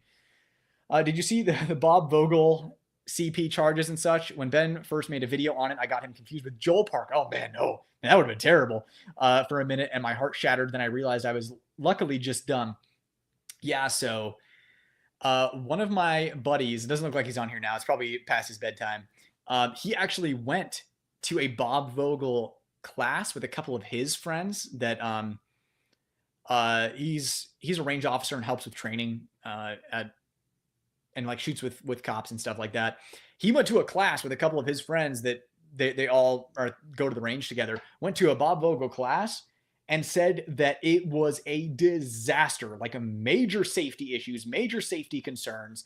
He was off and they walked. They threw their money in a trash can and walked because they didn't want to get hurt and they felt like they were, wasting their time there.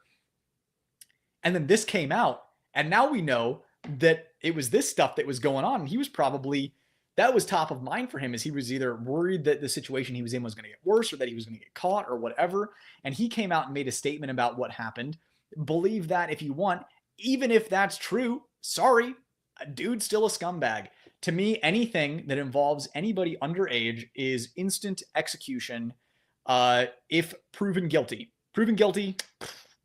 I used to joke with one of my friends that if my job was permanently erasing people who had done that and had been found guilty of that beyond a shadow of a doubt, I would like wake up, be like 5 a.m., eyes wide open. I'd be like, man, I can't wait to go to work today. It's going to be such a great day. Just because there is true evil on this planet that cannot be rehabilitated and they just need to be erased. They are a mistake. And yeah, Vogel's a scumbag, regardless of what happened. I was glad when Kimber moved to Alabama. They're about 45 minutes from me. Good they left a 2A unfriendly state. Yeah. The people at Kimber are super nice. I really, really like them. Sorry that I got behind on the live on the Bul Armory drop-in barrel from Jarvis. It wasn't off the shelf. I had him make a threaded bull barrel and had him send it off for V6 oval ports. Interesting. So he did it himself. Wonder how long that took. Magnaport, the whole process took about 3 months. I made a homemade Bul Armory EDC comp with it. Very cool. I have some vids on my YouTube here if anyone's curious. All right, I'm going to check that out. Hold on, I'm going to just make a note of it. Whenever anyone brings up anything cool during stream, I just make a note of it and check it out after. Couldn't be patient enough for the TAC comp. Don't blame you. Have you reviewed the Shadow 2 Carry? I have not, but I have shot it. It's okay. Need more content. Miss your vids. I'm doing my best, my dude. I'm doing my best. Only time I'll even say this, only guns I've reviewed, talked about on video, are all my personal guns. Most of them have around 500 rounds, though. Yeah, my problem is I'm so the new guns get the most views, and people enjoy them the most. I have so many guns in my personal collection that I want to review or do a video on. Like, I shoehorned that LE trade-in 1911, the Springfield operator. I shoehorned that in. I should have done a different video, but I've been feeling good. I want to do a video that I wanted to do. And I did that. And out of the gate, it performed super well. So that's what I'm really looking forward to doing. Like I said, I'm backed up. I've got 5 things I need to review. 2 of which are embargoed and NDA'd. One at the end of August and one, I think, at the end of September. The other stuff I can release anytime, but I really want to get to the really cool stuff in my collection. Still here, was watching and passed out for a power nap right quick. I'm glad you're back. I went with QVL for my M&P because they offer a Velcro attachment so it can be run in EDC bags like Vertex. Got mine in under the quoted time. Great experience. Yeah, mine actually came faster than I was expecting too.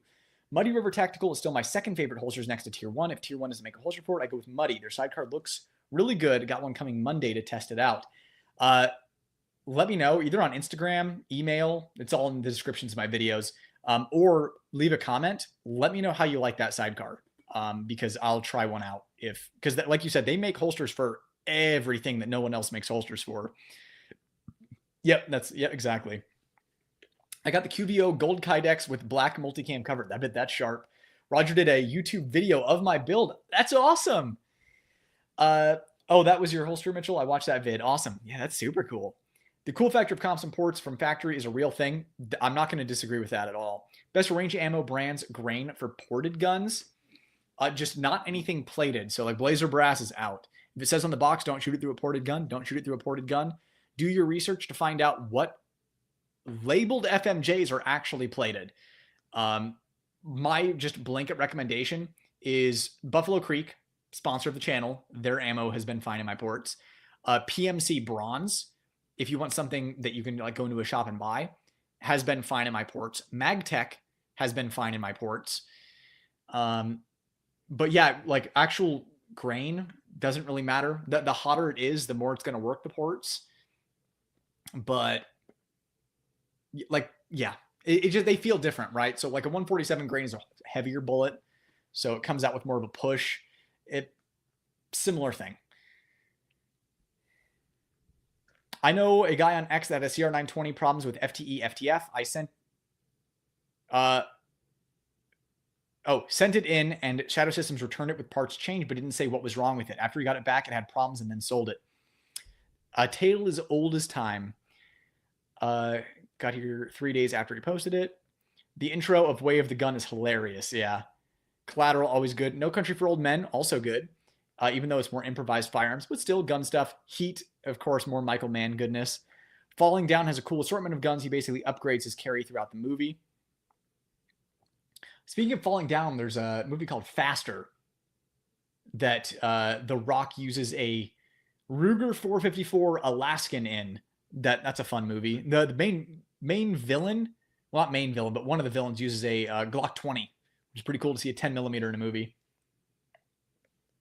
Got to hit the hay. Thanks for being the absolute GOAT, and we all appreciate you battling through all your health issues to give us top-notch content. Wish I could be doing better. Like, really, I wish I could be cranking out more and better content for you guys. But I'm doing my best. Really, really hoping you get better soon, my man. Me too. Best case scenario, I can start treatment in a couple of weeks.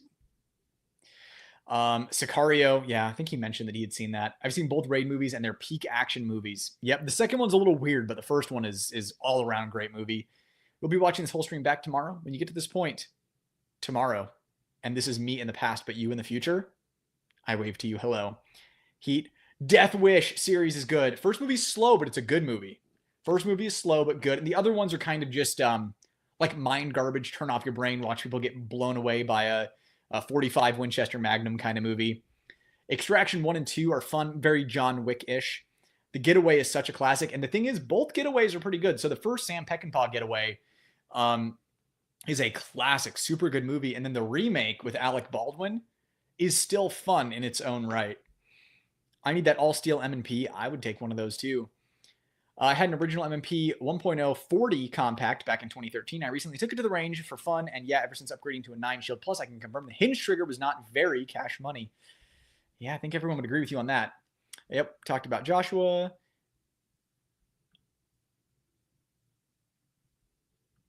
Weird comment. Are you saying this comment is a weird comment? In which case, I appreciate your weird comment. If you had to start over now with all you know, what gun are you picking to EDC at 1K or under? Oh, at 1K or under. If I was going to EDC a gun that cost less than 1,000, knowing everything that I know now,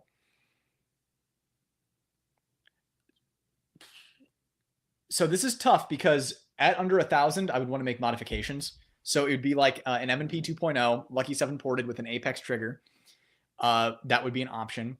Glock 19 with a Radium Ramjet Afterburner would also be an option. I think those, but then you start throwing a red dot and light on there, and you're getting north of 1,000. So out of the box for $1,000, what would I carry with all that I know now? I'd carry a Gen 5 Glock 19. Sorry if that's a lame answer, but it's the truth. John Woo movies. Oh yeah, for gun guy movie. How can I forget? I've got everything is mirrored. You can see Chow Yun Fat right there because that is the DVD of A Better Tomorrow and A Better Tomorrow 2, and it's a rare one that actually has the right original Chinese audio on it. The limited print of that. But anyways, nerd out. I'm a bit of a cinephile over here. According to my calculations, the original audio is superior to any other audio. But yeah, so Better Tomorrow 1 and 2, both awesome. The Killer, awesome. Hard Boiled, probably John Woo's magnum opus. And then, of course, you can't go wrong with after he came back to, well, not came back, after he came to America and did movies like Face Off, also pretty decent choice. So yeah, any John Woo movie for sure. Heard there are some channels showing failures on the ace trigger for the Glock. Johnny Glocks is going to be posting a video, I believe, tomorrow. I was actually DMing with Johnny about it because I saw his testing. So yeah, it looks like it's not, drop safe or whatever. And that was my concern. Like, people were asking me, like, you can do a video on the ace trigger, and I'm like, I'm going to be honest, I don't trust the thing. On paper, it looks like it could be dangerous. Also, I just saw the super chat here, Benjamin. Sorry for the wait. Sometimes the super chats, on StreamYard here, they're easily missed. But thank you for the $10 super chat, my friend. Wow, still going. Appreciate you, Brett. Glad to still be a part of your Patreon and contributing as I can. Praying for your health. Take care. You take care as well. And I appreciate the support, not just the support on Patreon and here with the super chat, but your moral support as well. So you're much appreciated. You're a good guy, and I'm grateful to have you in the community. So thanks for your support. I'm glad you've been enjoying the live.